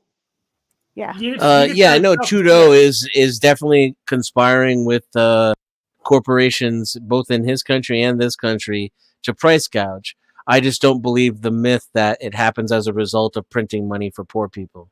So I think what they like to do is print a shit ton of money for themselves. They give very little of it to us, That and causes then inflation. That's dumb. say whoever what? printed for more Printing money. money causes chasing massive inflation. is I the don't think it causes inflation on the rates that they. I think that's an excuse. No, it's basic economics. Yeah, well, every time someone says it's basic economics, I ask them to explain it. And Sure, I'll do it. sure, Okay. go ahead. Okay, you have a set amount of goods in your country, which is represented by your economy. You have a set amount of dollars in circulation, Which we don't. which you do. Now, No, the level of goods is always changing. increase the amount of dollars by printing more money to pay for Mhm. your social programs, and you will drive down what you can purchase with each of those dollars. And that's the root of inflation. Fire up your printing presses to fulfill your promises to the voters that you made, and your dollar will be worth less in the end, But all you Oh, did was yeah, just restate the yeah. premise, which is correct. It's an accurate premise. but you didn't explain it. Yeah, Yeah. you didn't explain it. Sure, more dollars chasing fewer goods equals inflation. There. Well, now there's fewer goods. So there isn't the constant changing amount of goods, which is what I would argue is reality. There It's a isn't law a of fixed economics. there isn't a fixed rate of goods, which is what you claimed. Now there's fewer goods. No. You can phrase it any way you want. More dollars chasing the same amount of goods, more dollars chasing a fluctuating amount of goods where the dollars outstrip the goods. In any case, Denizen, you know exactly what I'm saying. Oh, okay. All applies. The relation, Yeah, Denizen. the I can- relation, the relation of dollars to the amount of goods. As the dollars rise and the amount in relation to the amount of goods, you have inflation. Well, I don't see that borne out in actual prices. Well, The then growth of the amount of cost goods and and value. services and the growth in spending doesn't cause the kind of inflation that's claimed. Come up and spend $10 a gallon on gas and see how long it takes you to see that thing. Well, yeah, but I don't see how what you haven't demonstrated is how social programs cost gas to be $10. Sure. Because Yeah, what we need is a simulation so he could see how it's working. And actually, I would like You have that to too. make up for when the I offer difference dental somewhere. care, when I offer dental care to all of the citizens in a country, how do I pay for it as a government? Taxpayer. Taxation. Or I could print more money. No, they're going to tax either way. Could I pay for it? See, like the government will tax you on one end and then print money on the other end, So how and do I keep the value from both, and that's all deliberate. all of the I would people- call it price gouging, though. Price gouging. I wouldn't call it inflation. all of the people that are now employed in that industry that I'm funding through the government. How am I going to pay them? Taxation. Or printing money? Both. I think they want a concrete example, like, for example, say in America, where we have somewhat of a socialist medical system, we have a lot of people that can't afford medical care at all. So they have to take the money from somewhere. They have to take it from the people who actually can pay, thus increasing the prices for the people who can pay so that they can cover the costs of the poor, right? Well, not in That's every totally avenue of the different. market, though. That's totally different. Like that didn't happen to cell phones or computers. Increased taxation is totally different than printing money. But they always increase taxes and print money. Yeah, but no, they're two different things. If I hire somebody, I understand they're two different things, but they No, but- always do both. if I hire somebody for a new program and I don't increase taxes to pay for that program, and I have to give that person cash to pay for their services, how do I come up with that cash? If I have You don't. Yes, you do. You find printing presses. True, you cannot. Yeah, well, that's how America does it. And once I've done that, I've increased the amount of money in circulation and decreased the value of that money. So if I Why don't- is it decreasing the value? because there's The more. dollar's up right now, by the way. While inflation is high, the value of the dollar is up right now. That's not what you asked me. Well, you just said it decreased the value of the dollar. Denizen, you got to follow me here. You got to let me finish. You didn't ask me what the price of the dollar was currently. You asked me how printing. No, money I know I didn't ask you that, but you just made the claim. What you need to do is listen to me and follow me. Try that for once. No, Denizen. You made the claim. Okay, go ahead, buddy. You just talk. I'll sit back and listen. It's the old man show. Do you believe, Denizen, that printing money to pay for social programs leads to inflation? Yes or no? Not the kind of inflation that we're seeing. No, not the kind of. Yes or no? I'm not interested in your yes or no question. Does printing money to pay for social programs lead to inflation, in your opinion? No, not the prices that we're seeing now. That's from a different process. That's a deliberate process caused by artificial scarcity. Some inflation. You're saying that it doesn't lead to all the inflation you're seeing. It's a minuscule and meaningless amount of inflation, if anything at all. So it's still yet to be demonstrated. And don't forget that you said that the dollar will decrease in value, and that's what causes inflation. When the dollar, comparatively to when we had lower inflation rates over the last 5 years, the dollar was lower in value. So that's a direct contradiction to your claim. No, I'm going to suggest a source for you. Do you know who Milton Friedman is?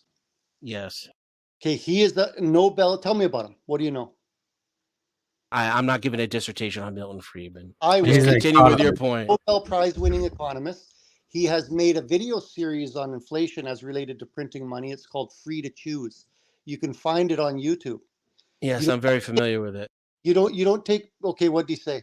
Hours and hours of Milton Friedman. I'm unconvinced. Okay, so you don't believe me or Milton Friedman. I'm unconvinced by the argument that the kind of inflation we're seeing right now was caused by printing money for social programs. So you remain unconvinced. And remember when I told you, like, when I ask people to explain it, they don't. They just restate the premise. No. That's where we're at now. Milton Friedman explained it brilliantly. Right? Can you explain it in your? Can you explain it in your own words? Being applied right now in Argentina, and they have their first surplus in a decade. They've curbed runaway inflation, which was running at over 100%, by applying his techniques to their economy. You don't think that has anything to do with the fact that he shut down all of their government programs that protected the assets of the Argentinian people? You don't think that the corporate influx, the huge influx of corporate the huge influx of corporate investment into that country has anything to do with his policies, his political policies? Why do they have an influx of corporate investment? Because he deregulated it. And who advised, based on whose advice? I don't know. Yeah, you do know. It's Milton Friedman. He says so. So Paul, I mean, Milton Friedman is one of the most brilliant economists the world has ever known. This guy followed his advice, and there were results. I'm saying I would say that those results are because corporations are greedy. So when you take all the fucking rules out, you let them do whatever they want, they spend a shit ton of money there and they bring in investment. And then for a little while, it looks like that's because you took all the money away from poor people. But it's a scam. And I'd say you're cherry picking. You know, hey. Tomato, buddy. No, I defer. Like, I'm not going to say that at 9 years old, I'm smarter than one of the most brilliant men that ever existed. And I'm not going to say that I'm smarter than Milton Friedman on the economy either. I never said that I was smarter than Einstein, and I never said that I was smarter than Milton Friedman. No, I never said Milton Friedman. Who were you smarter than? I don't know. I can't think back. Maybe the kid that used to eat his toenails at the park. No, it wasn't him. Who was it now? You? Not well. I wouldn't dispute me, but you said you were smarter than somebody by the time you were 9. Can you remember the guy's name? No. You created a fantasy in your mind because I said when I was 9 years old, I had an IQ test, and you said that was comparative to somebody else. I'm smarter than Newton. So were you smarter than Newton at 9? Yes, I think you were too. No, I don't think I was. I don't think I'm smarter than him now. And yeah, I think I'm smarter than Friedman either. I think that's the like a kind of intelligence bias that we don't realize how ignorant people from the past are and take a lot of those things way too seriously. Well, here's the thing. Noon invented a whole bunch of stuff. He invented a whole bunch of stuff, which we probably, if we didn't have access to the training that was based on Noon, we wouldn't be able to reinvent. So I would have to presume Noon really, really smart because he made to come up with the stuff without having access to what we had access to. He's really, really smart for somebody at the time. Yes, he's really, really smart for someone at the time. Agreed. And we wouldn't know what he would come up with if we had access to all the resources at this time. But nobody else came up with it. Agreed. But I don't agree that would happen. Well, other people did come up with the same things, but he came up with a huge amount of different things at the time. There's a large volume of things he came up with. These people that existed 1,000, 2,000 years ago, they're not stupid, eh? Like these thinkers that came up with these ideas that formed the thoughts, and we can't sit here and say, "Oh well, we're smarter than these people." That's not right. Yes, generally speaking, yes, we are smarter than these people. IQs are much, much higher than that they used to be. No, IQs and is even if society is in a state in which education is declining, if we're in a current state of decline, we're not seeing that in the data yet. Right, those would be lagging indicators. We'd have to be right on the edge of that decline right now. I don't trust IQ as a metric. I asked you to explain in your own words how printing money for social programs causes the prices that we're experiencing right now. He didn't explain it. Would you like me to do it again, Denizen? Yes, go listen to a Milton Friedman video. That was no, I can do it. But if you don't interrupt me, sure. Well, you let me know when it's time for me to respond. Omen did explain it a couple times already. So yeah, I did. Three interrupters. Maybe you can translate for me, Hank. Yes. So pretty much the value is relative. So the more money per going after in a product, because the more money you have going after relative to the number of products you got, the more money you have to trade to get someone to give it to make the exchange. So like in Zimbabwe, in Zimbabwe, my response to that was the value of the dollar is up and the number of products isn't fixed. You didn't ask about the value of the dollar currently. He said that it's relative, that the value is relative. So why is it that since we've printed more money, why is the value of the dollar up right now? And the other thing was that it's relative to the number of products. The number of products isn't fixed. Would you like to talk about the current value of the dollar, or whether printing money to pay for social programs causes inflation? Which topic? The value. I would like to talk about whether or not. I would like to talk about whether or not printing money for social programs causes the type of inflation that we're seeing now. And when I ask you to explain how it does, you refer to the value of the dollar being relative. Asking me a question. Did I even take a breath there?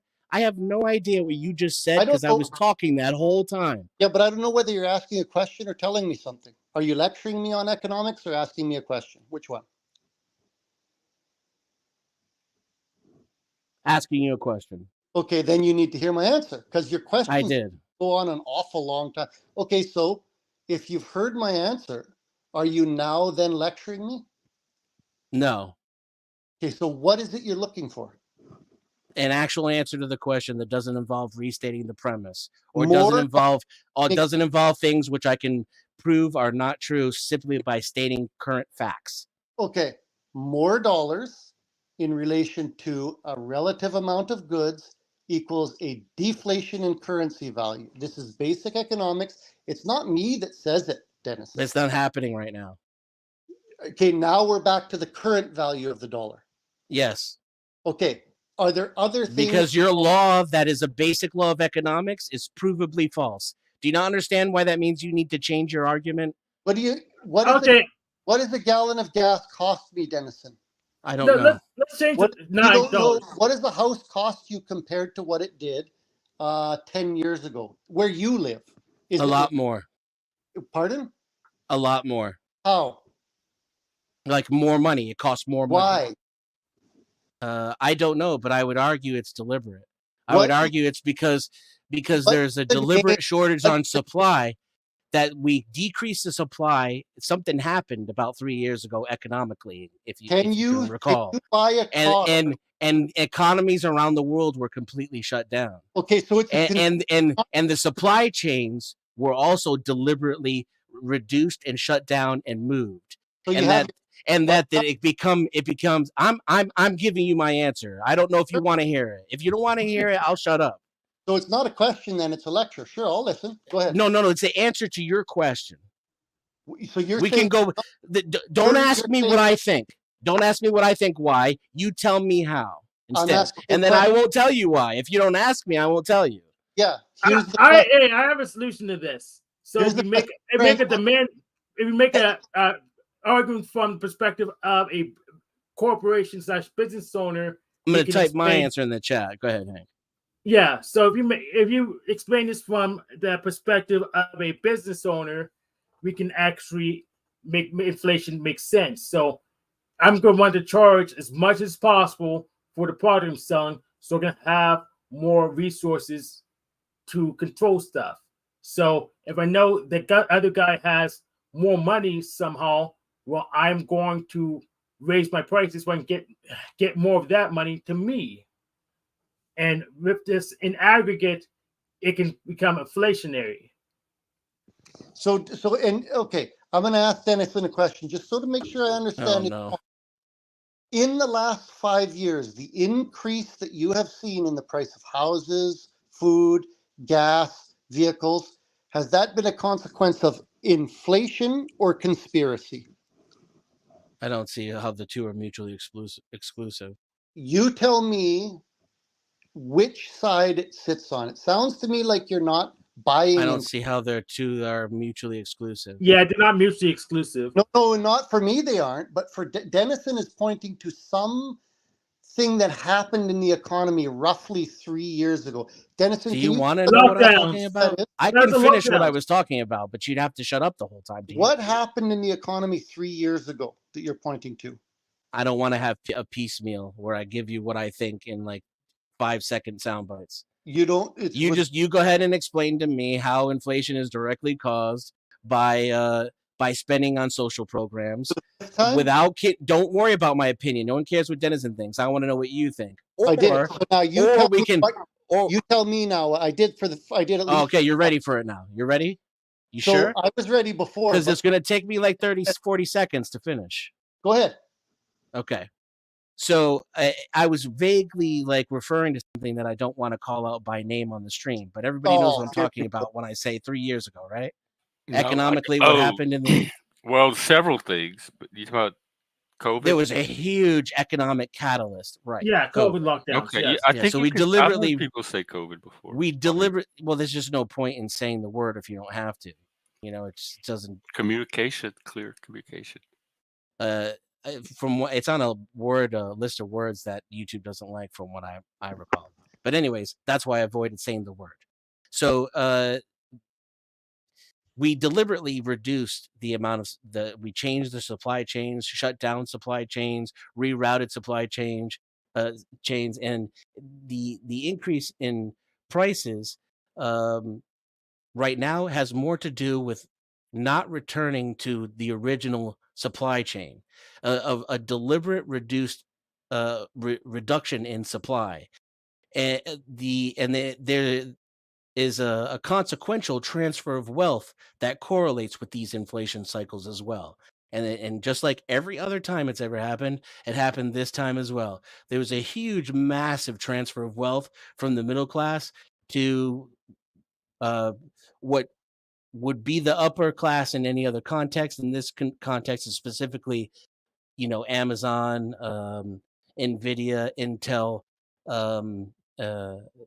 like technology companies. That grasp over our the level to which we've almost become kind of a monopoly. How few companies hold so much value in our market right now has a more dramatic impact over prices than how like Medicare, Medicaid, food stamps, affordable housing, the things that people like to call socialism, which is essentially just the government giving some of the people their own money back.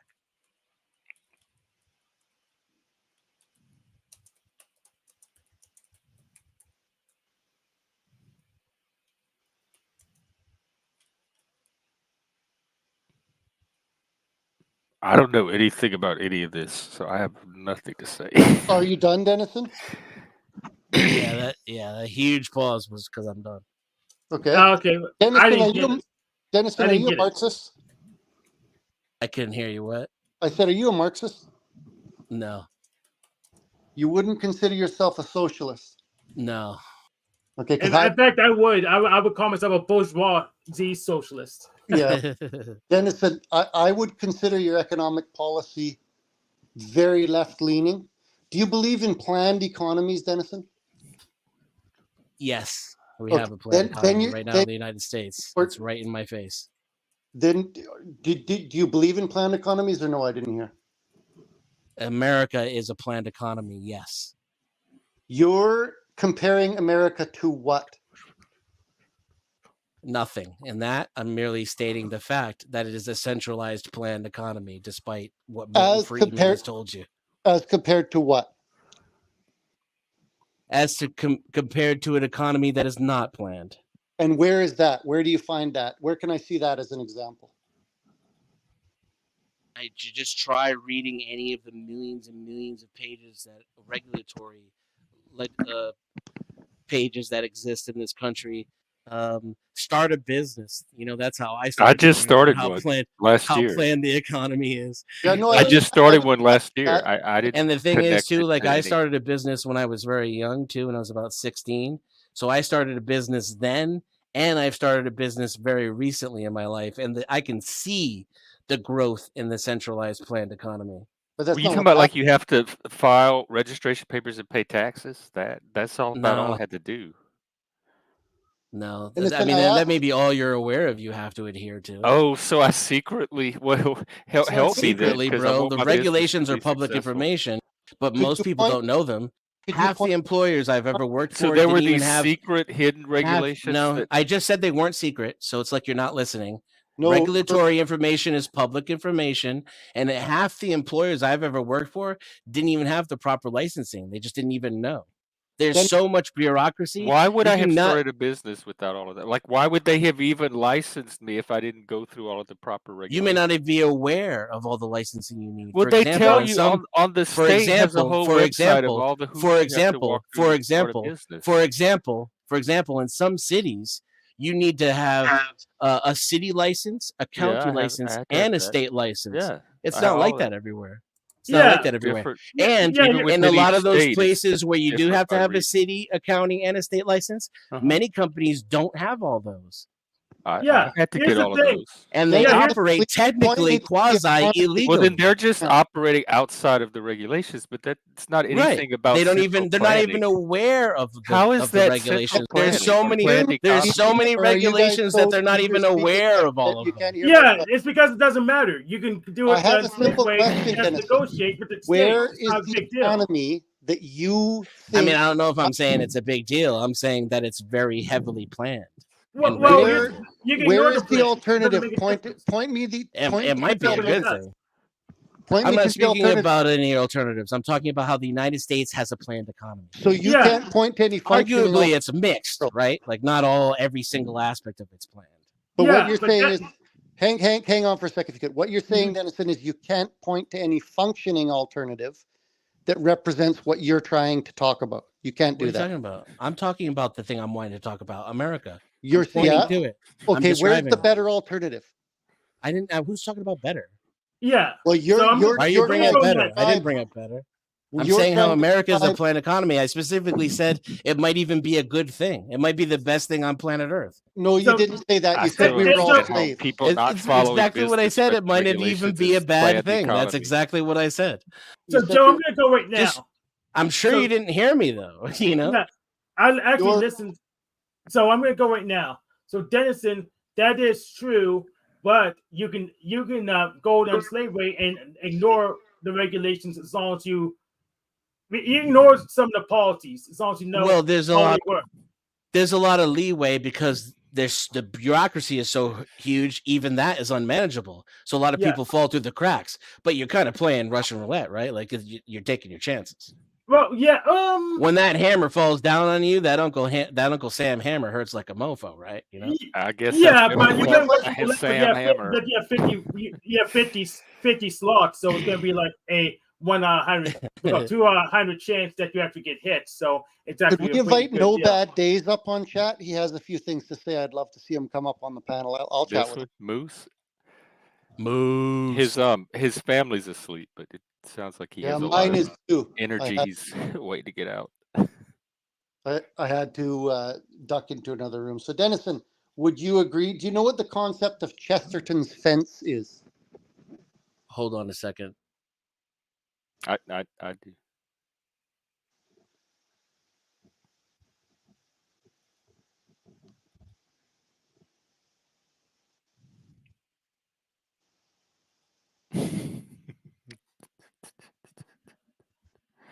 We have that here, Frank. Hey, where did Lindsay go? She said it's late and she has to get to it. In fact, it's late for me here too.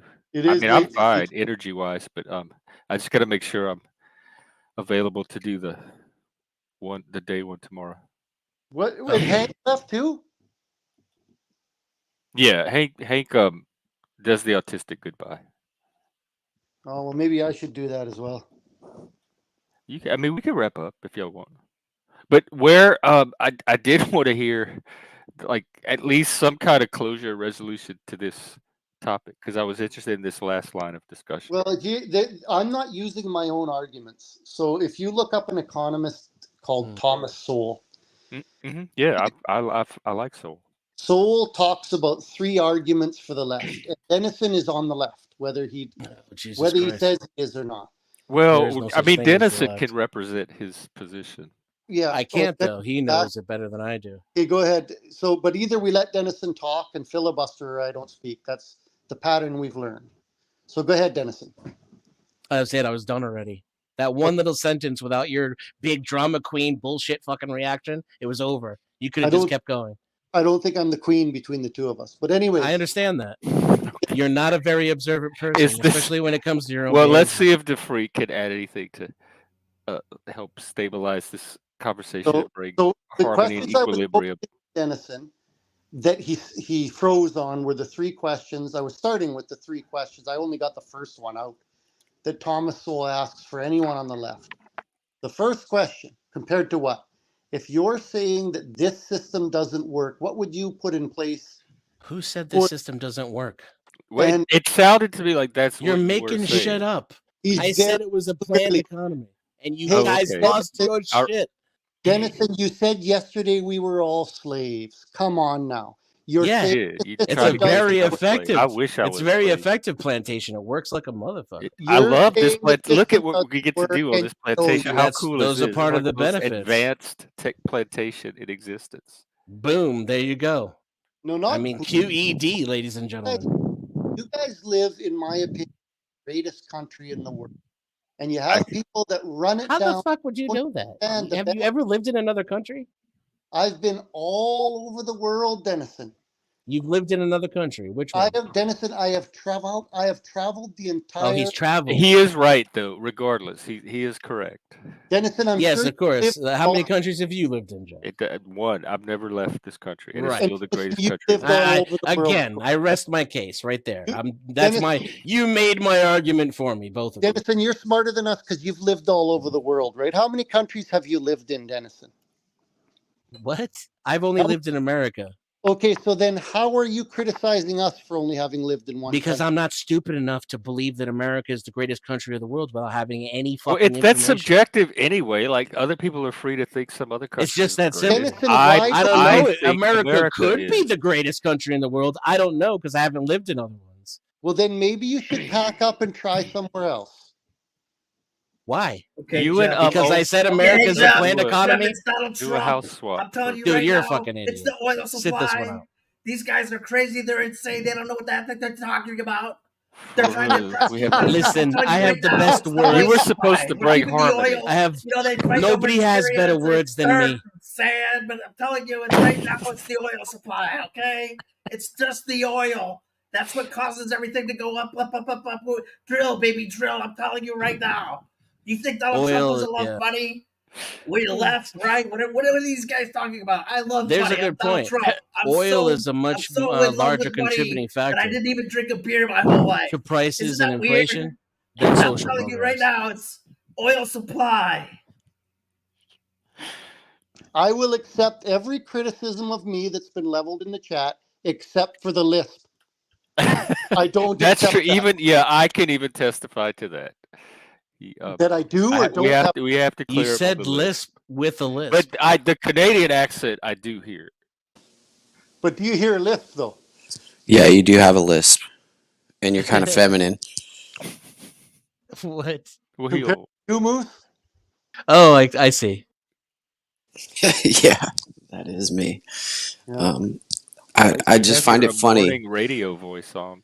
Yeah, I got my morning voice on. I just just waking up, and I just think that it would be more productive if you actually let people speak, and then you respond instead of wait for them to talk, not listen But to them, and then just say whatever the fuck you want. Because that's not how we get anywhere. That's not a conversation. That's just you fucking talking. but he's not interested in a conversation. He's only trying to prove how much I don't know. I mean, when a man knows more about what you know than you know, there's something wrong. There's something Yeah, really brother. wrong. How can you not love Moose? I do love Moose. I watched Old Man yesterday. Spent quite amount of time. Was it with Lancer or Denizen? Very carefully walking through a communication breakdown and trying to understand what went wrong, how to recover, how to really understand what the person. I watched it. It's on the street. They spent maybe an hour on it. So Old Man does make an effort to listen and understand what other people are So saying. I mean, take he him with did. I He take did it in that great, instance. great So faith. the question is why Does kind of you it notice how implies Dennis that's like the See, normal. Wait, here we go he was again. he You was know, trying it's to not talk. really the normal. Just now, he was trying to talk. Go ahead. Just now, I was trying to talk. But he was doing it first. Joe, go ahead. Maybe on your end, he started talking after I started Chronologically, talking. we can On rewind my the end. street, but go ahead, Joe. Well, we're not all in the same spot in the world. You know that, right? This is what I got up.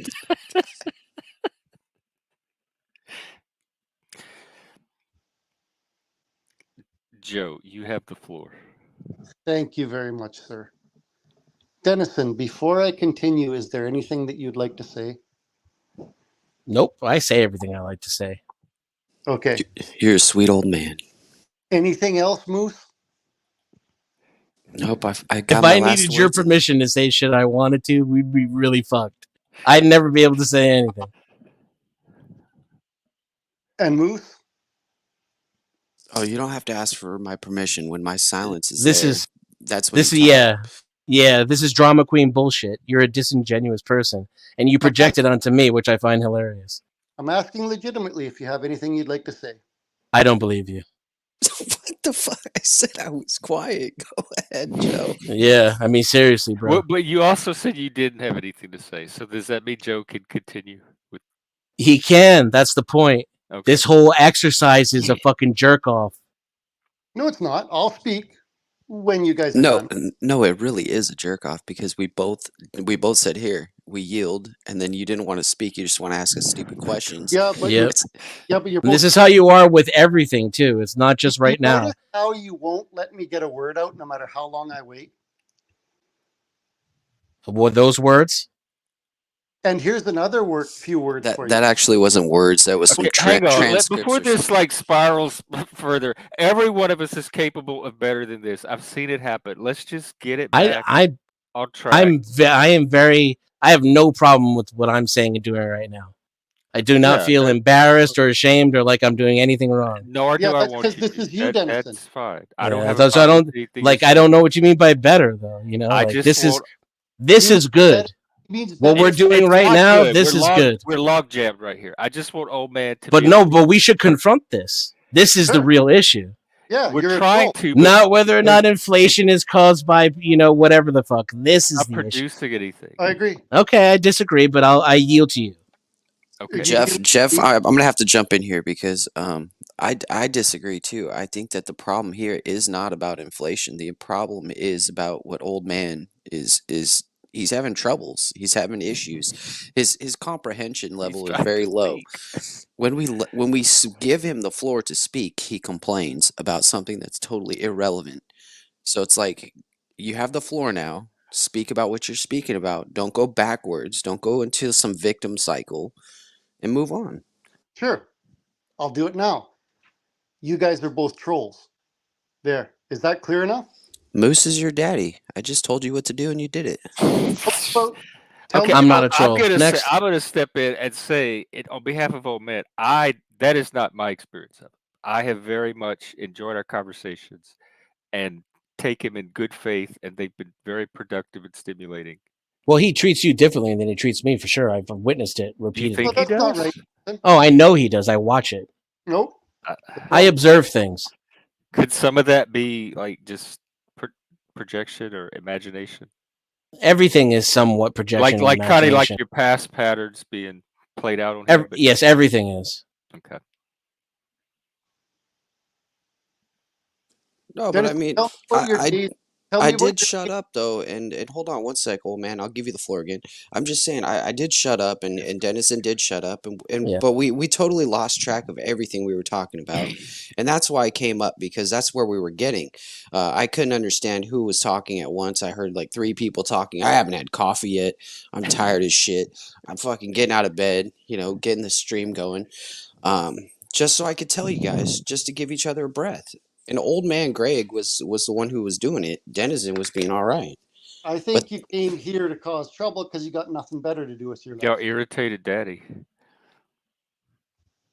That's what he said about me too. a No, couple and of I panels also ago. take Moose in good faith too. I No, think every I- one of us here guys are are here for. grifters. Jeff, these guys are grifters. Come on, you know it. See, I told you. What are they like? No money has exchanged hands, and I don't have money to exchange. Don't see. I wouldn't. Why would you even indulge that? Let's embrace the beautiful thing that's happening. The I'm real trying to. problem. Okay, well, let me help you out, man. All right. The real problem here is coming to the surface right in front of your eyes. I agree with Denizen. One of us is the mole. Okay, good. You agree with Denizen. Let's Yes, start we do. there and go from there. We're just gonna take the track out from here. Yeah, I just want to say that I've never once asked for money or donations or anything on this channel for the time that I spend here and the energy and the dedication to the cause of the exiles. Okay. And I would give Moose money too. I like Yeah. money. I have no issue. Please send me Please, money. Moose says, well, I will. We're trying to get there. Come on And now. Don't take advantage. Your payoff isn't money. You know that. Moose has contributed a lot. He's not just a passive participant. He has Yeah, but you'd actively say the same about participated me. in helping to build this community. You'd say the same about me. There's a dilemma in front of Yes, you. All of you us have is- to. Yeah, I have nothing Somebody- wrong with you. It's just your approach is very. It seems like you're kind of a rogue. You're trying to do some deceptive practices. And you're a grifter. It's not all the time though. It's simpler than that. But Like, Grifton to I me, don't have a like, I problem think with of them money. either. I think of like Moose is like angling to hit me up for, but that's not ever even come close to happening ever. No. If Moose comes up here the way he has and the way I engaged with Denizen in good faith yesterday, I spent a half hour. He comes up here. Yeah, and but I acts wasn't like here yesterday. I he's didn't a witness that. grifter. So all I witnessed was what I witnessed right here. So Yeah, see, nudes in the same place. We need more. Offer me more and I'll consider it.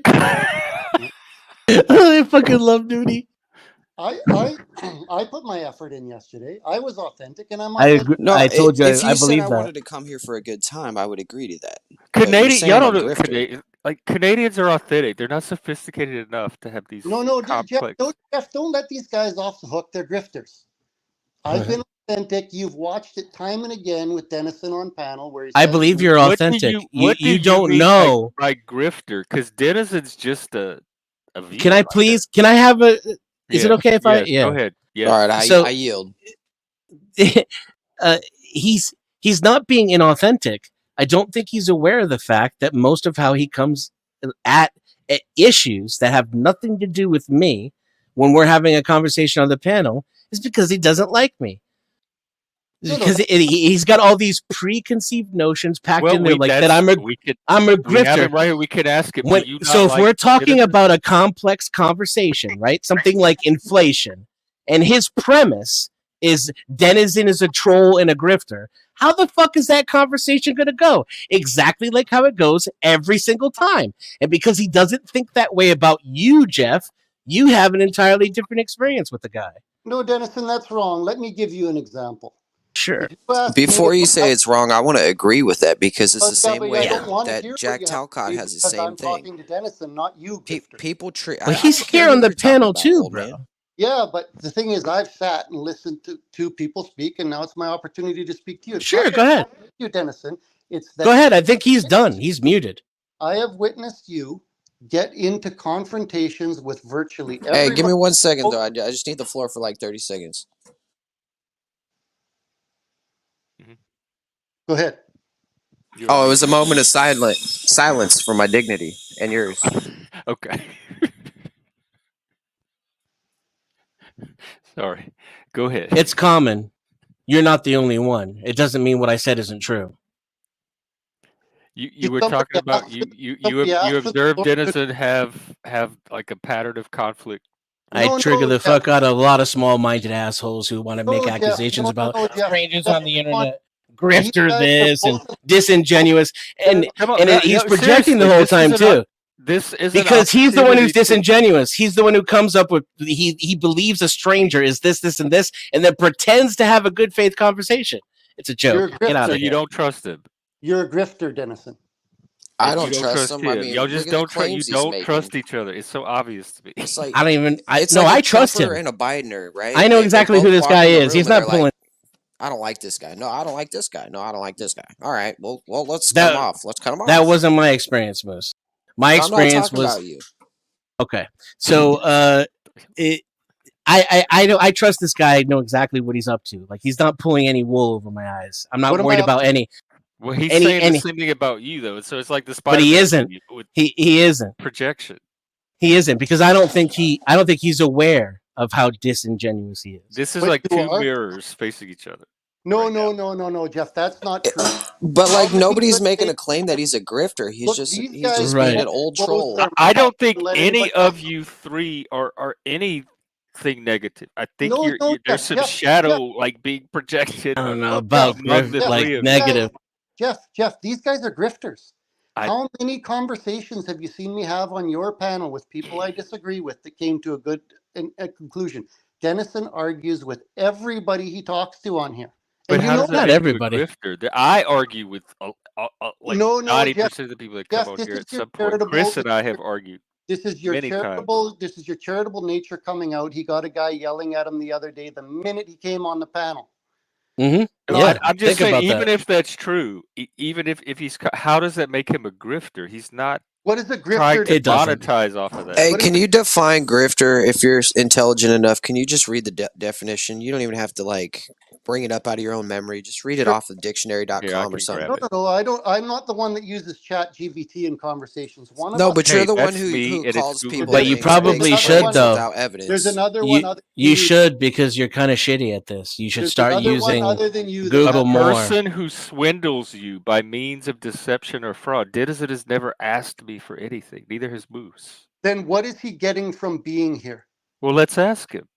Okay, Denizen, I asked you that question before and you locked up for 30 seconds. Why do you come here, Denizen? You see what I mean? He's a liar. I love it here. Why? It's exactly the kind of stuff I like to do for fun. These conversations, especially with people who don't react like you, the topics, I even enjoy a lot of the personalities here. And there's a wide eclectic view of people who have outside of the box capability. And there's no, that's not circumstance. Also, while this panel is not very well, It's not a safe space, as people would say. Oh. There's a lack of malice, and that is not on every panel that I sense, and that is a rarity. Are you still Another troll, reason why I like it here. are you still troll hunting, Denizen? No, I haven't troll hunted since I was like a Why- fucking teenager. See, Why that's does- the thing, old man. I wanna I'm a teenager. answer. your Oh, you know question, what too. though? Here, old man. Sorry. You know what? No, go that ahead, Dan. wasn't that wasn't entirely true, because you can like, you know, take the guy out of Seattle, but not take the Seattle out of the guy type of thing. When bullies and trolls come around and they look for a little bit of, and they want some every once in a while, Denizen will break them off some. How come? Because I don't Because like he feels bullies. like it. He No, feels no, like I'm it. not Why talking does to you, why do Instinct you? slash Hey, programming. Moose Drifter, I'm not talking to you, Denizen. And Hey, I'm not talking to you either, old man. But guess what? Denizen, Now that why- you're being what do you get out of it? disrespectful, I'm gonna take it to Get out another of it. level. That's I'm asking you straight up, I'm gonna man. take it to a whole nother level now. And Now let- you are on my no respect list, so I'm gonna interrupt you, and I'm gonna be a total fucking See, dick that's every where time I I got I see haven't you. seen this one before. This is where I got to with him as well. It comes to a certain point where people just are incapable of having a normal interaction for whatever reason. And so I'm going to play by my own rules. I'm not going to let them, you know, dictate how everything goes. And that's how he would have it if you let him. Why are you talking to me as if I'm not here? I'm right here. Because I was talking to Jeff. I was learning something from the grifting conversation. So he explained why he was here. That doesn't sound like grifting to me. Oh, Yeah, yeah. So so- I am a grifter if it's seeking money. Please send me your money, everybody. He's- I like money. Send it to me. Money. Reducing it to money is silly. And you know that. Well, that's what Because- grifting, like even the But I didn't say definition that. just It's Uncle said Fatty. It's swindling by means of deception or No, fraud. There's a payoff. There's a payoff for a certain type of behavior. It doesn't have to be in Where's money. the payoff, old man? Tell Yeah, us the that's what payoff. I'm asking Denizen about it right now. Okay. Well, I mean, right now I'm having a bit of a payoff. Yeah, I kind and of, what you is- know, old man, I don't have a problem with you, actually. I really like you. Me neither. And I just want to say, though, you remind me of like one of those old ladies who sits out there on the porch and like waits for the neighborhood drama to come so he could like I point love out her. everything.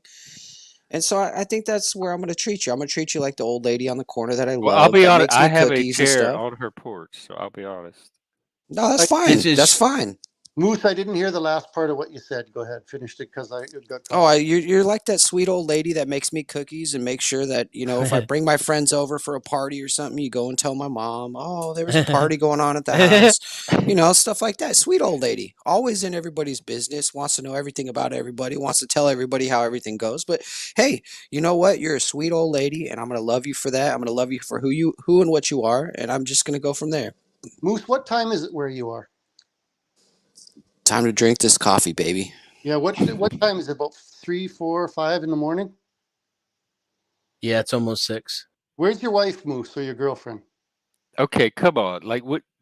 There's no reason This to get it is- per. You can Yeah. model better than that. So- Hang on now, Jeff. Denizen. Did you hear what he just said? This to is QED, Jeff. That's all I got to say. Hang That's on, all Jeff. I have to say I want about to make that. a comment on what Denizen said about why he's here. He's But Jeff, actually now- here Jeff- for the exact reason that I created this. He's Why- using this space exactly as designed.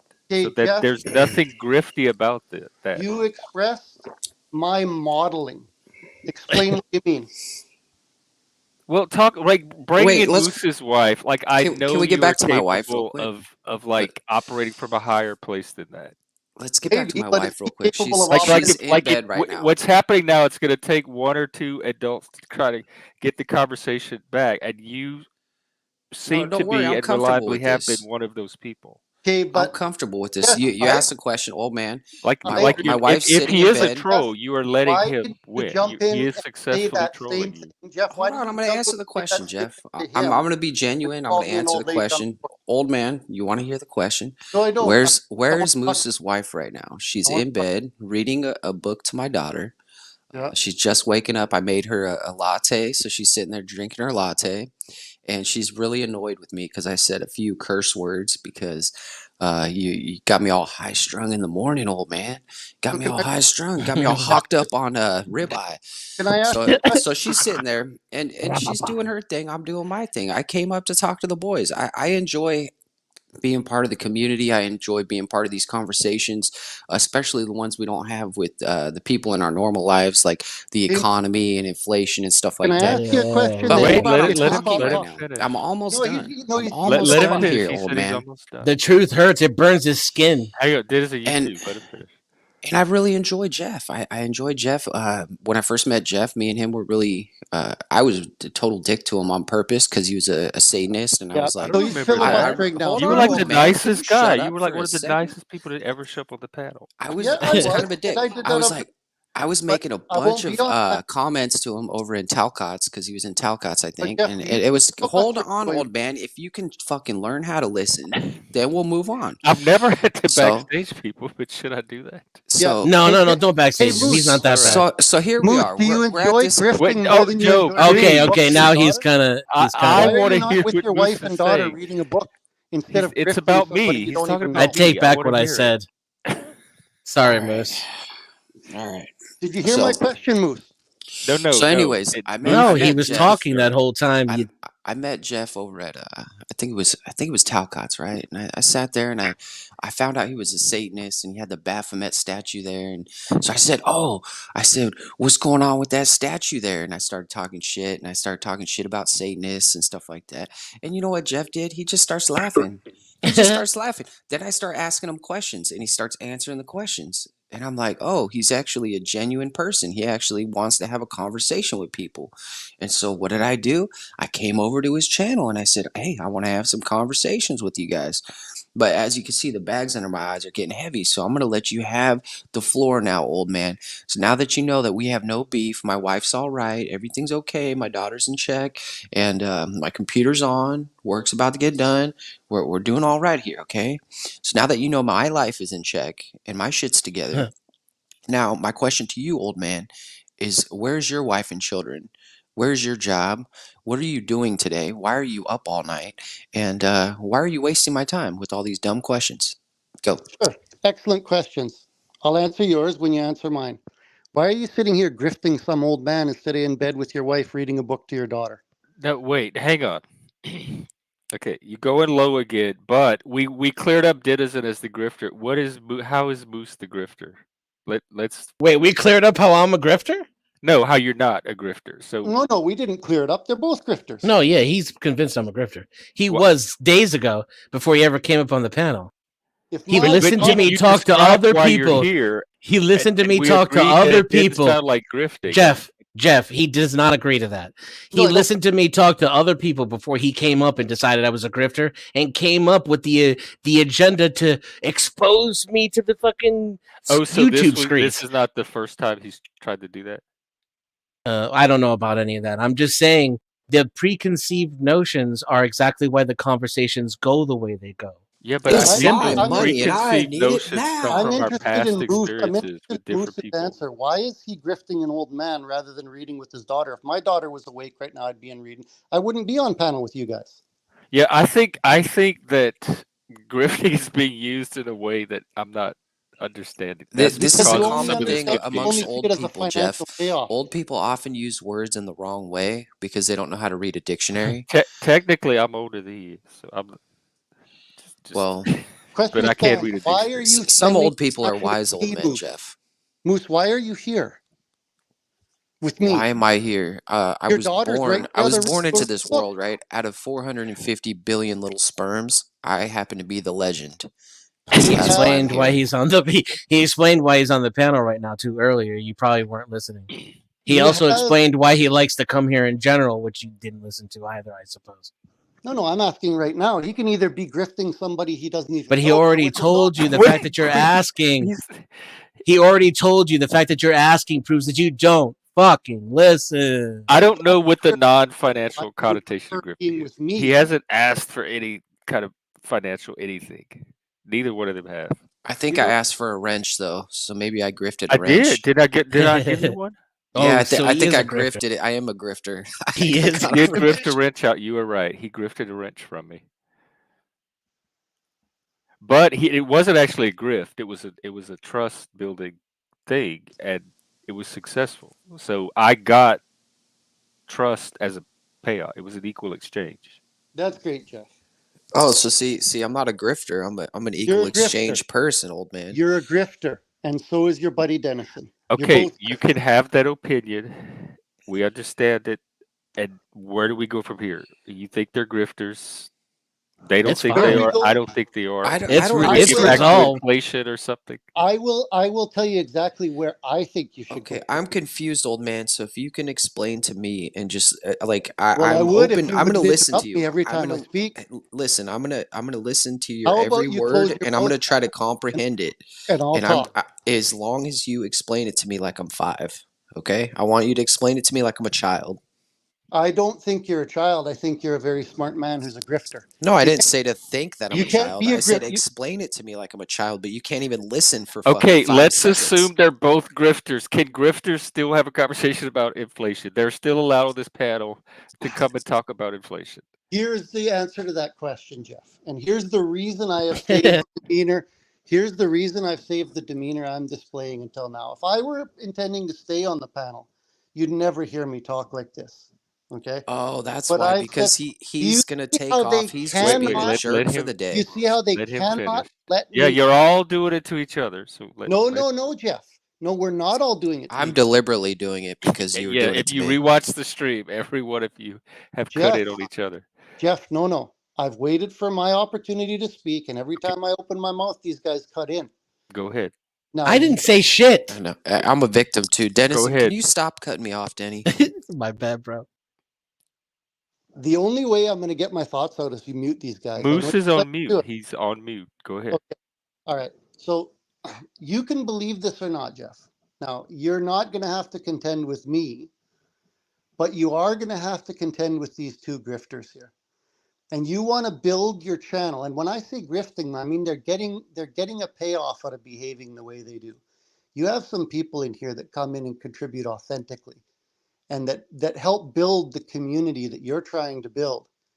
You get a couple of grifters in here, especially at the startup, at the stage of a channel where you have a small community and you're trying to build it, and that can really interfere. All right, with it's what you're my trying turn to do. now. I gave you your Let piece. technically let him This have guy to be too. fair. Let him Mute finish. him All out. right. You can give me a minute and I'll be gone, right?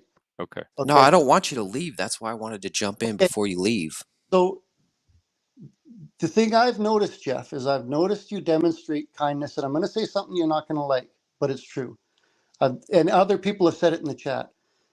You've demonstrated kindness, but you also demonstrate innocence. These people are grifting you, especially Denizen. He comes in here and he's not authentic in the conversation, and this moose is a troll. He may be acting authentic, but he's not. Now, you watched me spend a good 25 minutes trying to get to a place with Denizen where we were having an authentic conversation. And then when I came in the chat afterwards, you saw how he started trying to pick a fight, and he does it with everybody. It has nothing to do with me. I'm just another old man that's going to be gone. You won't, me and other people like me will rotate in and out of your chat. It has to do with the kind of community that you want to build. The reason I called these guys grifters is because they are. And they're not helping you build the type of content that you want to build on this channel. They're building, How do you know what that content is? well, because you've told me. Yeah, Now, but now Okay, let me can I ask you. jump in here real fast? I they just want to fit jump in here real exactly fast. into that What description. you say, Moose? Is it okay if I jump in here? Yes. You've told me, Jeff, what you, and if I've not I listened, won't try to Old man. get you to. I won't try to convince you to ban old man from the panel, Jeff. I'm Just so not you know. banning old Yeah, man. I would old never man, ask you old to do man will that. ban When I himself. respectfully ask for I'm the not going floor, to tell though, you that and this you fucking disregard liar me. is going to undermine your entire channel and cause it to fail just Have because I he's a made my liar. point? I do want to hear what Moose is trying to say, though. He can Like, say it. Have I made my point, Jeff? Do you understand what I said? you have a lack of respect, though. The thing is when I asked for Moose, the I'm not floor, I just asked for it. have I didn't your challenge you. I genuine didn't jump over you. I said, Moose. hey, can I jump in here Moose, real fast? And you nothing that didn't even comes say out of anything. your You mouth just is- kept talking.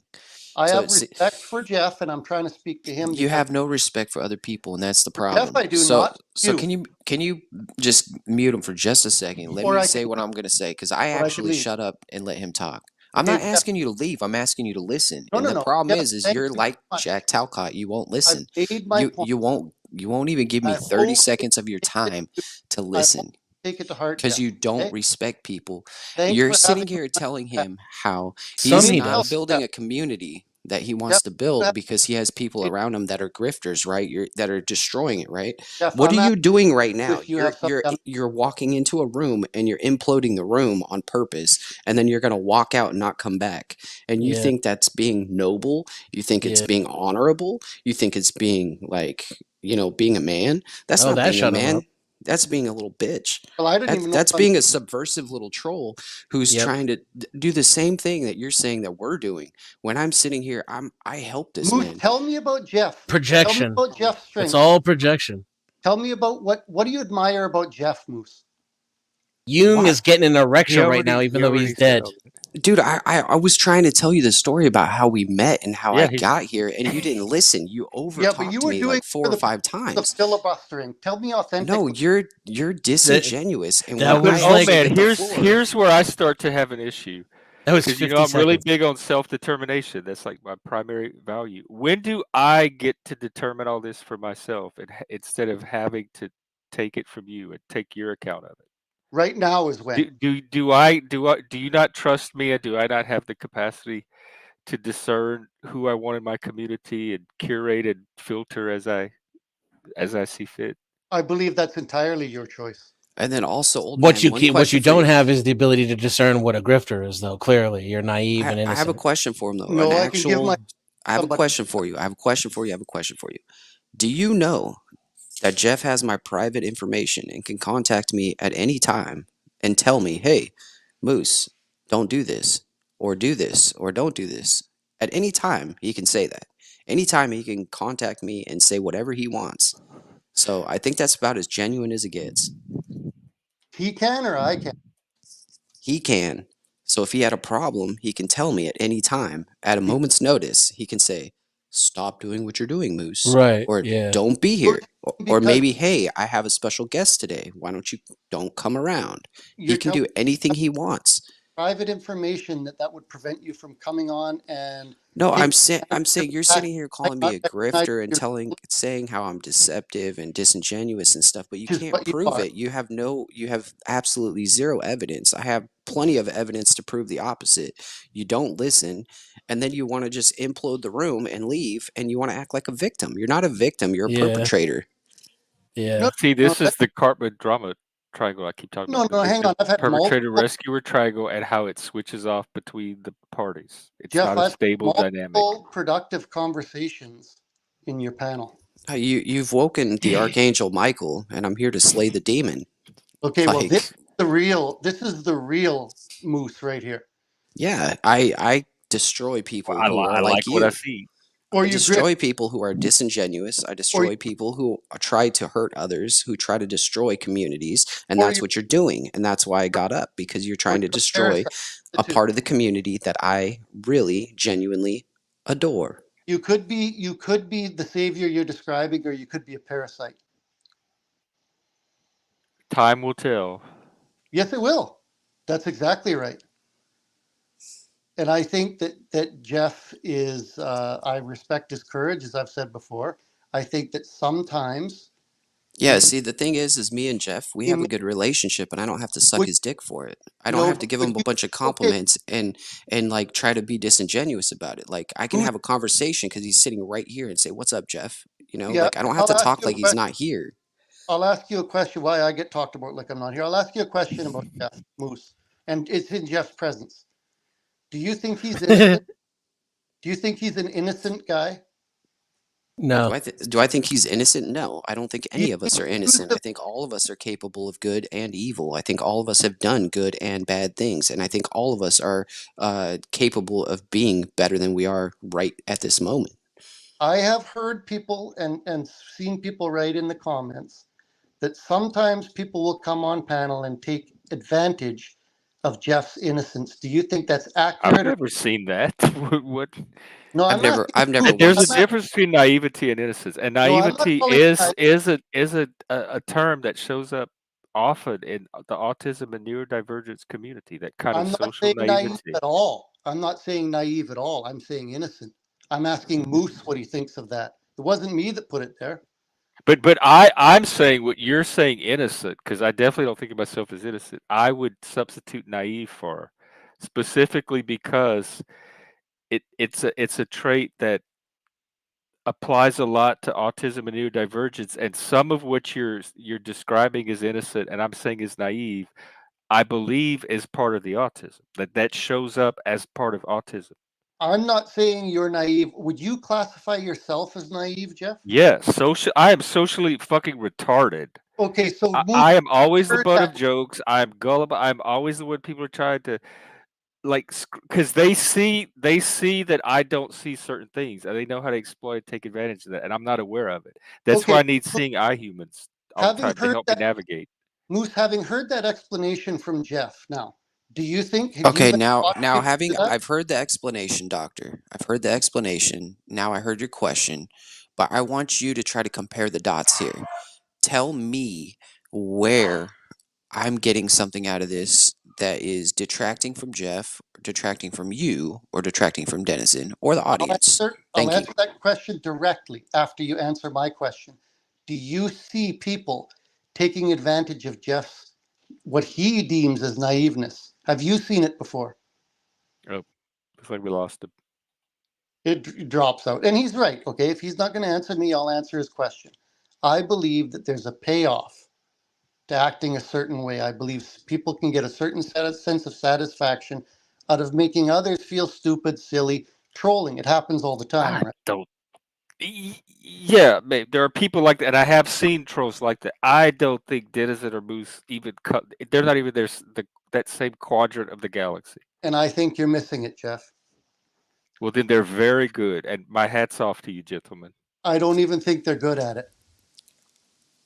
Well, when I see it, you can trust me to take care of it.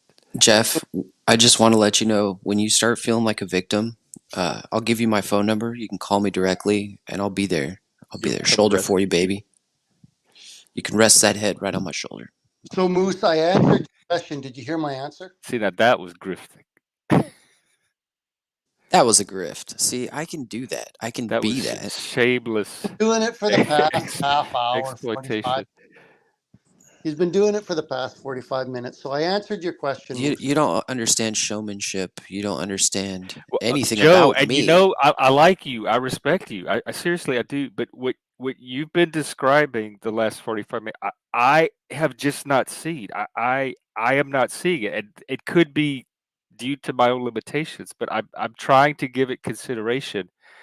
But it doesn't match anything that I've observed or experienced from Denizen or Moose. Moose, have you seen it on Jeff's panel ever? Oh yeah, I've seen it. I've seen it. Now that I've answered your question, There are people that like you that what he's saying are here to no, I've never. exploit my naivete or something. No, there's people here who are here to. People come here, like they do to other live streams, right?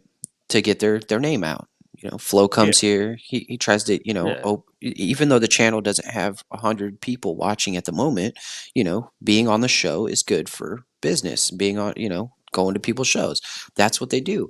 If someone's trying to further their YouTube career or their YouTube whatever, that's fine with me. That doesn't seem like a grift. That seems like what people do. It's normal now. I think that people come here for some need emotional therapy. Some people want to argue. Some people want to have great conversations. It changes from time to time, but I don't think that like sitting here and picking over every little detail and trying to find where we're getting attacked or where you're getting attacked or how you're getting, the shit end of the stick is the right way to perceive things. I think you should look at it from a perspective of, hey, people are coming to my show. People are actually wanting to be part of these conversations and being part of, something bigger. And I think that there's a more positive way to look at these things. I've never felt on your panel where I just couldn't talk or there wasn't something going on, that I wanted to hear about. Sometimes it gets into, the transgender thing and I'm not trans. So it's hard for me to relate to Well, it. Liv's Some not always topics. here. Yeah, some topics are hard for me to relate to, but guess what? I just sit back and I crack a joke here and there and I just kind of hang out. Like, I don't think that what Joe is seeing or what Joe is saying is a big deal. I think what's going on is everybody has been we've all been in this cycle of bad news, right? And so bad news is great. We're all in this cycle of like what's bad. Let's talk about the bad shit, right? Well, Joe, I don't think that like talking about that stuff is productive. I think you're picking out two guys, and one of them, Denizen, actually was here for me when I was having a really hard time in my life. When I was having a really hard time in my life, I was really down on my luck and just really down in my mood and my aura and stuff. Like Denizen came out of nowhere and was just like people were saying, "Oh, he's a troll, blah blah blah." Nah, dude, he is who he is. We all are who we are, and you are who you are too. And so I'm gonna accept you for who you are, but and I appreciate you listening, Joe. I do appreciate you. Thank you, Moose. And I believe what you just said was authentic. I will say some of the stuff you said previously was not. I'm going to ask you to tell me why you think I'm here having this conversation right now. It's hard for me to understand people's intentions. Would I you do believe, spend. would you What do- believe if I told you the sole purpose for me sitting here right now is to communicate to Jeff how I feel his channel can grow? And I understand that because as the producer Moose, I've helped a lot of channels grow. I've helped a lot of channels get to that 1,000 subscriber mark to get monetized.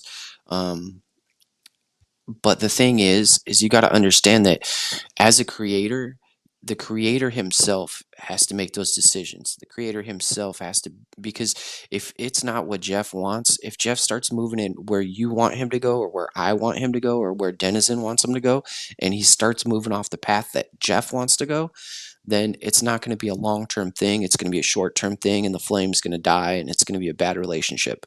And so that's why I try to go with whatever his direction is, and then I just move with it. So I would agree with that. And I would say he could take my counsel or he can't.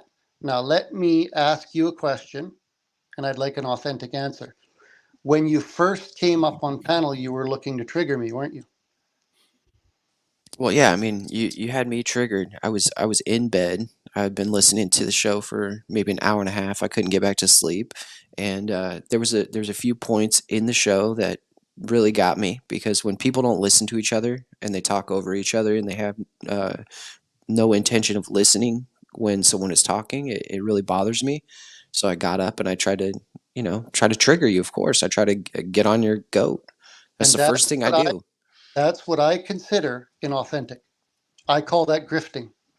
I consider it 100% Okay. authentic because when, I know what it's like to be that person. I know what it's like to be on the other end of that stick, and it pisses me off. It makes me feel demeaned, demoralized, and it makes me feel like nothing. And so when somebody else does that to other people, I definitely step up. I'm that kind of person who I've stepped in front of women being assaulted multiple times. I've gotten my ass kicked multiple times, had my jaw broken.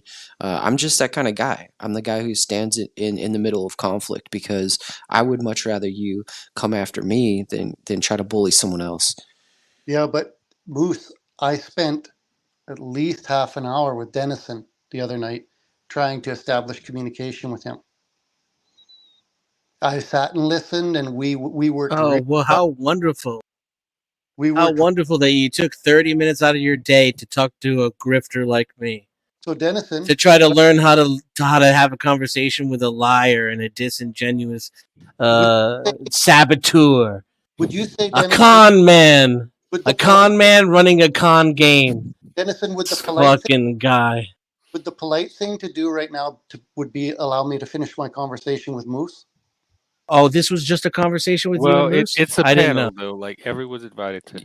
And that's where we have a problem, Joe, is because it's an open panel, so there's 4 people here, so it's kind of like we can't do the back and forth all morning, and I'm okay with doing a little back and forth, but then you kind of like you have a disdain for Denizen that I see. I haven't heard your time with him on the yesterday or the day before or whatever, but when I walk into a room and I see a couple people doing that to each other, I'm going to look at both of them and I'm going to assess the situation. I know Denizen from the past, so I obviously am going to go for him first. I'm going to be like, that's my boy.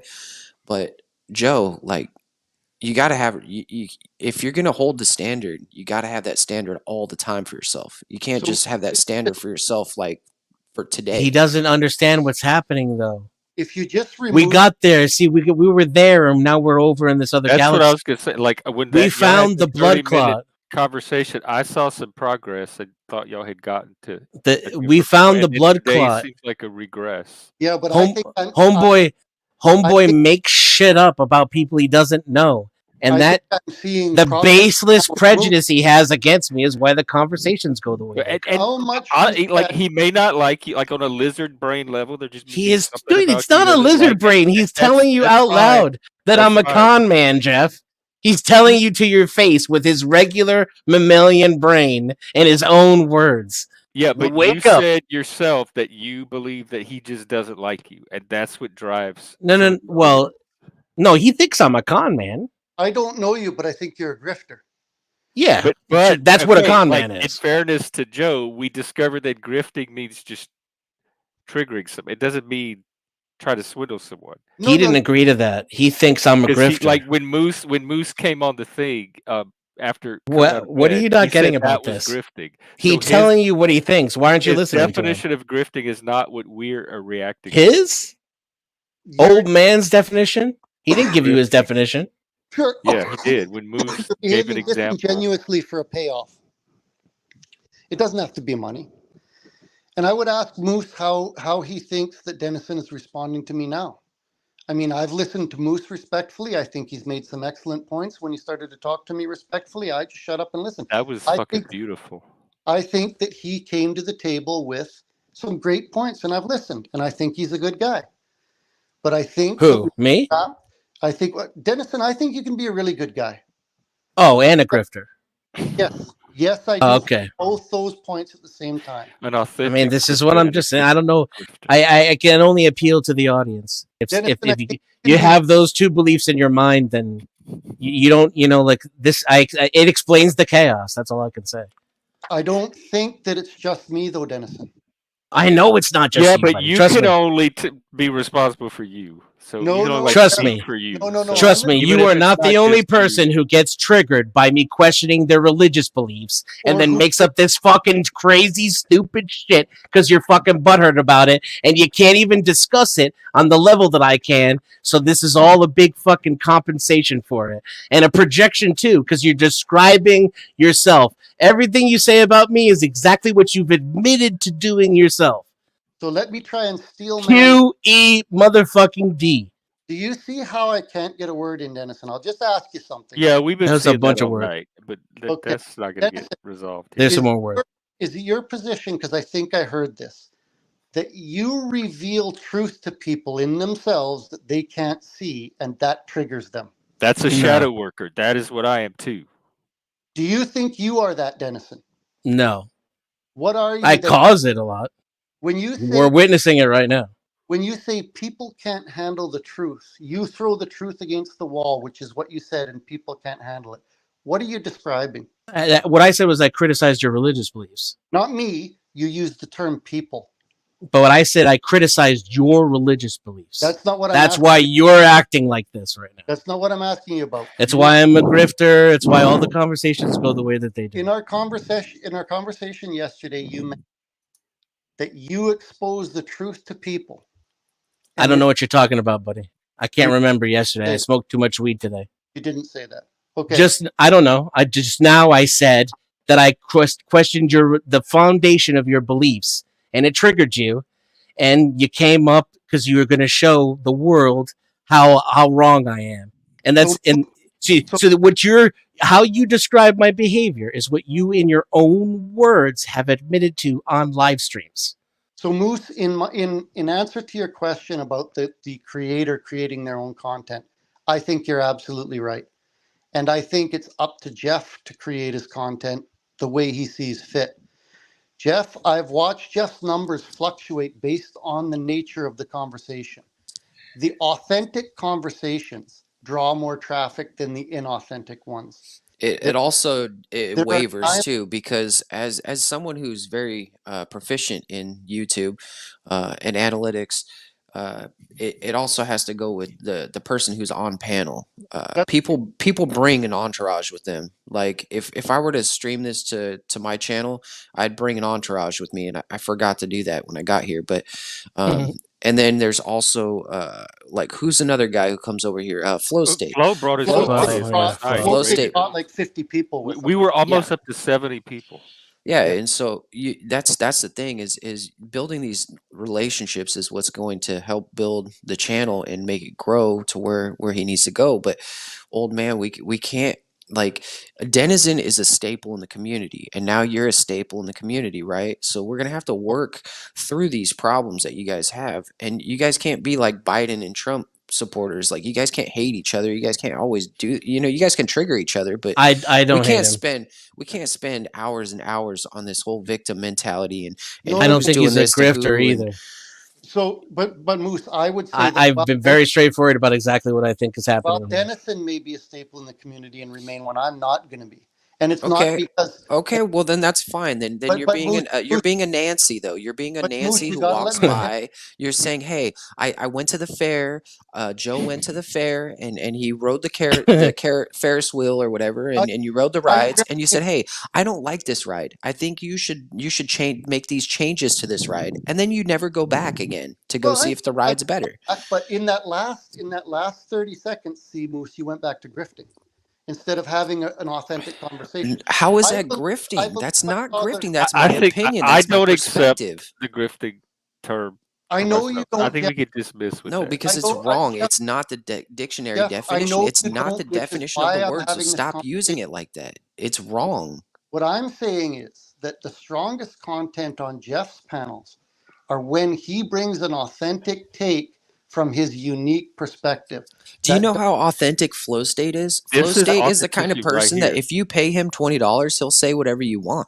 Yeah, That's the that's not a- authenticity you can buy from him. And I'm not saying anything negative about him. I'm just saying he is the kind of guy you can buy. But So I don't.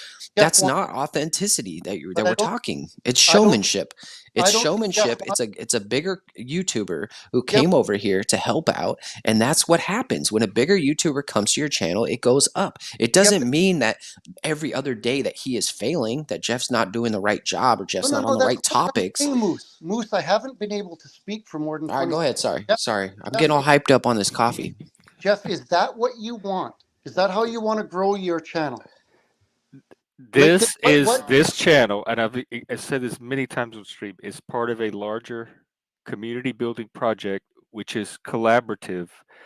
So every person that comes to this community to participate is invited to bring their own thing they want to add and contribute and help determine the direction. So it's not my vision, it's a community collaborative vision. I'm kind of just guiding and directing it and keeping it in some guardrails so that it So can The decision, maintain the tone that's going to allow that to continue. But I would say, We found the blood individual clot. contributions, I do expect other people to come and We found a blood clot. incorporate their ideas into it.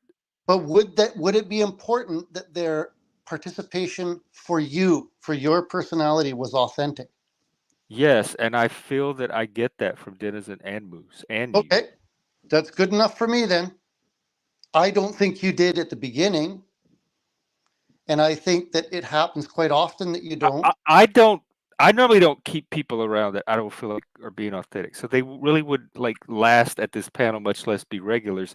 And I don't like malice either. Like so, there's no way I'm gonna like let malice around this panel. Yeah, like I didn't come up here to be a jerk. And I don't think I mean, anyone around here is malicious. Like I've never. I mean, I'm a detected little bit of a malice in jerk. Anybody? I'm not malicious, but I'm a little bit of a heckler. I'm like a Loki. Yeah, we like Moose. The compelling content is authentic.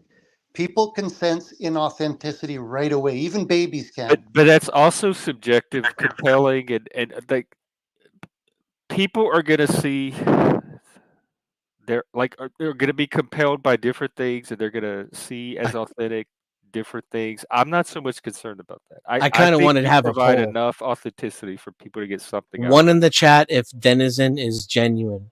Two What, in the chat if he's disingenuous. what was Moose's goal when he came up here, Jeff? Do do you think? To make the Tonight? show better, Today? to make the crowd actually enjoy the show. That was my goal. Yeah, and by doing what? By doing what I do best. I'm funny, I'm entertaining, I am informative, I'm sexy. I mean, what more could you possibly fucking want from me? Okay. So, Jeff, there's an answer in there that you just heard. Frank just You finally can- trolled me. Fuck, I'm What, you didn't don't like the admitting that answer out that I'm loud, but sexy? I mean, I have self-esteem. I didn't used to, but I'm fucking sexy, bro. I don't doubt that. I would accept your assessment of yourself. I'd have to agree. I think he's But sexy too. oh, Joe, did you also watch him recover the conversation? Moose was the one that took it from like the limbically charged level that it was devolving into a psychologically mature conversation that you What is that you were that? having with him now. What Moose is was the that one tell? that facilitated that transition. What is that telling you? And which conversation was more compelling to you, Jeff? That one. Okay, That that's was gonna be- sheer that, beauty. It was a beautiful thing to see happen. that's going to be more compelling to your audience. It may not be clickbait, but it'll be more compelling in Well, the then end. you know what? We need all the panel conflict before it for the setup so that when that happens, it can be compelling. So it I all would- plays a role. How many of these panels have you seen devolve into? Oh, many. Mine, I consider mine one of the better ones because I know how to keep it from devolving too far and how to redirect this stuff. But there are some people that will let trolls come on and just obliterate their panel. There were times in the conversation where Moose was authentic and it was beautiful. He's a great guy. And there were times when he wasn't. And I think that you can see Well, which times that were. conflict, yeah, I think that's true of all of it. There's times when we're all No, great, Jeff. authentic No, people. no, that's a bailout. But I don't understand why you think that I need to be something. Like, if I want to be whatever I want to be and display myself as that, why is it fucking wrong? Why can I And That he is not an be knows that? whether or excellent not point. it's genuine too at the Thank same you. time. Thank Hang you. on. Hang on. I got to say this. He's You literally asked- God. Hang on. You asked me why I'm creating this space. It's what Moose just said. This is a space where people can come and be their authentic selves. And if that's Agreed. happening, that's what I want to be happening. And anything that interferes with that, like some of the stuff you're trying to suggest, is not what I want for this. I What want Moose to be able to come here and be whoever the fuck he wants to be. if If you it clashes or causes problems that I need to take care of, I will be the one to take care of that. Mhm. And like I said, all he Agreed. has to do is just tell me. All he has to do is send me a Yeah, text and I say, can. dude. Yes, I can handle that stuff, and I have in the past. There's plenty of evidence of me Jeff, doing it. Jeff never will do that. And so this is my argument. That's bullshit. You basically are Moose- doing the same thing that You you're just saying haven't other watched people the are doing streams to long him. enough. There's You're not. plenty of times where I'm You're gonna actually, basically telling him he doesn't do something that he does. You yeah. don't know everything about us, Joe. no, I Like, don't you no, I assume don't a lot, and I you're making a don't He lot of does, claims. You no make no a no. lot of assertions, and you don't even know who we are. What I said at the beginning of this conversation, Moose, was I asked Jeff if he felt he was innocent. He said he was naive. And then I asked him if if during our conversation there was one part that was more compelling than the other parts. The reason I believe that, Moose, and you can reject this, you're free to reject this, is I believe there was one part of the conversation where I was talking to the authentic Moose, and there was another part where I was talking to a grifter. And I I think the don't Well, that you understand. can hold all that in your head together. I can't. Like I like this Moose, and it's all one person. To I me. missed it. I was reading the comments. What's the last 4 words he It's said? like Jekyll and Hyde. We like y'all can What be was the last authentic 4 words that you grifters said? and genuine good guy grifters. And for me, This is I who can I take the am. grifting part Like, out. you either take the good and the bad of me, or you're not only gonna get the good. Like, it's impossible for me to only be the best version of myself all the time and always be kind and always be courteous. Like, I'm gonna get triggered. You're gonna trigger me by being a dick. you're talking over people. You're not listening to people. You're not displaying the conversations that I want to see on the panel. So how do I change that? I get up out of bed and I change that, and I get the conversation rolling in the right direction. Then all of a sudden you start calling me a grifter, and you start making claims like I'm being deceptive and doing all this stuff. Dude, you're the most deceptive person I've met on the internet It's in a projection. long time. Well, projection. It's insanity. That's a compliment if I'm the most deceptive on the internet. I don't. Well, because see, No, now we're not on the devolving again. internet. Like neither I one don't of think you we are. have deceived about anything. Like, what did Joe deceive about? Nothing. No, No, no. So dude, I, Jeff. I'm When someone goes It around and literally starts came up making on the panel claims under about false someone, I false believe- pretenses in order to do something, was disingenuous about it, and then every conversation that you have is built off of that foundation, that disingenuous foundation. I And believe- then he just makes shit up about complete strangers on the internet, calling random people con men. Why? Because he's had 6 conversations with them, and they weren't even conversations. They were basically just him doing what he's trying to do right now. He doesn't listen. out of it. I think that Moose and I slip in and out of it, and I believe that Moose is a good guy. I really do. I think at Okay, heart- well, as long as you can slip back into it when you slip out of it, I think it's going to be okay. If I wish you and Denizen could get to that point. but the Oh, thing is, I'm there already. if you Okay, well, then find- I'm not worried.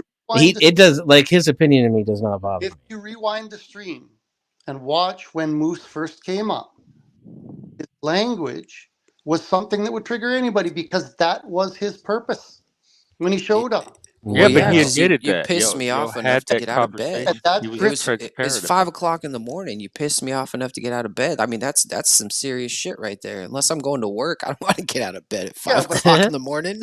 How can I be held responsible for you listening to Well, this? technically you can't. I mean, nobody makes you do anything. People are responsible for their own feelings. No, okay, you I didn't see make me. I take his but point, though. you encouraged me with your behavior. Your bad behavior encouraged me to come and be your daddy, and so I came. I would be willing. I conquered. I would bet you any money that if Moose and I sat down beside one another in the pub and had a drink, we'd get along.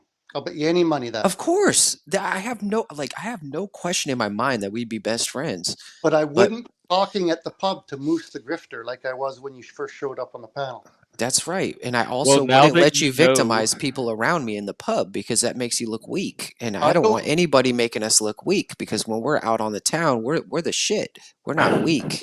Were you being a grifter when you came up on the panel to question me about free will? I would talk to a guy at the pub like I talked to Denizen.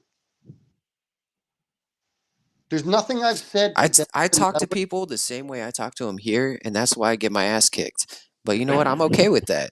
I'm okay with that because you being who you are is much more important than dealing with society's standards of what you should be and dealing with some random person on the internet who says, "Oh, I don't think you're authentic. I think you're disingenuous. I think you're a grifter." It's like, bro, I don't even know who you are. I haven't even asked. I haven't asked you for money. I haven't asked anybody for. You know what? My big thing is I usually ask people to donate to the channel. I haven't even done that today because you've been saying grifting. Yeah, he's paranoid about it now. Oh, I'm self-conscious. Yeah, about you're even fucking grifting. channel, he's self-censoring. But I mean, Moose, I think that you would acknowledge when you first came on panel and the way you acted. He has 3 times now. He's No. I'm not talking about the grifting piece. Would you treat somebody, say, in the pub like that?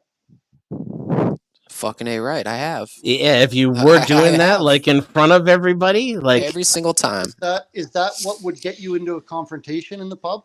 Of course it would, because when you're sitting there and you're doing that to somebody, like you're actually being a perpetrator of maliciousness. And so what I did was I stood in the middle of your maliciousness and I took that, I misdirected it, and then I got us back on track to a good conversation. And now we're detracting now back into the fold. Like we're at a good point here, Joe. Like me and you can get along. We could have great conversations, but we can't sit here and loop on things. Like I get bored. Like I watch a movie one time and that's it. I don't want to watch a movie 4 or 5 times. Like we've been over this movie, so I'm good with you, Joe. Me and you are good. There's nothing I wouldn't say in the pub that I haven't said to Denizen. I just said that 4 or 5 times. I say Yeah, it's everything I strange. say to you here, I would say to you in the pub. I'd say to your face. Like if I tell you that I'd beat your fucking ass, I would tell you that to your face. Like if I'm gonna say that here, I'm gonna say it to your face. Like I'm not afraid. I'm not afraid of you. I'm not afraid of anybody. Not afraid of the police. Like I'm just not afraid because I'm gonna be who I'm gonna be, and the consequences of that are going to come my way, and I just have to be okay with that. So is there anything else you'd like to say to me before I go? I think that on our next, if we ever see each other again, the only thing I ask is that you give me a chance to just be who I am and not try to direct me on who I am and what I am. And I'll do the same for you. I'll give you the chance to speak. I'll listen to you, and hopefully you'll respond to what I'm saying, and we'll have a conversation instead of just a I'm talking and then you're talking kind of thing. And then I think everything will be cool. We'll have great kumbaya vibes. That was better than Talcott. Denizen, That was anything you'd like to say to me? beautiful. Can you hear me there? Anything you'd like to say, Denizen? I'm sorry, what, sir? Anything you'd like to say to me before I go? Sorry, he was in the Why are middle you of going? stroking one off because I was actually doing a good monologue there. No, I heard I him. was trying to I reach heard you, Moose. completion. I heard you, Moose. Sorry, you went on mute there, Moose. Your microphone was muted out. Do you want to keep going? It looks like your mic's muted. I'm so confused right now. Why is he leaving? Why are you leaving? Well, I will when you're done. Whatever. He's you just going. He's calling it a night. He's just giving you an opportunity if you have any last thing to say. Oh, yeah. Wait, Don't believe the Denny, narrative Well, around hold on, him. OldJoe, Denny, now let him Denny, say Denny. it at least. Wait, hold Come on. on. Let me interrupt real fast. Denny, I'm gonna take your last words. Ladies and gentlemen, people who are listening to the show, I want to remind you all that if you don't want to see people like Old Man Joe on the show, remind your children to wear a condom. Hey, come on now. I'm just kidding. I'm just kidding. I'm just kidding. All I'm right, sorry. this is an Joe, entertainment hey, show, folks. I would Joe, say, hey Joe, I had a great night with you. I hope you have a wonderful day. And next time we meet, I hope we could be authentic, genuine, and have a great experience. Go ahead, Denny. Sorry. don't just necessarily assume the narrative around, spending our money on poor people causes $10 a gallon milk. I don't think it's that simple. And if you want to have the conversation, but you'll have to let go of the grifter thing though. Otherwise, I don't think it's possible.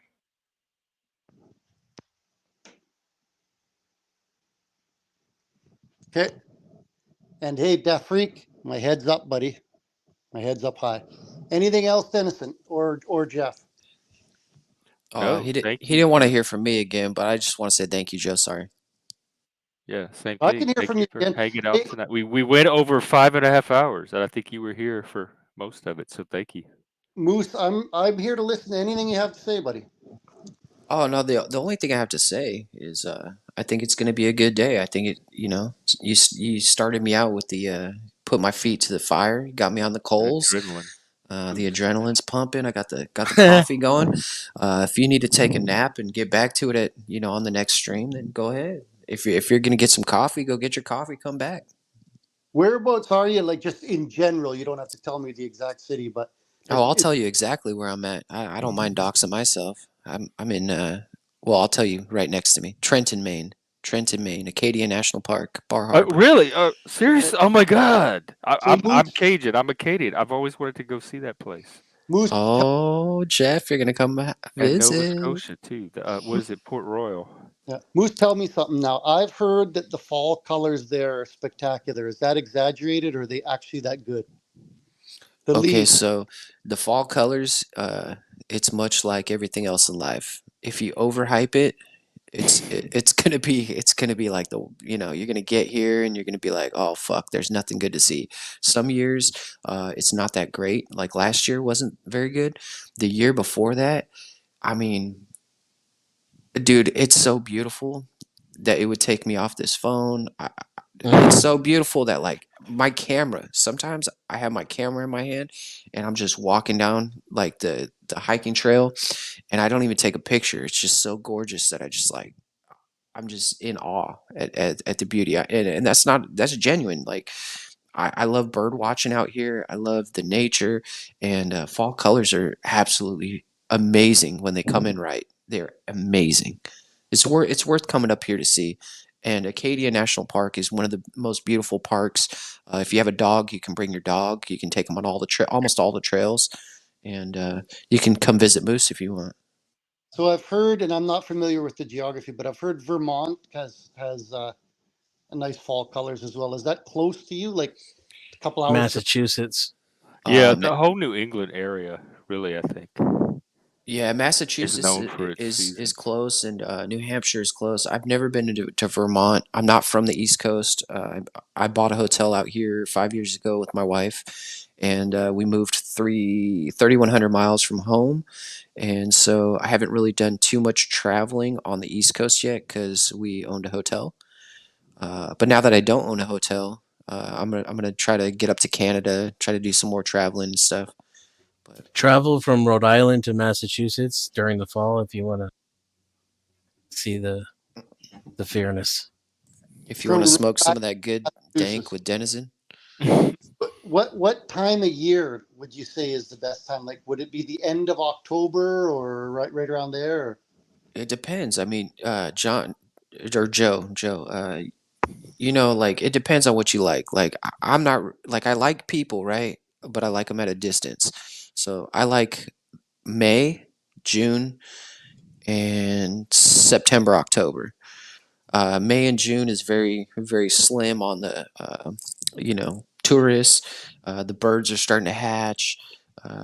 It's nice to go out hiking. You get the whole trail to yourself, kind of thing. That's my kind of thing. But if you want like the best weather, you want to come here in July, August. If you want the hiking, the best hiking and stuff, it's July, August. See the puffins, see the whales, stuff like that. Puffins. Yeah, puffins are pretty cool. I haven't seen them yet, like personally, but I'm gonna maybe go out this year for my birthday. And then like September and October is when the leaves change. So I mean, this place is different for everybody. Everybody has their own season. I'm a fire sign, so summer's always gonna be my heart. I would say early autumn, but long enough to where the leaves have had a chance to change a few times. So not late fall, but kind of like early to mid. Like a late September-ish type of thing? Yeah, mid-October, yeah. Awesome. All right. Well, thank you very much, gentlemen. Hey Joe, I hope you have a great day, dude. And next time you come, I hope that everybody like understands where you're coming from, and we could all just have an authentic conversation. Joe will not be back. I know I said that already once. Well, we've heard that before from other people. But this time we've learned to be skeptical. Why are you leaving forever, Joe? I got to spend some time doing some stuff here. Like even today now, look, it's here. I meant to be. It's not anything to do with the panel. It's that I've got to apply my time elsewhere. Yeah, I understand. Time's short, right, Joe? So you won't be back for a while or ever? Oh, if you're back here before a year is out, then something's gone wrong. What? I said, if you see me back here spending multiple hours here before a year is out. You said a few months. You didn't say a year. Might be longer. Oh, well, is there anything we should do if we see you? Like, call somebody? Hey, who is Sean Kelly? I've never seen that person comment. He's the Irish guy. One supporter in the crowd. Or is that disingenuous? Is this sarcastic or is this actually an old joke? How do you tell? It's maddening. What the like now you like see I can't figure out whether you're trying to joke with me or we're like it says right in here. No, Joe, it sounds like he doesn't want me to leave. Frank's cheering me on. I don't want you to leave either. He may have a parasocial connection with you. You know, last time, Joe, I have to tell you this, man. Last time I had a party for somebody who said he was leaving. He was going to go off into the woods. He wasn't going to come back. I even made this nice graphic. I said, "We love you" and everything. And like had this whole like, had like a 30-second moment of silence, you know, to say goodbye to him. And then guess what happened, Joe? Joe, the next day, He's on the every next day damn I woke panel you up. see. I woke up the next day and he was there, Joe. I was like, Joe, like I thought he was going out into the forest. I thought he was turning off the internet. I No, thought he it was going to turns be like, out he lives in. He lives in a trailer in the woods. He's streaming from the forest.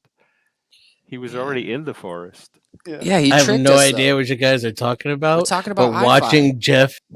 watching Jeff relive it was having me cracking up laughing anyway.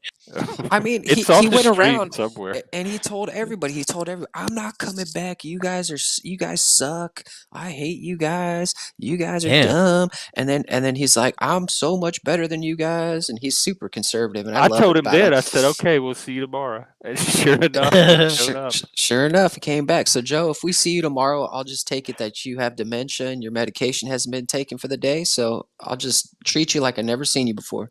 He's president, Joe? Is your But last yeah, name Biden? seriously, Joe, is there something you want us to do if we see you?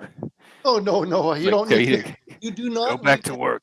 You don't need to spend another moment thinking about me. I don't Don't ask. worry, Joe. I never really thought about you.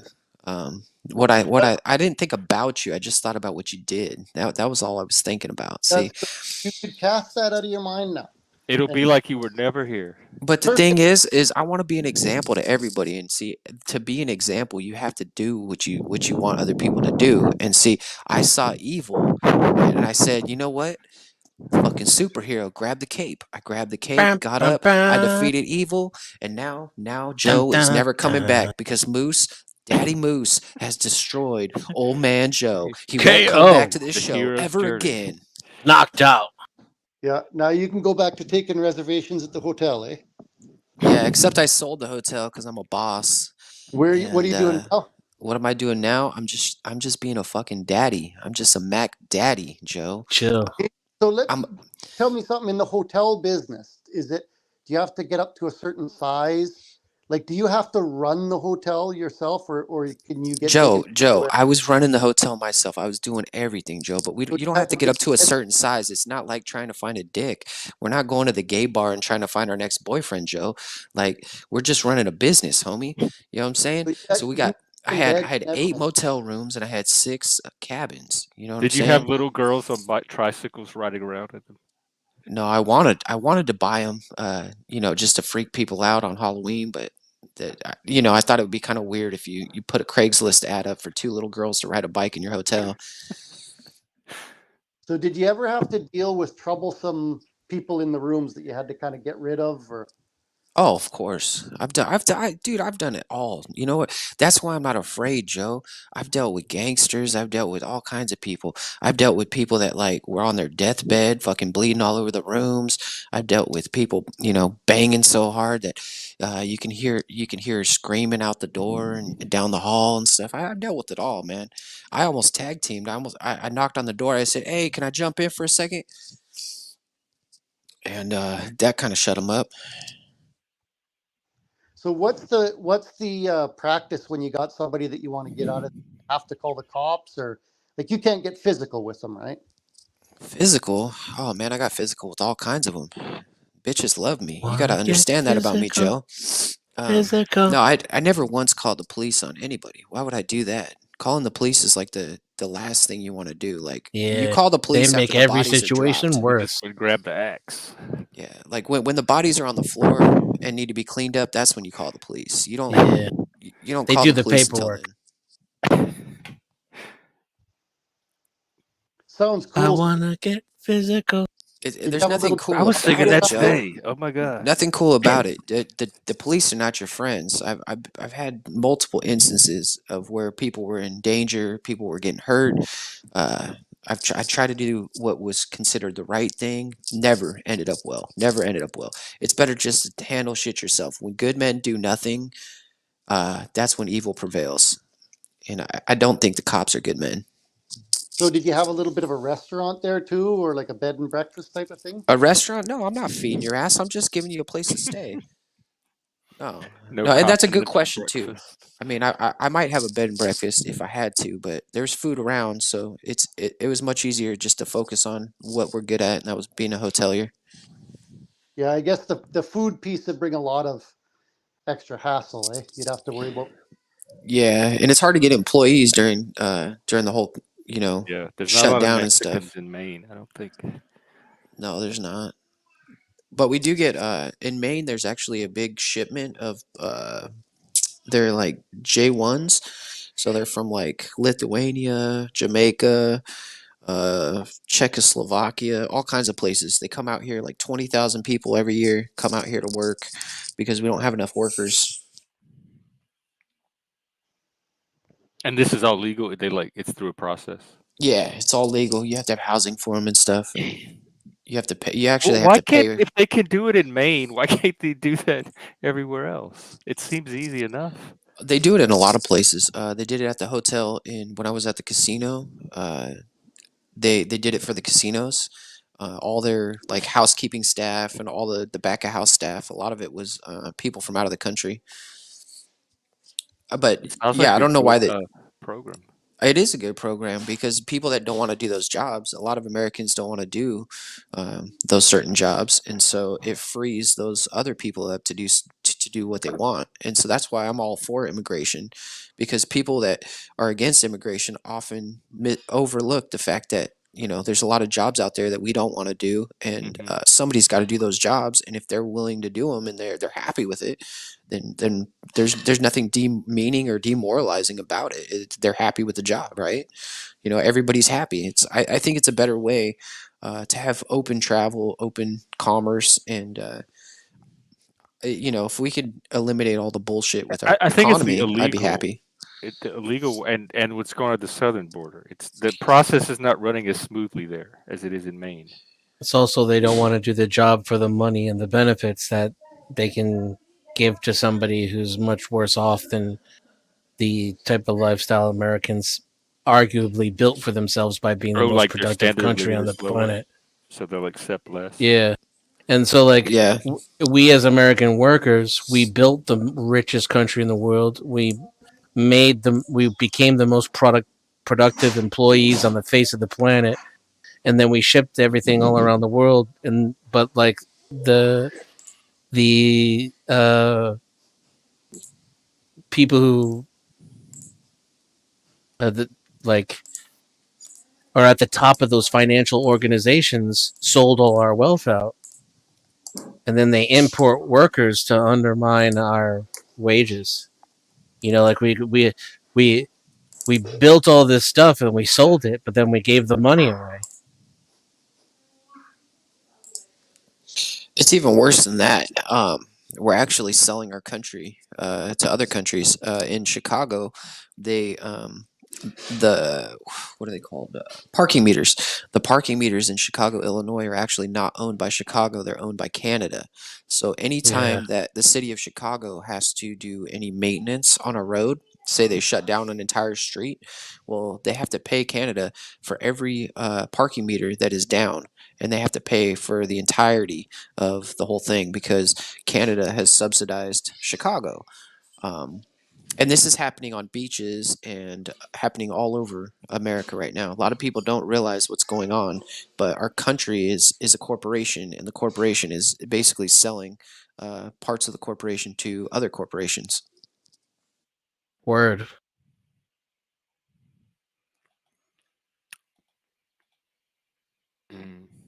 I don't know anything about that.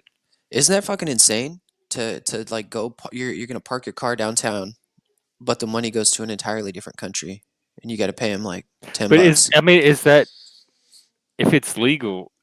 Is that done in other countries? Like, is that just done now? Different countries have businesses set up in other countries that they get the income from. Well, yeah, it's been like this for a while. The Chinese are doing a lot of the buying up in California. The Catholic Church owns a huge amount of real estate.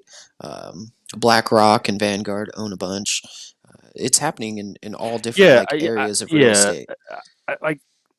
I have no doubt that wealth and power centralizes as it has done The through problem history. is, I don't know if this is like normal centralization or if there's something concerning about it. It seems to me like this is just the normal process of. well, what's concerning about it is that economists were trying to warn the city of Chicago and other places, specifically Chicago, because I did a lot of research on this. They tried to warn them, saying, "Hey, if you do the term for 30 years, you'll still make as much money as the term that you did for 70 years. So the term is for 70 years, and they have to pay for 70 years." Instead, they could have just paid for 30 years, made an agreement with Canada. Both countries would have made out. Chicago would have been good. And then after 30 years, they'd have their meters back. Instead, they sold out for 70 years or whatever it was. And so it's not just the fact that, okay, everything's cool about it and it's just business as usual. It's dirty business because it's not going to like the best contractor or the best contract. It's going to like whatever contract it is there. It's like there's no bid war. There's no, you know what I mean? Like if But you're running a is all business, that you would never legal? do Like, that. are they using the It's existing all legal. system legally? They're using the existing system legally, and it's all legal, and they're doing it through processes and whatnot.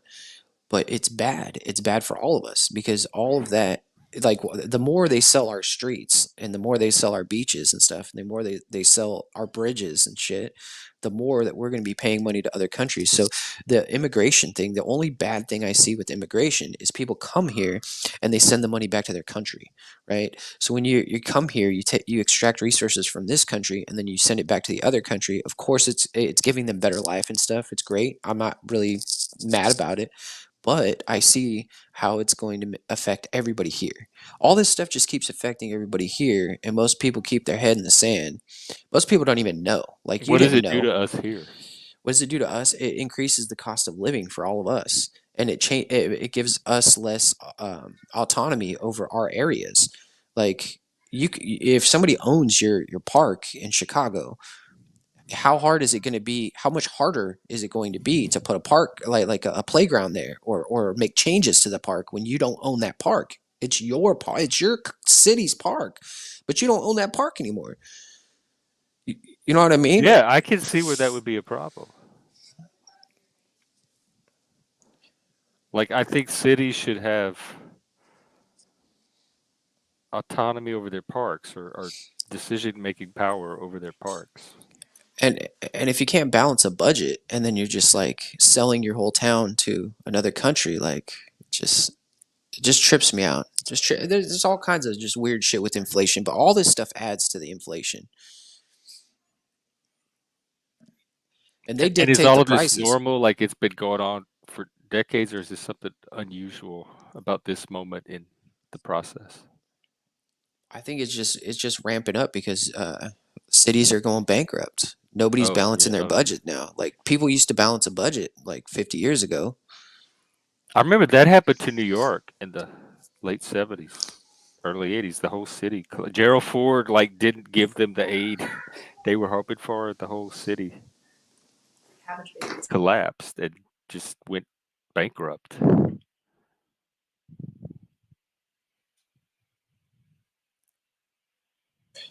Yeah. I just thought it was funny. I was hoping Joe would stay around and talk about, Were you the really? inflation and the money and Oh, I didn't pick up on that at all. no, I actually don't dislike him. I just I get the feeling from him that he's that kind of guy who he walks into a room, he knows who he likes already.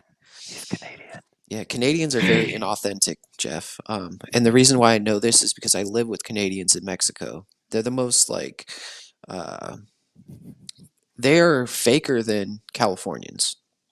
They will walk up to you and they'll say, "Hi, how are you doing today? Oh, everything's beautiful." And then like 5 minutes later, they'll be talking to the neighbor about you.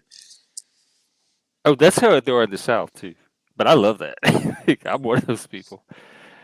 Oh, I get in on it California, too. they were fake, but I knew they were fake. It wasn't fooling anybody, so it was easy to handle. It's the fakeness that fools you. It gets that you buy into it, and then like Lucy and the football, they pull it out from under you later.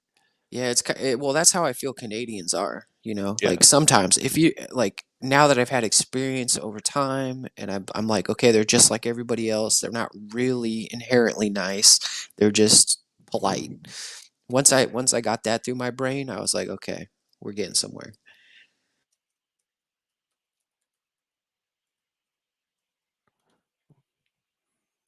I'm trying to go the 2 more minutes till the hour so it can make 6 hours. Oh, we got this. We got this. And then So I'll yeah, I mean, I was wishing that he would actually get to the conversation, but he kept going back to the victiming and then Yeah, I don't know trying to what like that was. Like some kind of dynamic got set off there. I watched it happen, and then it kept switching, and y'all all kept seeing different distortions in each other. And I could see it clearly from the outside, but y'all were all caught in it.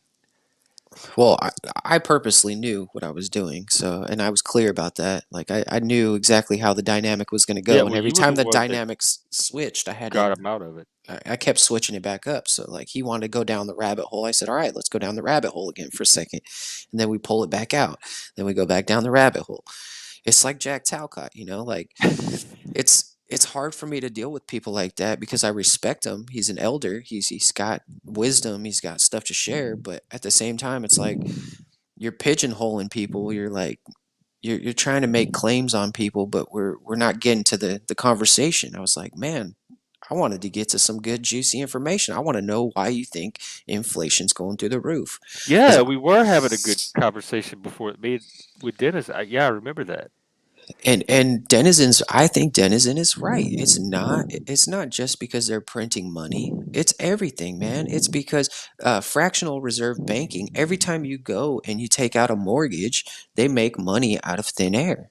It's just, you know, you put your 20% down and then the bank makes the rest of the money on a digital screen and it pops up. You have that money now. So the next person that gets in there, they have to pay more for that house and then more for that house and more for that house. And the reason why rent keeps going up is because every time someone buys a mortgage or buys a house, the next person has to pay more than the previous person. So when the next person has to pay $2,000 for a mortgage and the last person only paid $500 a month for a mortgage, what do they do to the renter? They have to up the rent. But is that this is all legal? Like, is that the way the system's always worked, or has something changed in it to suddenly accelerate the rate at this is I'm happening? not sure if that happened when the Federal Reserve was created, or if it was before that. But the fractional reserve banking, you know, I need to get that some right there is economists terrible. on this panel to help us have these conversations. I just don't know enough. That's an appeal to authority. That's Our what the old man expertise. tried to do. Yeah, I do accept the authority of expertise. Meh. And you do too in areas you may not be aware or realize, but Wait, can you say that again? I totally missed that because my headphones. Not because of the source, though. We're at the 6 hour mark. My instincts tell me not to do this, but what do you mean by not at the source?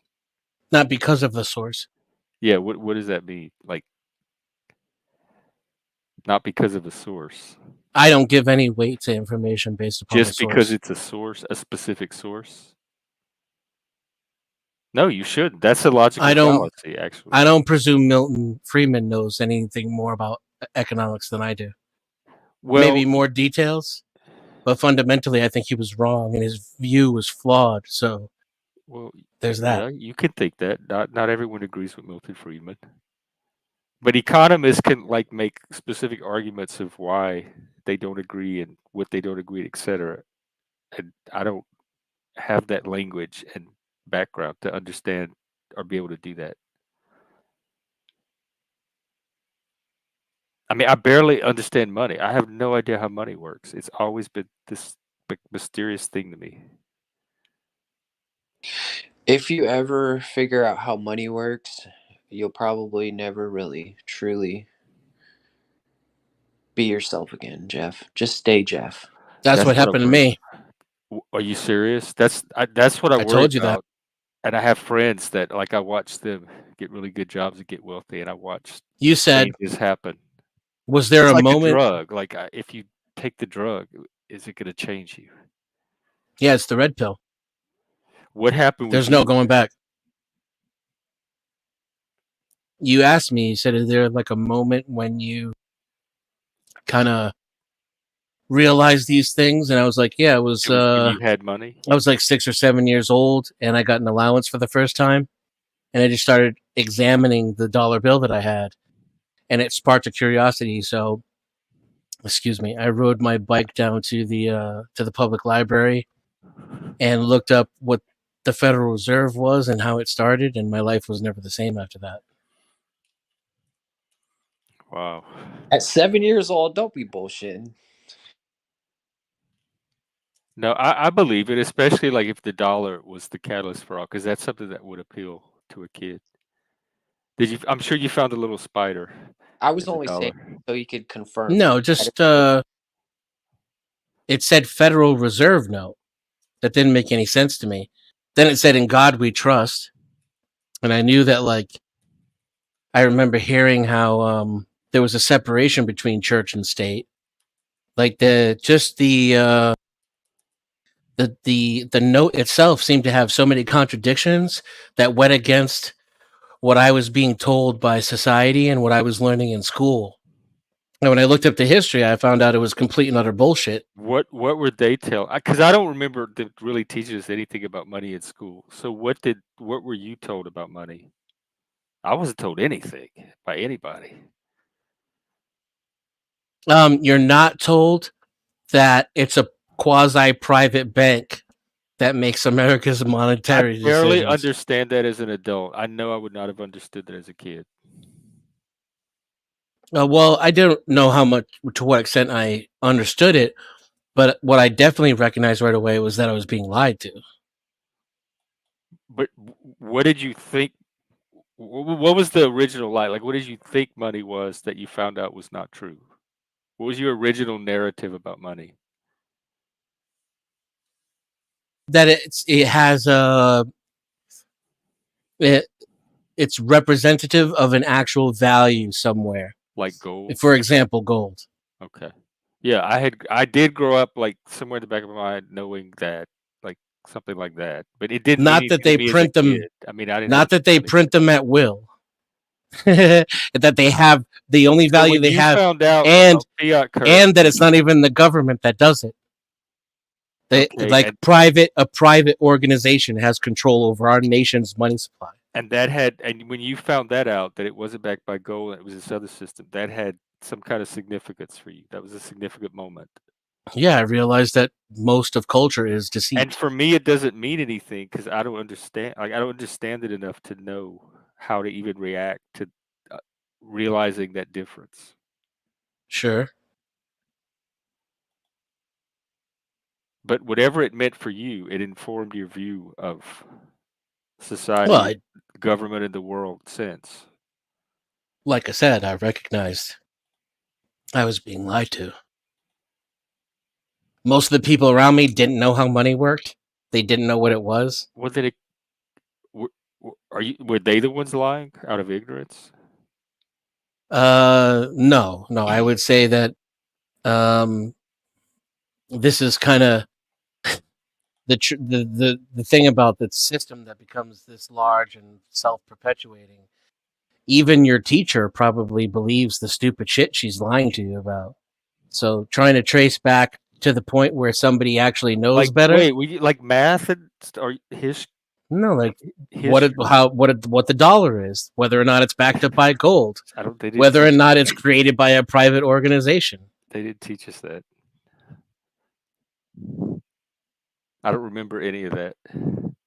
There's a reason they don't stuff in school. If you realize that the Federal Reserve isn't even owned by America, the corporation, United States of America, then it would probably piss you off, or piss a lot of people off if they knew that our country wasn't even in charge of its own money. Yeah. And see, so for me, I didn't get angry because I was just a little kid. But I was like, wow. But if I was older and I found that shit off, I'd be fucking angry. Because then I'd have some skin in the game. I was right? in, In order, But I don't I was I in don't know it. what that means. So I don't know how to react. Like America doesn't control its own currency. That Oh, has no meaning. I can't make sense of it. So I don't have a reaction here, because I I don't have understand what to react to about it. I think I can help you with this. So, do you know how the World Economic Forum makes changes for the entire world? I know they have like a policy agenda that they'd like to see happen.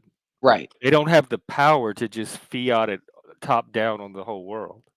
They That's still have to work through individual countries and their political processes. right. Right. You know, that's but you have no say in it. Well, I do because it has to go through the political process, and I'm part of that. We the don't all WF vote on it. doesn't. We all, yes, The they Federal do. Reserve doesn't. As far as I know, The the WF WEF? can't just show up in America and say, "Okay, here's the new rules. Let your people know." No, they That's don't do never that. been They how a have law is implemented in America. no. They just have secret Our, meetings that you're not included This is on, where and we then get into conspiracy territory, and I get yes, they lost. conspire together. our I'm legis- sorry, That that's how you things have get to done. when you one sec. charge conspiracy, you have to show evidence of. Otherwise, it's just a claim. Our legislators have already agreed to the World Economic Forum's plans, and our president But they continues to go to these meetings and continues to go along with the plan and things. that might all be true. Like I'll grant you all of that. Individual policies they still have to go through the legislative process, like the But you don't know lawmaking it process. exists, and you think it's just a conspiracy theory. Do I you don't know vote? what exists. Do Laws you are vote? public. When a bill is Do you vote? proposed, it's again Schoolhouse Rock. Do you vote? I don't know what you're talking about right now. I'm wondering if you vote. Law. No, sir. Do you If vote? something's going to be implemented into law Well, here in I the don't know what's U.S. happening from right the now. WEF, Is it's something going to wrong have with my to be mic, Moose? introduced as a bill into the legislature and go through the process. They're not just going to come up and make Jeff, a law and hand it to the people, and we have no say in it. Jeff, do you vote? Yes. Okay, so if you're ignorant of all the things that are happening and you're voting anyway, Which is that most people, 99.9% people do. They ta-da? vote with limited information. Ta-da! There you have it.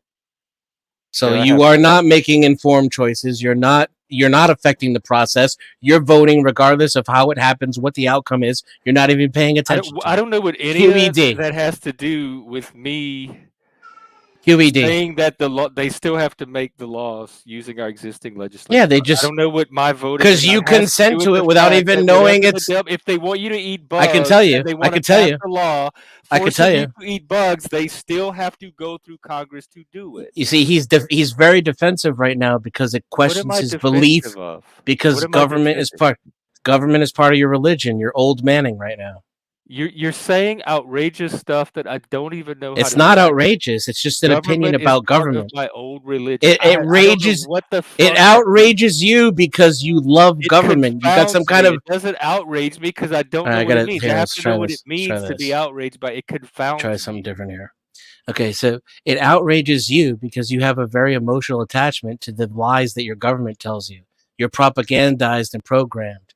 And the point is that if you're unaware of it and you're If still you're voting, trying to if you're describe voting my in the people psychology who are right now, you're doing the getting things it that wrong. we're That's talking not about, accurate. What you're saying and is you're not unaware that they're happening doing it, inside of me. I'm then they don't informing need your you consent to do it. that You're you're still working voting off them in. Wait, They're still guys, doing hold it. on. And the fact that they about your don't teach you about it in observations about me. school I can't If is hear you care about exactly the reality point. at all, The I'm fact that giving you you the don't know truth. anything about how your money works, about who prints the money, about where the monetary policy comes from. You don't know any of that. They don't teach any of it in school, and yet you still vote for them and they still do it. That is the point. QED. Okay, well, I did not get your point. If that is the point, I am not getting it. I So know, why I don't understand get that. another I had to get it out though, so that at least somebody could hear Well, it it. is on record. At least it's captured. It is now, yes. You are on record. All right. Well, we'll have to work through this another time. Please, DaFreak, let's talk about God. I never thought I would say that out loud. Excellent. So Shit. you're basically agnostic or atheist at this point.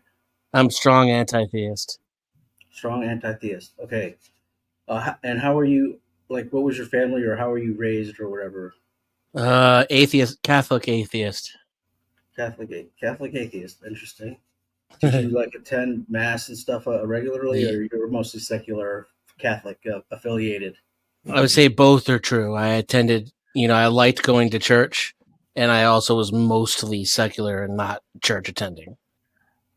Any like boarding, school or like, exclusive Catholic schooling kind of thing? No, Jew. Like I went to a Jewish school. Are you Jewish? No, All right. And did you at that time did you believe in God like as a younger person, a young man, and then something happened and like all of a sudden you're like, yeah, this stuff is like, no, I learned what's going on in the world by, my experience and in school or something. no. I was raised to believe that God is a concept, and then I also learned from that my mother was the atheist, and I learned from my father Catholic tradition and what church and spirituality meant to him and his family. All right. Interesting. And my mom and I didn't have any rituals. Like we would go to the science museum and shit like that and go shopping, but like there's no religious rituals in atheism.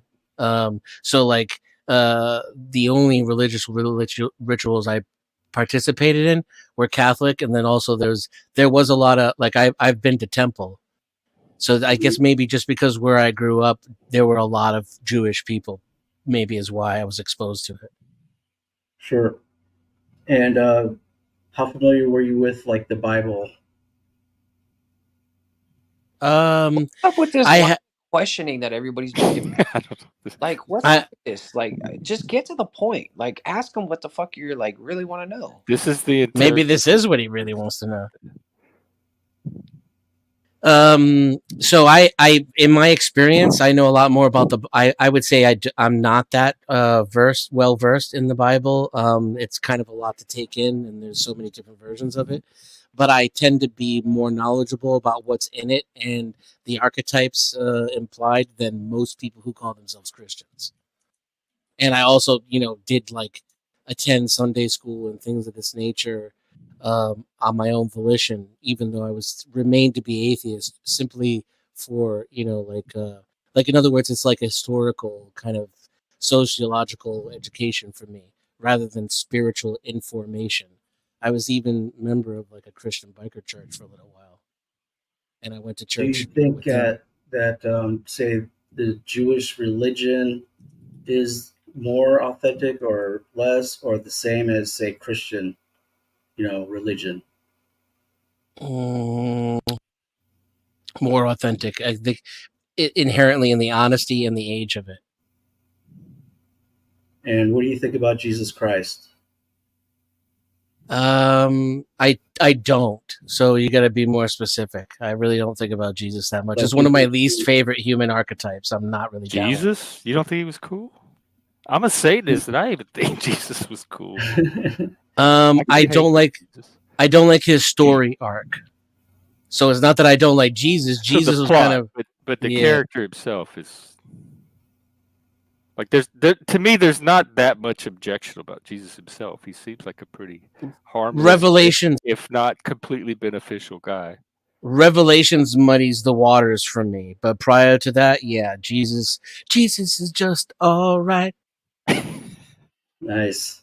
All you gotta do is. But you do believe he existed in history, and like he would, some people deny him altogether.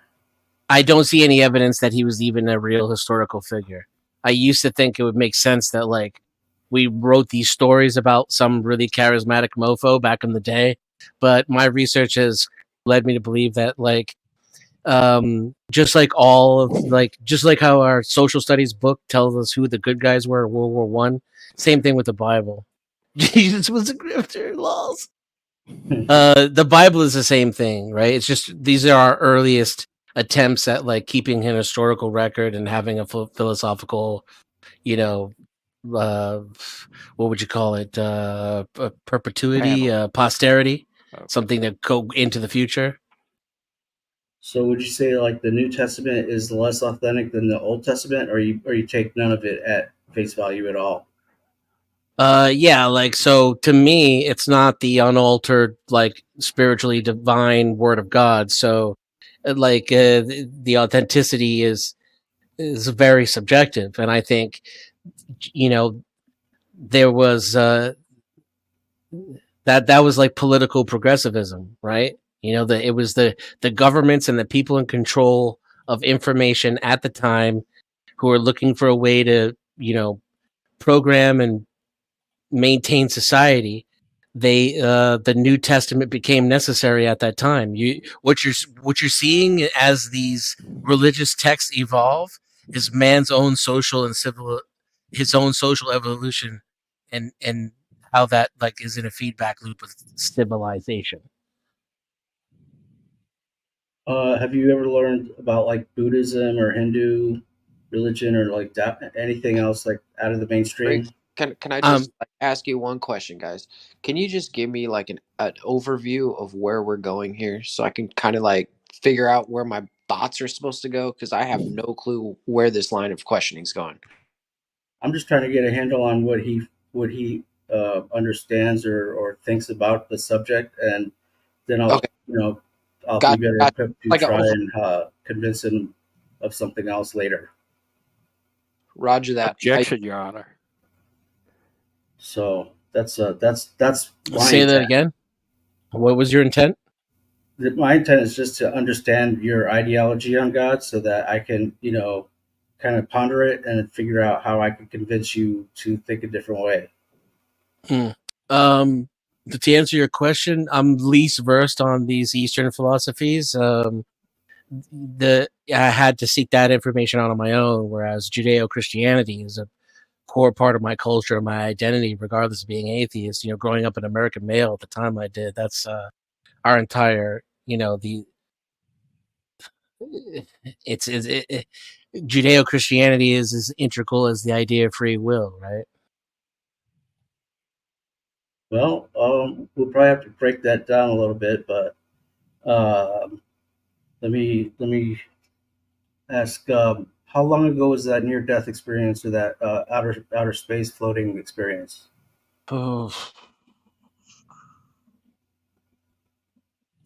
25-ish years ago. Wow. And and now when you think about it and you process it and everything, you think it's more of a psychological phenomenon than a spiritual experience? I don't think the two have to be mutually exclusive, and it's the way I've always felt about it, even while it was occurring. All right. When you were floating and you were like heading in a certain direction, I assume that you weren't in control of your movement or where you were going. Did you have a sense of where you were going? Yeah, like returning to the source, because I had no control of it. I was being pulled there. Was there a light? No, it was stars and space and atmosphere. Like some, like literally our solar system? Yeah, like it was the night sky that I saw as I was passing out, and I stopped breathing. It zoomed into focus, and then I rushed up into it. Like, were you able to see like Saturn or any of the planets that you recognized or anything? Not that I can recall. I felt like I felt like I could tell I was making progress through the solar system. So That's like, so I'm moving so fast I can't see it, but I can feel, oh yes, I've reached this point now. You know, I've made it this far. Do you feel like you actually got past the solar system, like you were beyond it already? I feel like that's when it started to fall apart because I couldn't comprehend that far out, and so I lost the illusion and woke up. Wow. And you definitely didn't look back to see if the Earth was round or not. No. Dang. If you get a chance next time, do that for me if you would, because I don't know. I'm hoping there's not a next time, buddy. Yeah. Well, next time it could just be a dream. You never know. But what was I gonna ask? I kept the shirt that they cut off of me in the ambulance. I sewed it. I had my girlfriend sew it back up, and I keep it. Was it like from a concert or something? No, it was just a shirt I was wearing the night I died. Yeah. Yeah. Wow. But I'm like, to me, I'm surprised that hasn't shaped your worldview about God at all, like more than how you describe it now. Well, I think maybe it does. It just I don't have to presume theism. So maybe it just gets me closer to understanding your view of God because I have a shared experience. Mm-hmm. That's good. I think that's good. Um, do you ever have yourself, like when you introspect, do you ever have questions about God that you like feel like nobody's been able to answer or anything? Not really. I mean, I find all of the Christian apologist answers lacking. Every single one of them. If I didn't, then I would be a theist. And when you say anti-theist, we're moving into kind of more like a political realm. So politically, why don't you like theism? Um, I can answer that, and there are some answers. Just real quick, though, for me, anti-theism is more about being glad there isn't a God. Like it's unproductive or something. Well, I don't like the idea of like a celestial dictatorship, some dude who watches me jerk off and will cast me into hell for eternity because he doesn't like, my thoughts on things. Like that's, so Sure. I like fuck that guy. But and the religious thing has been evolving too. I'm just not. I don't want to cop out away from my strong anti-theist, stance to give people like yourself something to aim toward when they're asking questions. But I would say now that I'm kind of at this point where I'm accepting more of myself and who I am.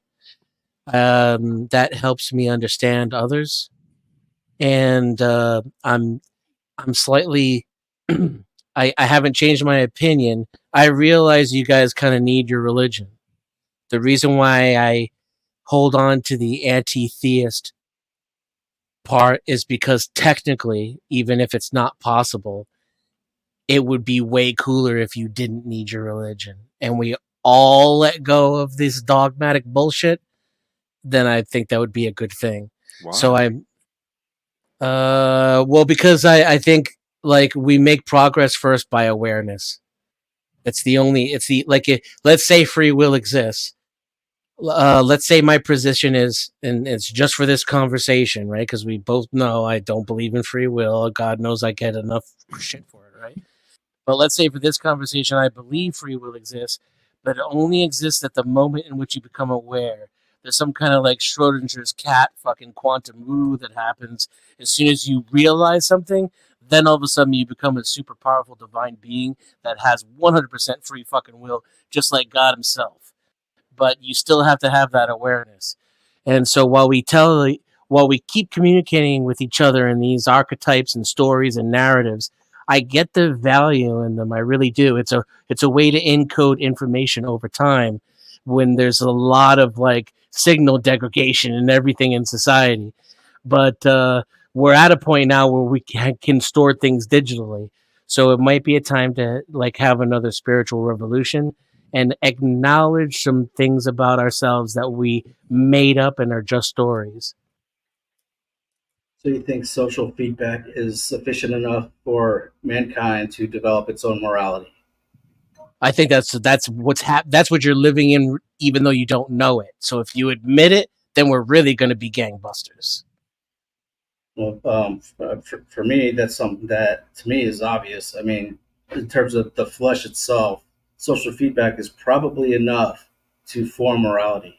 But here's what I've come to realize. Wait! I want to catch his next point. Fear of God is important. That's the DaFreak. thing. And I'm done. See, so you could just keep going. Jeff? It sounded like you were making a second point. Myself or you? Yeah. Oh, well, I said that, Christians argue this whole morality thing all the time, which I think is kind of bogus. It's a wash. There's no production in it. Social feedback is enough for the flesh of man to develop its own morality, in my opinion.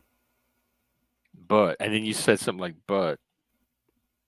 Well, because I was going to just keep asking questions and not get into what I believe. Okay. So Yeah. so is that your position? Like social feedback alone is sufficient to develop morality? For Or are yeah, Me? for you the arguing flesh. for the divine view? Yeah, yes, because I think it's a wash. Whenever the atheists and the Christians argue about morality, there's never any one particular side that wins the argument. And to me, social feedback is enough for the flesh of man to develop morality. Okay. The thing atheists don't realize, I think, a lot of times, though, and this is what I've learned, out like that pushes on the anti-theist part is that social feedback includes a fuck ton of fucking fear of God. And when I realize some people need the fear of God, see, I don't. I do not need that shit to be moral. Like, that is not how I work. But some people, and I couldn't fathom anybody who would be that way, because I'm stuck in my own fucking subjective experience. But I've become convinced enough, as stubborn as I am, that not everybody's like that. And some people really do.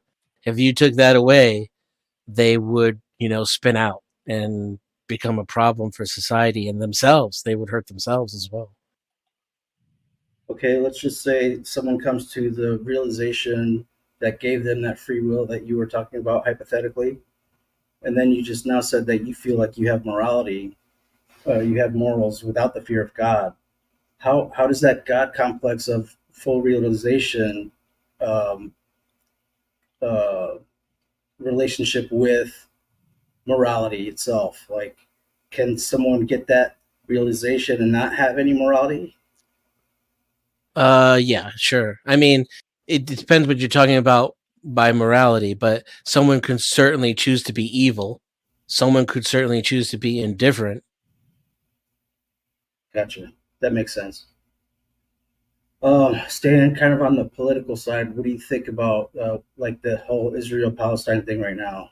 Oh God. Praise God. I just wish they would get it over with and wipe each other out. I'm tired of hearing about it. Excellent. Isn't I it think that's funny? all I got. Hold on one second. I just want to put one thing out there. Isn't it funny how when it comes to war, both sides both think that they're holy, they think they're right, and they think that murdering the opposition is the way to victory. Yeah. Isn't that Isn't that what you I think he bumped said out right? funny, but Oh he cut yeah, out. you cut out at the end. Is that funny? It sounds It's like more ironic, conflict. It's Yeah, not funny, haha, but funny. Yeah, like it's I ironic. funny, not like hilarious. I'm not laughing at it. It's sick. It's sickening how people think that like the only way to like get their to get what they want, they have to murder other people, and then they have to make their god and their position be like the holy position, and I'm right, and like you know what I mean. So for the Israelis and they think they're right, and then the Palestinians think they're right, and then anybody who disagrees with them having a conflict, they're wrong. According to each side, and so it's like no matter what position you take on this, you're screwed no matter what. But I think anybody who chooses a side is kind of sadistic. Well, if you think about it, every argument, every panel verse, that's what's happening is someone is trying to take a moral high ground and to try and wash out and win the argument. So it's not just a wartime thing; it's a everyday thing. Yeah, you're hella right about that. I don't think I have anything else to ask him. I'm just gonna kind of process over that and come back at him again another day and see what happens. How did that conversation go so smoothly It always does with Freak. with Freak? So there's something about you and Freak. Because there's mutual Well, not. respect. When there's Yeah, it was like He's a very calm asking of a question and a very thoughtful, reasoned response, and then he's. another calm asking of a question. I was wondering about my view count, but the conversation itself I don't piss him was an off. exemplary conversation from Thank the you. person that just got accused half an hour ago of being this combative person that fights for everybody and can't make it through a conversation, et cetera, et cetera.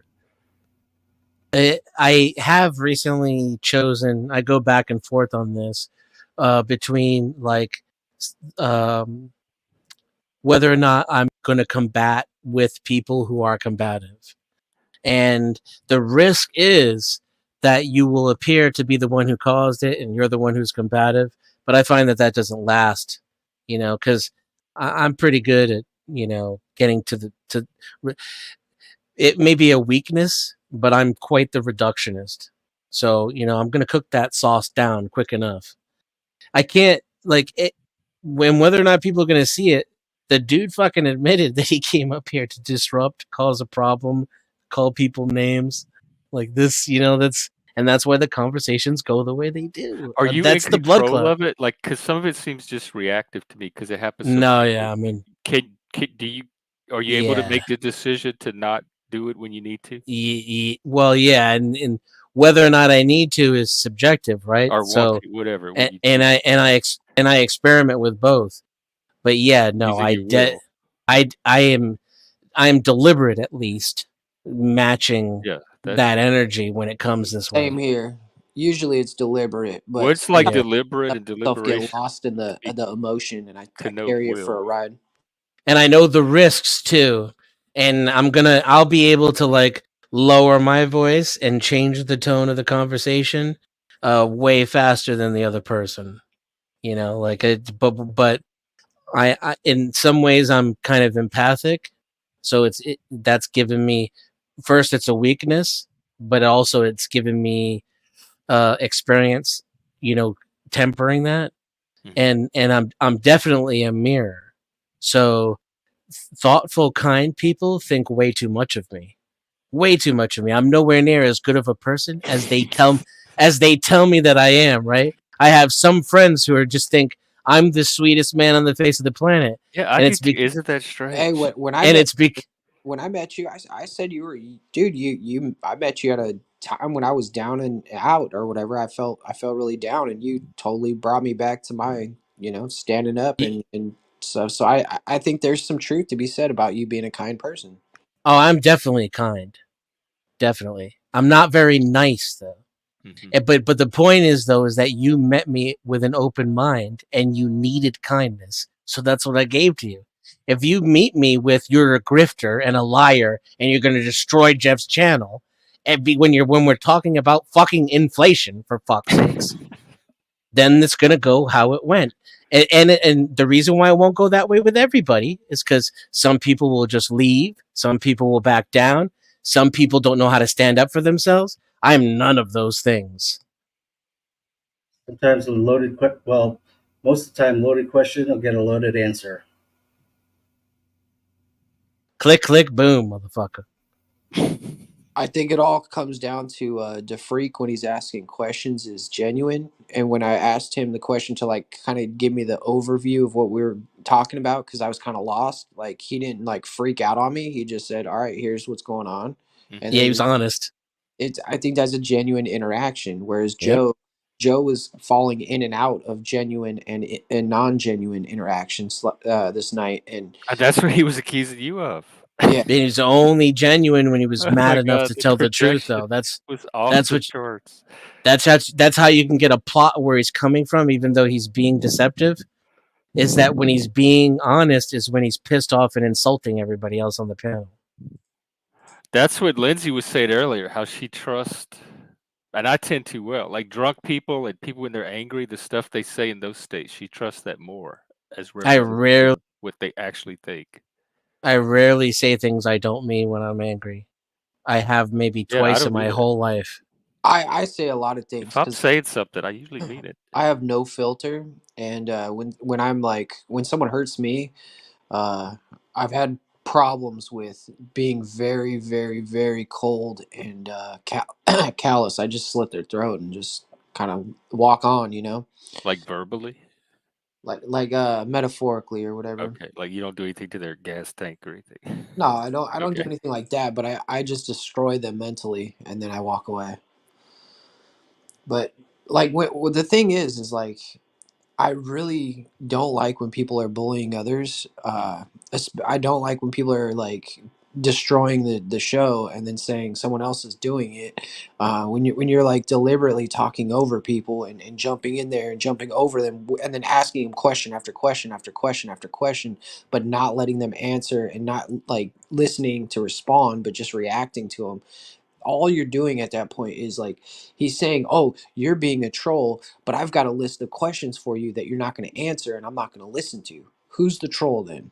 You know, just One very very detail that I just noticed. I've been paying attention since he first came on the panels, and I noticed it yesterday more consciously. So I spent the entire day today watching him do it.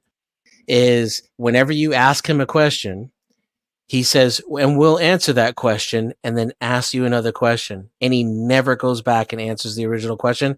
And that adds up to dozens of questions. So he's literally the guy being exactly how he described Denizen, right? Like he doesn't answer you, he doesn't answer the questions, he evades them. It's an attempt, and he's trying to take the conversation from why corporations are screwing us at the grocery store to Denizen is a grifter, Denizen will ruin your channel, Denizen, whatever the fuck. Oh, Denizen. Now that you said the grocery store, I have to take it there. I worked at the grocery store for 3 months. I think it was not last year, the year before, when my wife was pregnant, and it was the off season, right? I got home to Maine early in the season, so before we were opening up. So I worked there for 3 months. I was in charge of a lot of things. I did everything because I'm just capable, and they just let me do whatever. So they price tag everything on Monday. So they're like, "Hey, you want to do the price tags or whatever?" And I said, "Fuck yeah, like that's an easy job. You just slap labels on the wall, and you don't really have to do much of any work at all, I'm just sitting there just being me, like stoned and fucking, just doing some work." And so, anyways, what I noticed was it's not a conspiracy that things are going up in price. Like the conspiracy is that people don't, or not conspiracy, the ignorant thing is that people don't understand that today they'll take a can of beans, right, and it'll be $1. So next week they're going to make it $1.50, right, and then the week after that they're going to make it $1.25 or $1.30, and they're going to say, "Oh, it's on sale." Sale, yeah. But it Yeah, was I've never noticed that. on sale. It was never on sale. They upped the price, then they put it And back. then they discounted it. And every single week I was watching as the prices kept going up for everything. It would go the corn, the everything, canned That's beans. still happening. And then I would see like aluminum foil went up $3 in 1 week. $3. It just went up $3. Boom. Because the aluminum plants were closing or whatever. I keep tabs on like all these food plants that are closing, all these fires that are happening. Yeah. I keep my eyes open to what's going on in the world. And so like what blows me away is that people go about their day-to-day life and they continue to just like act like everything's okay, and like the life is even though they know that shit's bad, right? The reason why we're able to continue, I think, is because a lot of people are getting government assistance. And I'm not against government assistance, but I think the reason why the economy hasn't completely like collapsed and we're gone into like full revolt is because people still able to get EBT. Yeah, That but could be true. my thing with that though is right now, without any more work or labor, we could give EBT to everybody. No, I And know, but Right. that's the problem. It pacifies people because they don't see how bad we're getting fucked because we still have food, we still have shelter, we still have the bread and circus. If they there take is those, we're in trouble. some of that, but we could just have an increased quality of life. America is just that rich, and the scarcity is artificial. I So the completely. political will has to be there for that to happen. I think people have to actually be motivated to like Yeah. make the change though, like Yeah. the peasants, right? Like that's what I'm Yeah, not. so I think they keep us Dude, fighting with each other. Yeah, and I'm not against them. And they keep you black pilled in America so you don't participate in making change. I'm saying the social net or whatever is what helps to keep us pacified. You know, why do you think they legalized marijuana while everything was going to hell in a handbasket? Why do you think the liquor stores were open the entire time the whole, lockdowns were going? To Because keep people pacified. pacified. They're keeping us pacified. They're keeping us nice and, Like if they don't get their weed and their liquor. But we didn't need to lock down, though. That's my point, Moose. See what I'm saying? They've got us now to the point where we're just arguing over the fucking, what is it? The painkillers. We don't even bother talking about the fact that they're giving us cancer. Oh man, I know. I think all you need to do is change your tax policy, and what you do is you tax government assets and you generate free money, basically. I'll be right back. Yeah, but how do we do that? How do we become this is a Jack Talcott thing right here, because I can't figure out how we get into the power position to do that. You Well, it get has to elected, start with the ideology being spread enough to where or you support politicians another act on candidate it. that represents your values. Because like in the hotel business, that there's depreciation. So if the government taxes its own assets, it generates cash that way instead of taking from the people. They could also claim depreciation, which is they can make claims on whatever is not being used as being loss of rent and generate even more cash. And it makes sense because when a state takes over a state and say like war or state conflict, what do they take over exactly? The government assets.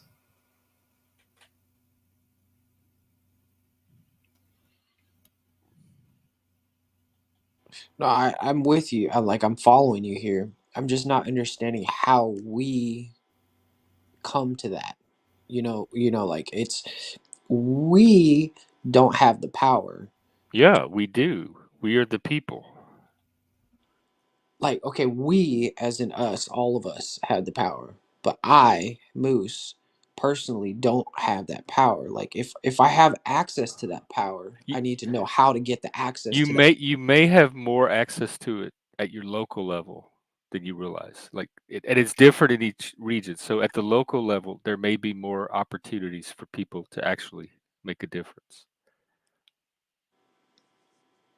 But the federal level is going to take either some kind of aligning yourself with an existing group or party or candidate, or becoming a candidate yourself to access the level of powers that come at the state and federal level. But at the Politics local are level, rigged, you though. may have more access just as a citizen. Politics are Start with the rigged. ideology getting out there in public, and then someone picking it up and someone submitting a bill or a resolution, and then kind of see what happens.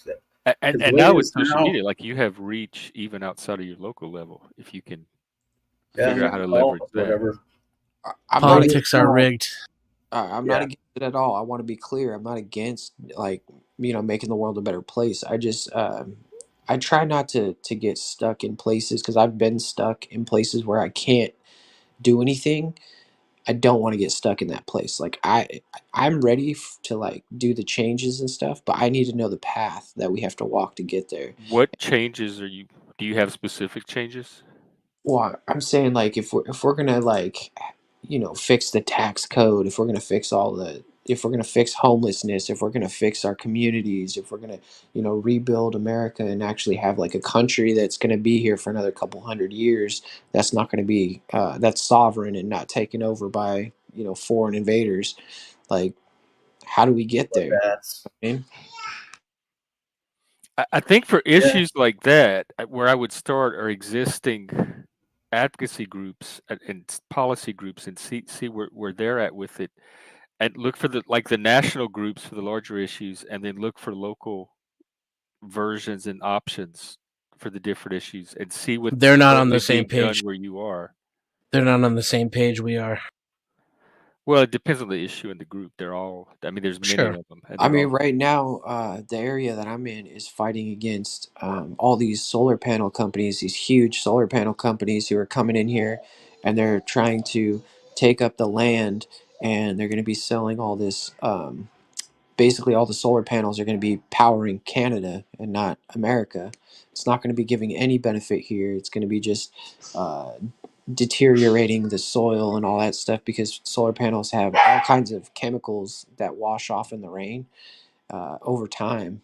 And so it's basically, we're in all kinds of like situations here where we're trying to fight against the powers that be, but all I'm seeing is like I'm seeing them push it back, but I'm not seeing them stop the horde. Like I'm seeing that they're still building this shit, even though the people are out there and they're protesting. They're doing, you know, they're coming together. Everything, you know, they're voting in the right people that they think are the right people.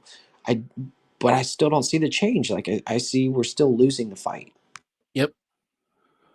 It's a convergence on many Yeah, it different. is kind of there's a little warfare element to politics, and you need some good strategists and tacticians and advocates and persuaders on your side to move your issue further than they could move theirs. You could lie to them and scare them instead. Then they'll do whatever you want. Well, I think you can make short-term change that way, but to make the kind of change he's talking about, I think you'd want to do it right and authentically and honestly and transparently and openly as you can. Well, yeah, because if you don't do it right, genuinely, authentically, or whatever, you're just going to get the same shit that you put out. So, like, if you do it crooked, you're just going to end up getting crooked again. Everything's going to go back to shit. And then we're going to Yeah. have to go back to the cycle of trying to reform the shit again. Yeah. So if you you're going to do propose it, you playing. might as well do it in a lasting way.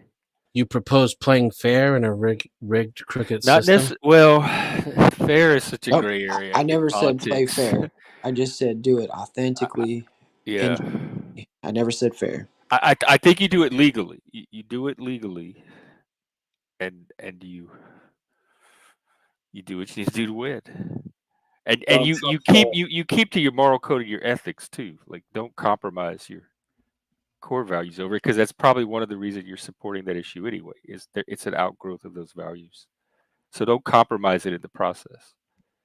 Donald Trump stole that oil in Syria fair and square, and that oil rig would have financed our children and their children's children for the next, generation and beyond. Joe Biden just gives it away like nothing. That's the difference. Well, you also have to understand that we owe everybody in the world, especially like China. China owns us, and if we don't acquiesce to other countries, they're going to call in their favors that they've been giving us. And everybody right now, the whole entire world is on the edge of collapse, and all it takes is one of the big players to go down, and the rest of the world is going to hurt.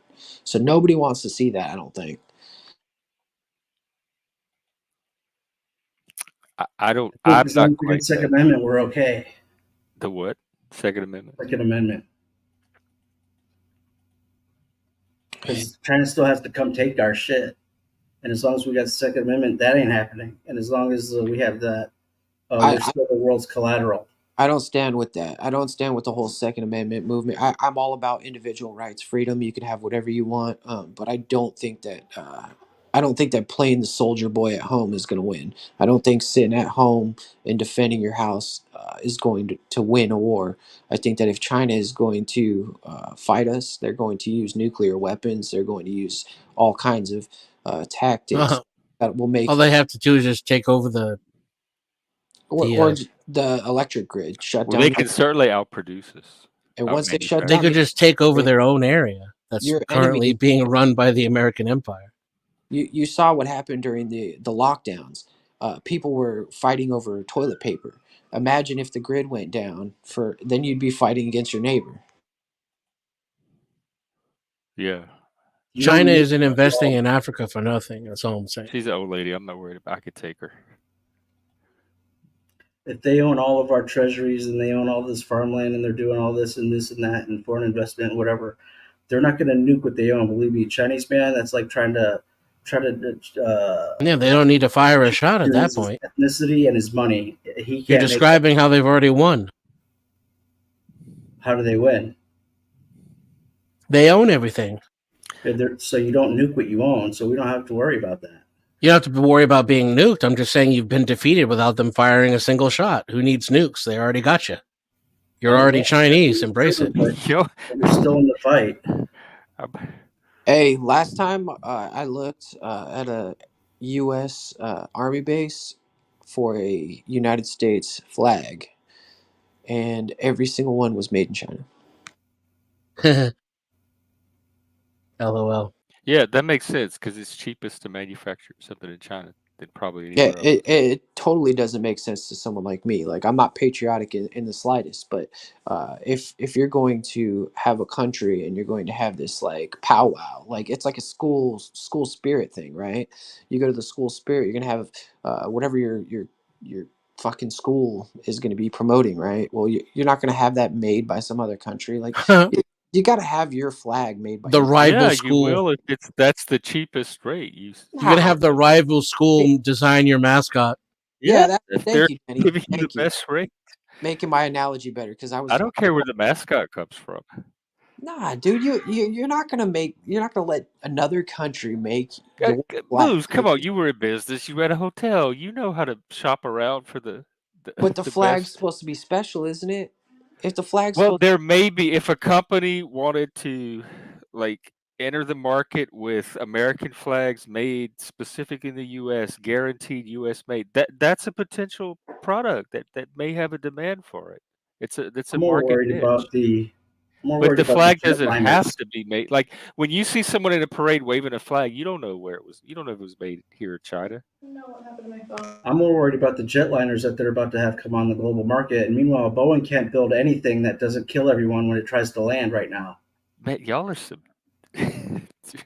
doomers. Yeah, y'all are younger My than bad. me. Y'all are not in for a good future. It sounds like. Fuck that. I'm gonna have a bitchin' ass fucking farm. Well, as bad as things get, as long as there's an internet connection, I plan to keep this little thing going. So y'all always have some little oasis to come and recharge. That'll be my Well, contribution. that's the thing. I don't think things are ever gonna get to the point where they get that bad. And if they do, I think I the don't think internet they will will. get just shut down because Yeah, I don't think. I think as humans as a species, and then as America as a country, I think we have the resourcefulness and ingenuity to face the challenges that are coming our way. I'm just confident that we're gonna figure out ways to make it through whatever is coming. I appreciate your confidence, but then when you look at like the two people that we have as the able bodies that are going to be candidates, Raffle. I mean, Yes, I'm gonna say, despite that, I still have confidence in the American people and the human species. I have confidence in the American people that they are going to continue to be like Romans during the fall of Rome. And they're going to continue going to the circus. They're going to continue eating their bread and drinking their wine and distracting themselves while everything around them burns down. And then everything will get rebuilt and somebody else will be in charge of everything. And they'll wake up one day and they'll be like, how did this happen? I don't think it's gonna Sounds burn. like prophecy. I think That there's is so enough of fucking us true. that are gonna figure out how to keep it from burning. I have confidence in Donald Trump's leadership. Do you have confidence in his ability to make it through these trials and get to that leadership? I have zero confidence that the DOJ isn't completely corrupt, so I don't know. But I know that at least Donald Trump will ask for something in return on a deal. And that's good enough for me. Okay. Joe Biden gives everything away. Fair enough.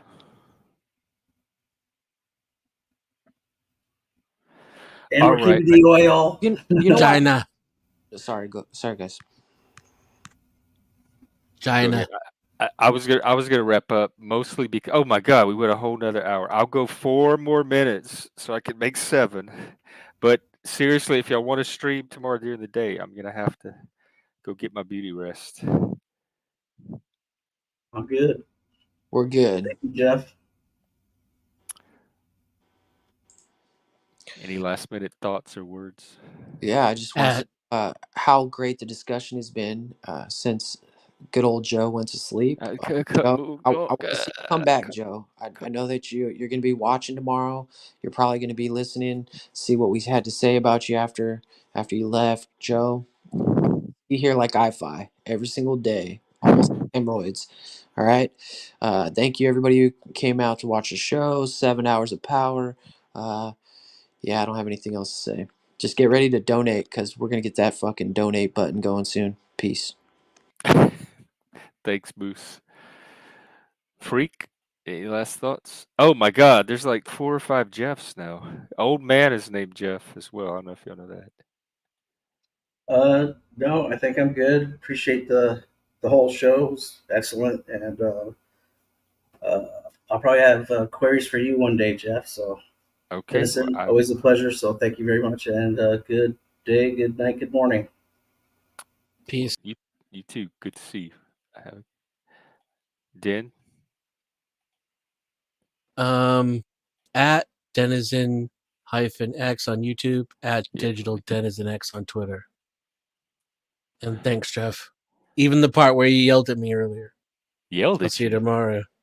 I yell at you. Let's see. Let me get Den's channel in there.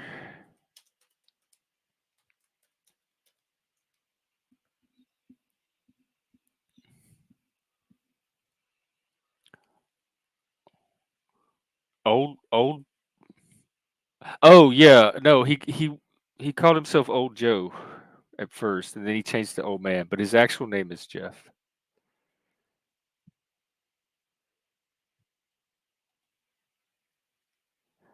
Okay, sorry. Yeah, let me see. I'm winded down. I could tell. Okay. Take care. Get some sleep, or get your coffee, or whatever you do, and I'll be back here soon. Let me go recharge my little earthly vessel, and then I'll see you in about 7 hours. Take care, and we'll do it again.